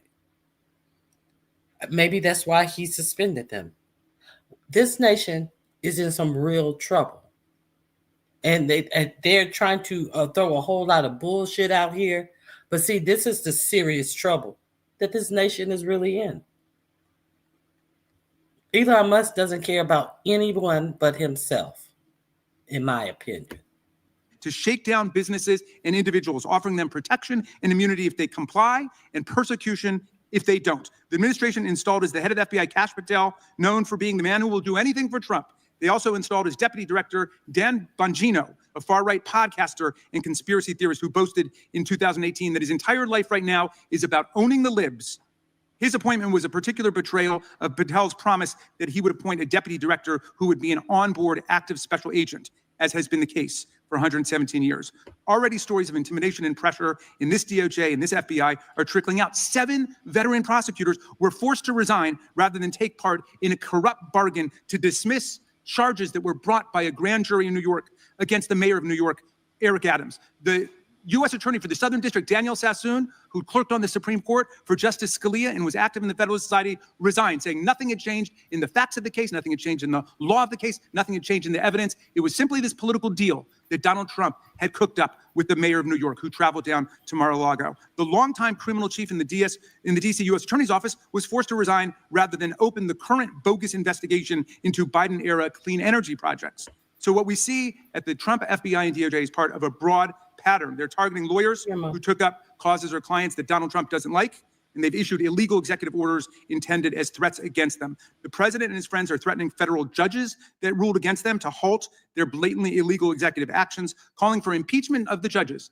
And there have been threats against their families made online. The president and his friends are threatening journalists and deporting legal immigrants for exercising their First Amendment rights, sending a clear message to anyone thinking of speaking up against the administration. The FBI's leadership are threatening to take the FBI down a very dangerous path today, one that's entirely incompatible with the values of the men and women of the FBI and the best traditions of the agency. Once again, with today's hearing, my colleagues are turning a blind eye to what's going on right now, choosing instead to regurgitate and recycle debunked and discredited lies about the Biden administration and somebody having an investigation into parents and school board that's been debunked a million times. That was an investigation into people making violent death threats against school board members. Nobody was ever arrested. Nobody was ever charged with anything. And yet they've been dining out on that. I think it's for 5 years now, talking about something that led nowhere, and there was nothing wrong with it in the first place. So the men and women of the FBI deserve to know that Congress is watching, and we got your back. We're not going to stand idly by while this administration tries to turn the FBI into an arm of a pay-to-play gangster state. Thank you, Mr. Chairman. I yield back. Thank you. Real quick. Okay, there you go. The link is in the description box. It is under I think, what is it under? It's the next to the last one. If you want, excuse me.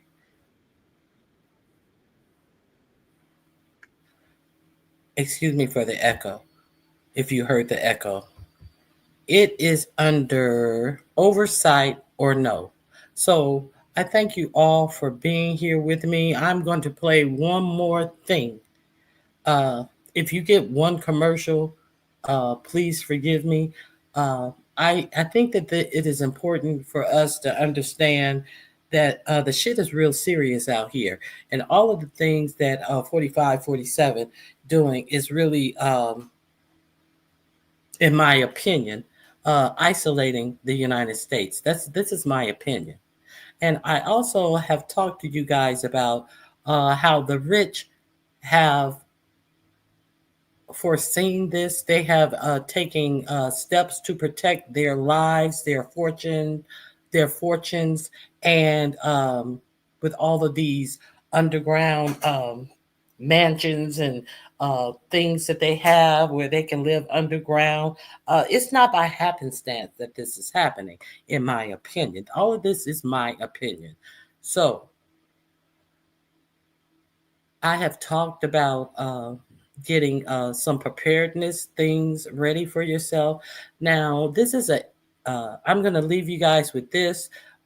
Please hit the like button on your way out. I thank all of you guys who helped me with my goals. I thank all of you guys who sent me Cash App, Mama Fifi. Let me open up my Cash App. I thank all of you guys who sent me a Cash App during this show. And I thank all of you for being here. Rainy Putz, Mama Fifi. Oh, it closed. Hold on. I'm just trying to give some information because, yeah, it's a lot going on. So I'm going to wrap up with this. I'll be back to close out the show. I understand if you guys have to leave.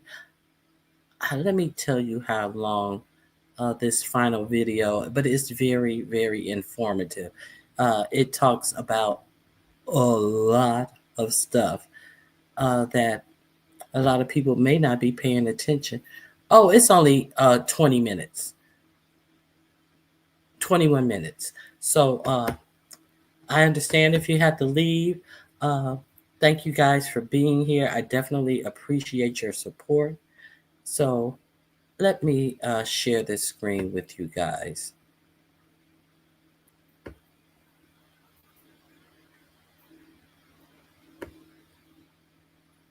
It may be informative to you too. It talks about banking.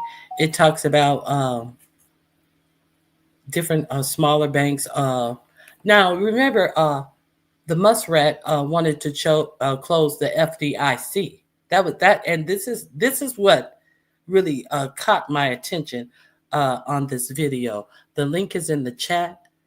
It's the last link in my description box.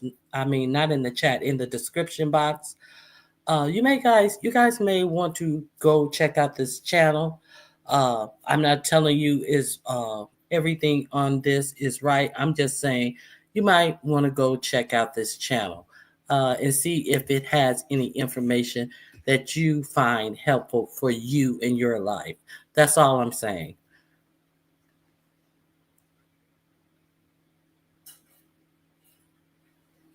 That's the name of the video too. The name of the video is Be Careful, This is Serious. So go check it out if you want to.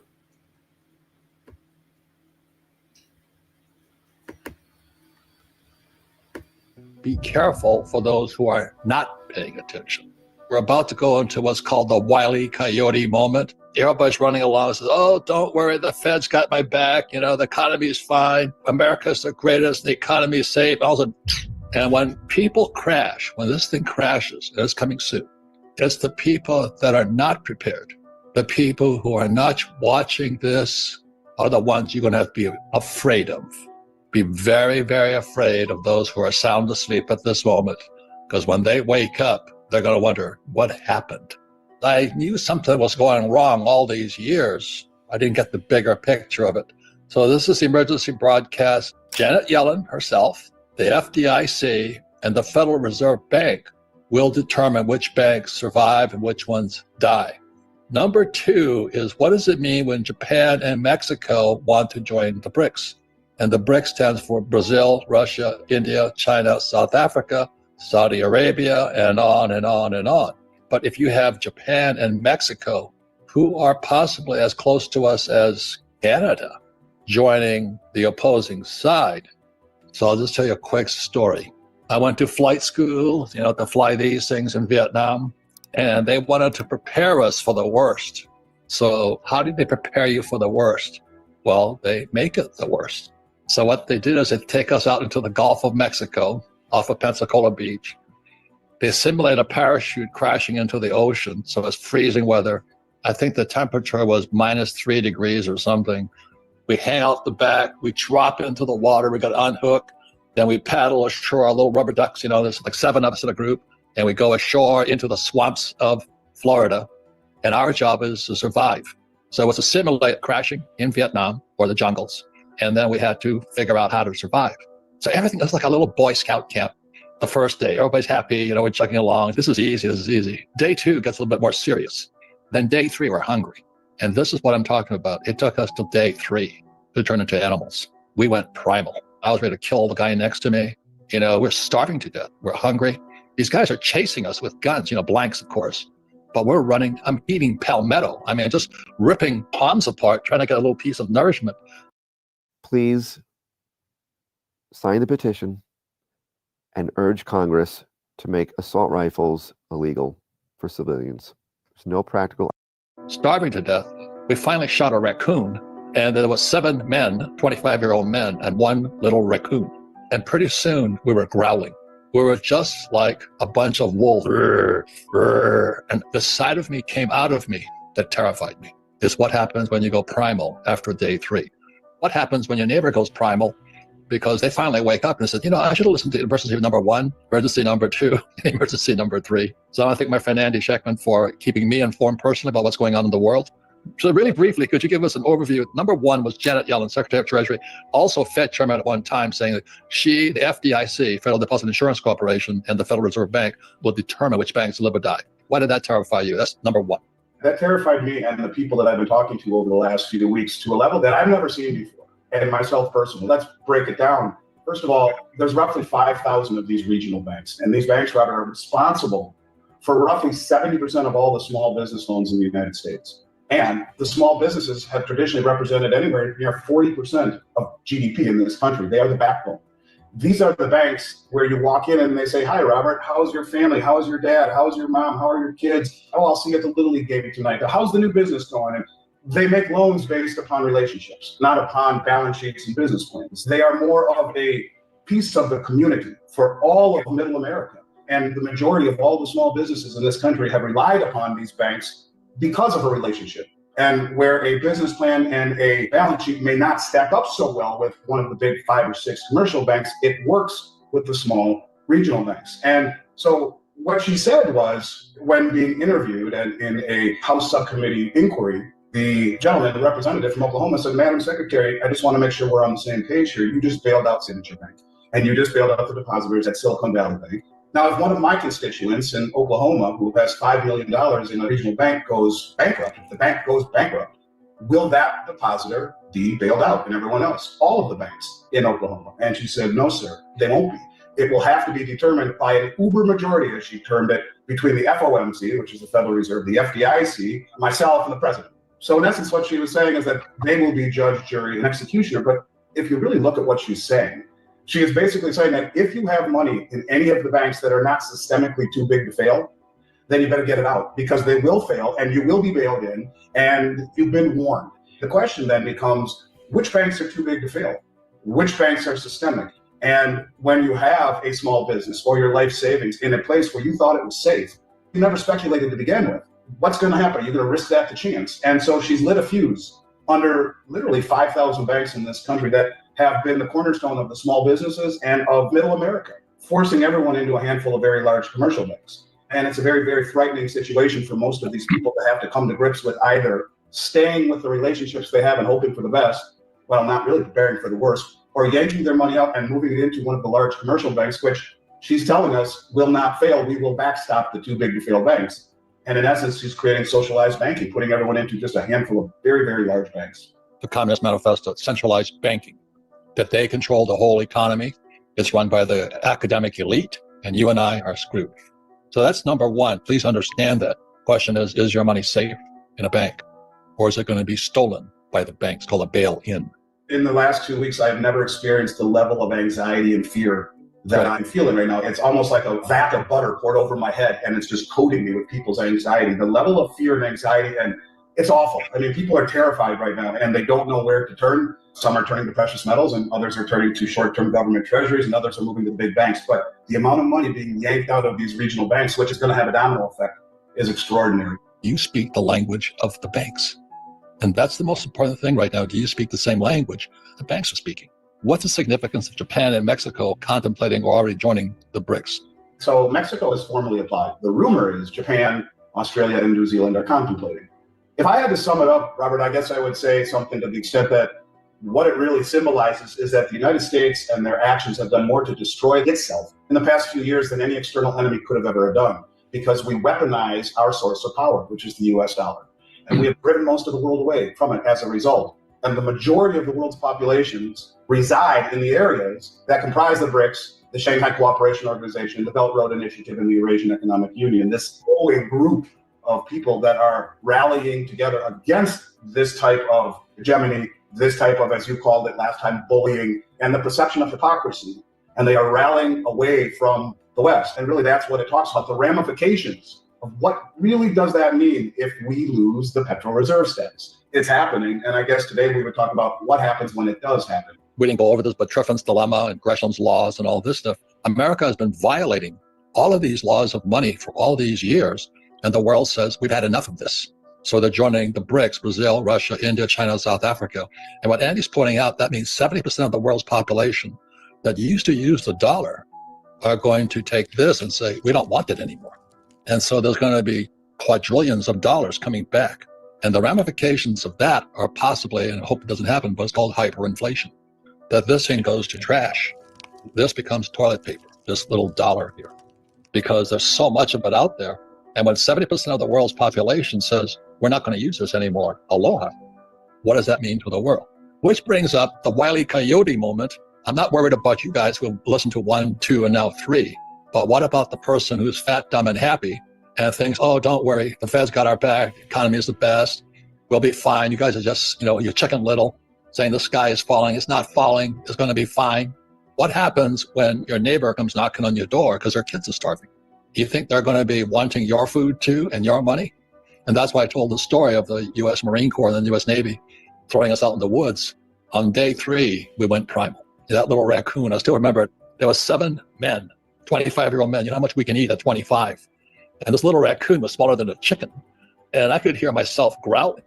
I want that piece. You can't have that piece. You can't. And then there was another group of 7 men came. They said, you can't, no, leave us alone. So there was another group coming in and said, they were so desperate, this other group of 7, we sold them the bones. I still remember that. I said, that's a pretty good deal. We got $20 for these bones here. They were chewing away on it. The point is, we're only 3 days away from primal. And what happens when your neighbor comes to visit you because their kids are starving? Well, how far away are we from the Wile E. Coyote moment? Right, and there have been a lot of things that are happening. Kenya is saying to Saudi Arabia and the United Arab Emirates that we will buy your oil from now on with Kenyan shillings instead of US dollars. In and of itself is not as big of a deal. I talk about the game of Jenga where you pull pieces out and finally the whole thing tips over. But what was very interesting about what he said was this piece where in the first 30 seconds, more or less what he says is, let me give you all some advice who hold US dollars. The term he uses, you should go to the nurses. He said in the next few weeks, this market will be very different. In essence, he's intimating that something, some event, whatever that event may be, is going to happen in the next few weeks that will affect the dollar, that those holding dollars should do what they need to do right now, he says, because in the next few weeks, this market will be very different. And I found it to be rather concerning on a broader sense. The central theme has been about the loss of the petrol standard, the growing chorus of countries, starting with the Belt Road Initiative and ending with the BRICS nations and everything in between. Wait. What Andy's saying is that in 1971, Nixon took this off the gold standard. They had to back it up with something. So 74, Nixon and his protege Kissinger, they went to Saudi Arabia and says, if you make this the petrodollar, so they went from a gold dollar to a petrodollar. And so they gave the dollar immense power throughout the world because everybody had to take this stuff here. And so what happened when China enters the scene and all this stuff is going on, what Andy's talking about, this is going to come back on us now. You need to get out of dollars and you need to do it quickly. If you don't, the whole market is changing and you need to go see a nurse if not. And what he was basically saying is get out of dollars. And how it all affects this moment when the world snaps their fingers and no longer takes dollars for oil. The ramifications of that are extraordinary and will be very similar to what you spoke about at the beginning of this conversation. If the dollar collapses and all those dollars come flooding home and interest rates spike to the moon, everything in this country changes in the blink of an eye. Not only are the three pillars of wealth, stocks, bonds, and real estate, inversely correlated to a rise in interest rates. And we're not talking about a 25 or 50 basis point interest rate hike. And you can see just raising interest rates to 4.5% has already almost broke the entire world financial banking system. But I'm talking the world dumping dollars globally because they no longer need to hold it to own oil. The ramifications of that and hyperinflation as those dollars come flooding home, because as you mentioned, every country's had to own dollars since 74 in order to buy oil, has created this synthetic demand. I almost accepted the dark circles, sagging skin, and fine lines until a 15-second routine changed everything. Nobody believes I'm 66 anymore, and my friends think I secretly had a facelift. I was skeptical it would work as fast as I was told, but I am surprised. It's ironed out my wrinkles and fine lines, firmed up the look of my eye bags and saggy jowls, and it's faded my age spots even. My husband says I look 10 years younger, which is a miracle in itself. And get this, it doesn't involve needles, face peels, or stepping a foot in a spa, but a simple daily bedtime routine. You've probably heard that as you get older, your skin will never be the same.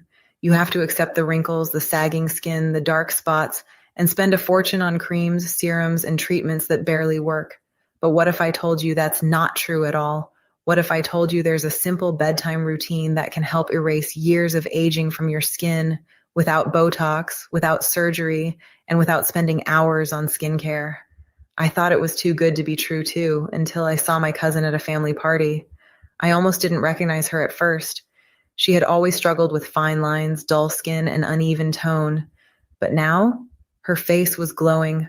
Her jawline was tighter. Her skin looked at least 10 years younger. I had to know what she was doing. She told me about a simple 15-second daily routine she had started after watching a short video online. It had nothing to do with skincare or expensive treatments.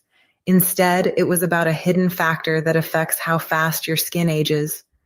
She explained that the secret to youthful skin isn't in creams or serums, it's in your gut. She said this method apparently restores your gut-skin connection, so your body can naturally start smoothing wrinkles, clearing dark spots, and firming your skin from the inside out. She said apparently thousands of women were doing it and seeing the same results. I was skeptical, but I decided to give it a try, and what happened next surprised me.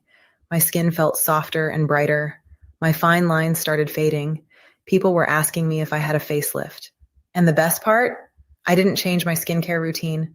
I didn't spend a fortune on treatments. I simply used this method that I learned from my cousin. And now, it's your turn. The same short video my cousin showed me, you can watch it right now. Tap the button below to see this short free video that shows you everything you need to know. Trust me, I wish I had found this sooner. Just imagine what it would feel like to look in the mirror and absolutely love what you're seeing from head to toe. What it would feel not having to worry about your lines, wrinkles, stretch marks, or skin issues getting worse. I didn't realize how much my skin and my confidence were holding me back until I saw what was possible. And the best part, friends and family keep asking me what I did. So don't wait. Tap the button below now and see exactly how you can start using this method at home tonight.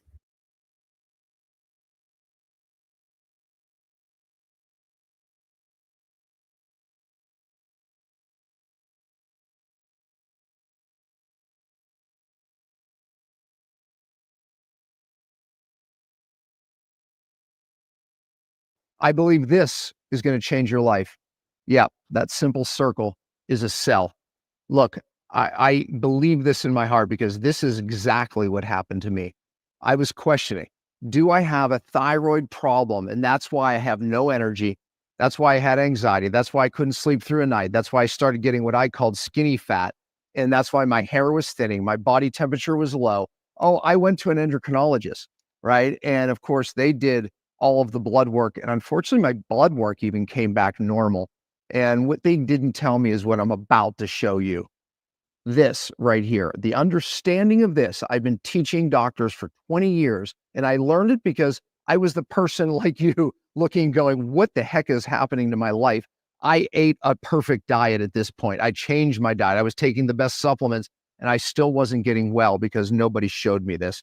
Look, on every cell, we have hormone receptors. It's those receptors where the magic is as far as how healthy we feel hormonally, energy, how well our brain works. And here's what I mean. If we just take thyroid hormone has to attach, any hormone for that matter, but they have to attach to these receptors. When they do, they get their message in the cell. In the case of thyroid, most of that message goes right here to the mitochondria. That's where we make energy. Okay, you don't have to go back into your biology, but when you make normal energy, you feel good. Simply put, your body's warm, your hair's good, your skin's good, good elasticity, good collagen, all because of that simple connection and message from thyroid. But what if something blocks it and it doesn't get its message in the cell? Okay, for starters, it doesn't matter what your blood levels look like. So if your blood levels out here of hormones, like me, I went to the endocrinologist, ran the blood work normal, frustrated because I knew my thyroid wasn't working right? But what they weren't explaining to me is that the thyroid hormone has to get its message in the cell. And when it doesn't matter what the blood levels are. Now, look, some people, the blood levels end up coming off, they go out of range, and we get put on a medication and a hormone of sorts. And okay, it can make the blood levels normal, but you go, wait a minute, I still don't feel well. My hair's still not right. My skin's still not right. My energy's still not right. I still don't go to the bathroom normal because it does cause constipation. Okay, same problem. We need to ask ourselves a different question.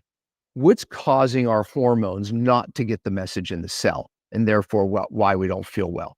Well, something simple, and you probably heard it, inflammation of the cell. Inflammation of the cell blocks our hormones from communicating with our cells, and it doesn't matter what we do, we won't feel well unless we address the cause of that. Well, look, I did a training below. I have done this training for 20 years. I've been teaching doctors. This training's free for you. In the training, number one, I talk about a test to see if you have cellular inflammation, and that's what's driving hormone resistance and you're not feeling. The ramifications of dollars being globally dumped simultaneously in favor of another settlement currency for oil, it's terrifying because everything that makes people feel wealthy in this country is inversely correlated to that moment. And when the dollar dies, along with stocks, bonds, and real estate, what does that mean in the analogy of 7 hungry Marines eating a raccoon? When the supply chains are completely broken, the dollar is worthless, the grocery stores are empty, people have no cash, they're ill-prepared for what is coming. So yes, they will come knocking. And as in my mind's eye, I guess I would say when people have nothing to lose, they lose it. And that's the kind of environment that I would envision, God forbid, that we're not so really far away from when you look at the pieces that are being put into place. I'd like to mention one in particular. And it's really being overlooked, in my opinion, by the media, and I don't quite understand it. But in terms of what happened in Saudi Arabia, here you've got Sunni and Shiite. They've been at each other's throats for centuries. And it is a reconciliation between the two countries brokered by China. And the two countries are now reestablishing diplomatic ties and opening embassies in each other's country. And then also what happened was when Biden went to Saudi Arabia, they didn't even talk to him. Because why would they talk to him? He's a woke guy. He says, we're going to put oil out of business. I'm going to talk to Biden. You know what I mean? Right. But when Xi goes in, the guy ahead of China, he gets a royal welcome because he's going to buy oil from Saudi Arabia. And it was Biden who cut down the Keystone XL pipeline that sent oil from $30 a barrel to $130 a barrel, which destroys the middle class because they can't afford, they got to choose between putting gas in the car or eating. And that's why I use the example of sitting there with this one little raccoon. And at least we had something. But when the other 7 guys came across and they were starving also, you have not lived and seen desperation like that. And I'm saying to all of you, if your kids are starving, what would you do? Shanghai Cooperation Organization, which is 60% of human population in and of itself, and pretty darn close to it. The Eurasian Economic Union and the BRICS, all of them together are north of 80% of human population who are not going green. And you add the other countries, 60 of them, including Mexico, and including perhaps Japan, and including perhaps Australia and New Zealand, those aren't even part of the 60, that are applying or have expressed interest into applying. You're dealing with the majority of human population. And what China is doing, it's around cooperation, upon reconciliation. They're going into countries like South America. They're going into Africa. They're going into the Arab states, and they are building infrastructure. They're building bridges. They're building roads. They're building ports. They're building oil refineries. What Andy is saying is, I was in Zimbabwe, and we fly helicopters out there to go hunting. And this guy says, that's a Chinese compound there. And there was like this college campus filled with Chinese people building infrastructure. They were putting in fiber optic cable for the country. The Chinese were. They're doing all the things that makes a country richer, but they're countries with resources. Do you know what I mean? With stuff that the Chinese want to use. So we send our cheap ass dollars, these things here. We buy their, gold, silver, oil, copper. We pay them with fake money, but the Chinese go there and actually make their economy stronger via infrastructure. And I've seen these large campuses of Chinese people. I'm going, holy mackerel, this is the last 10 years. So when you see it, you go, what the hell is the US doing? And they're coming in and they're industrializing these countries that in a mutually beneficial way, giving the hope of a middle class, the hope of a better life, and doing it the right way with cooperation instead of coercion. And look, this is the first time in arguably 5 centuries that you don't have a political leader from the West setting the global agenda here. This is Xi Jinping and Vladimir that are setting the global agenda by going into these countries and making life better for everyone and mending fences and reuniting countries that have hated each other forever under a common goal. They're not stealing the country's wealth with fake money. Right. When they spell quantitative easing, that's called counterfeiting money.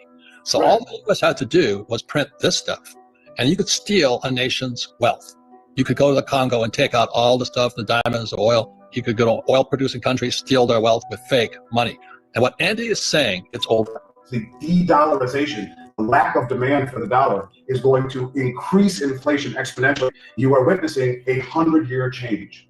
And when the switch flips, all of these countries have joined together and they dump dollars globally. It will be a religious experience in this country. If you are not prepared, you're dead. And that's what that guy from Kenya was saying. So to go to a hospital now. I'm a Marine. I've been in my own homes. I've had people break in Hawaii. And when people are desperate, desperate people do desperate things. We're getting there now. Let me say one more thing, the thing called Triffin's Dilemma. Triffin's Dilemma meant that for the US to be the world's money reserve currency in 1944, they had to print extra of this. So the whole world had this in their banks all over the world. They have more of this stuff than any other product in history. This is toilet paper. And what that guy was saying from Kenya is when this stuff starts coming back in, it's just not how much they printed, it's how much they've had in storage, because they had to be able to buy oil in this stuff here. So what's going to come back is a tidal wave of this toilet paper upon America. And this little $35 coin here, I don't like to make predictions, but I'd rather have this than this here. Do you know why they tell you to save money? I don't know. Because the system of banking, it's the banks run the world. The rich run the world. They don't care if you're communist or capitalist. So let's say you save $1 US or €1, 1 yen. The banking system can lend out 10. So the entire system is called the fractional reserve system. The fractional reserve system is also printing money. They want you to save money so they can lend out your money 10 times.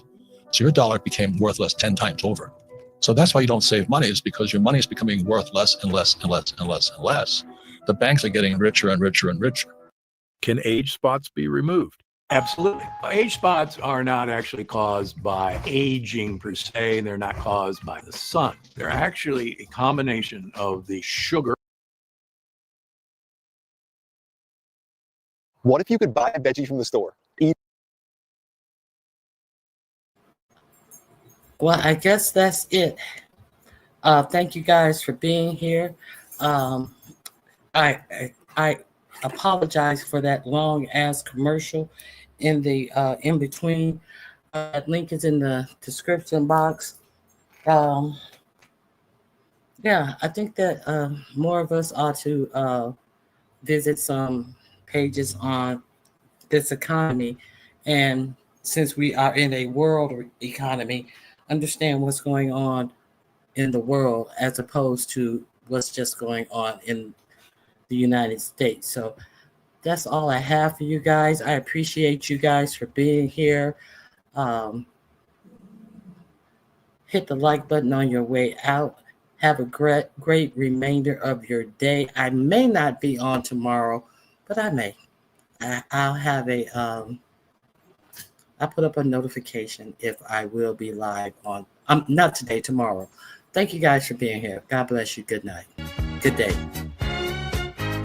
In the morning when I'm driving, I really come alive when I listen to my Ronnie, I listen to my Ronnie Q. They are rare and they are few who can compare with Ronnie Q. So grab a chair, she's coming through. She's on the air, it's time for Ronnie Q.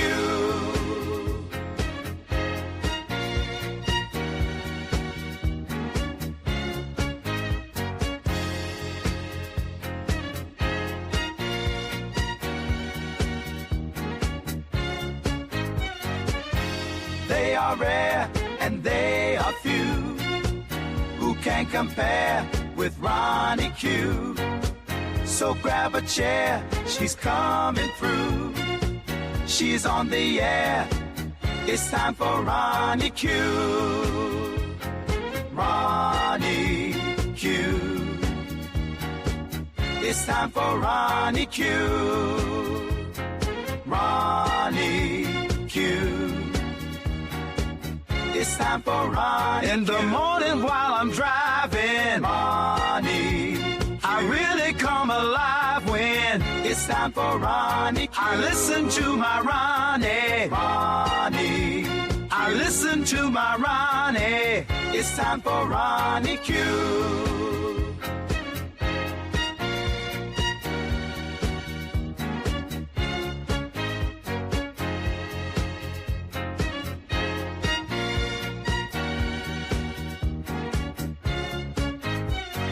Take a seat and go meet Ronnie. Sweet, sweet, sweet, sweet Ronnie.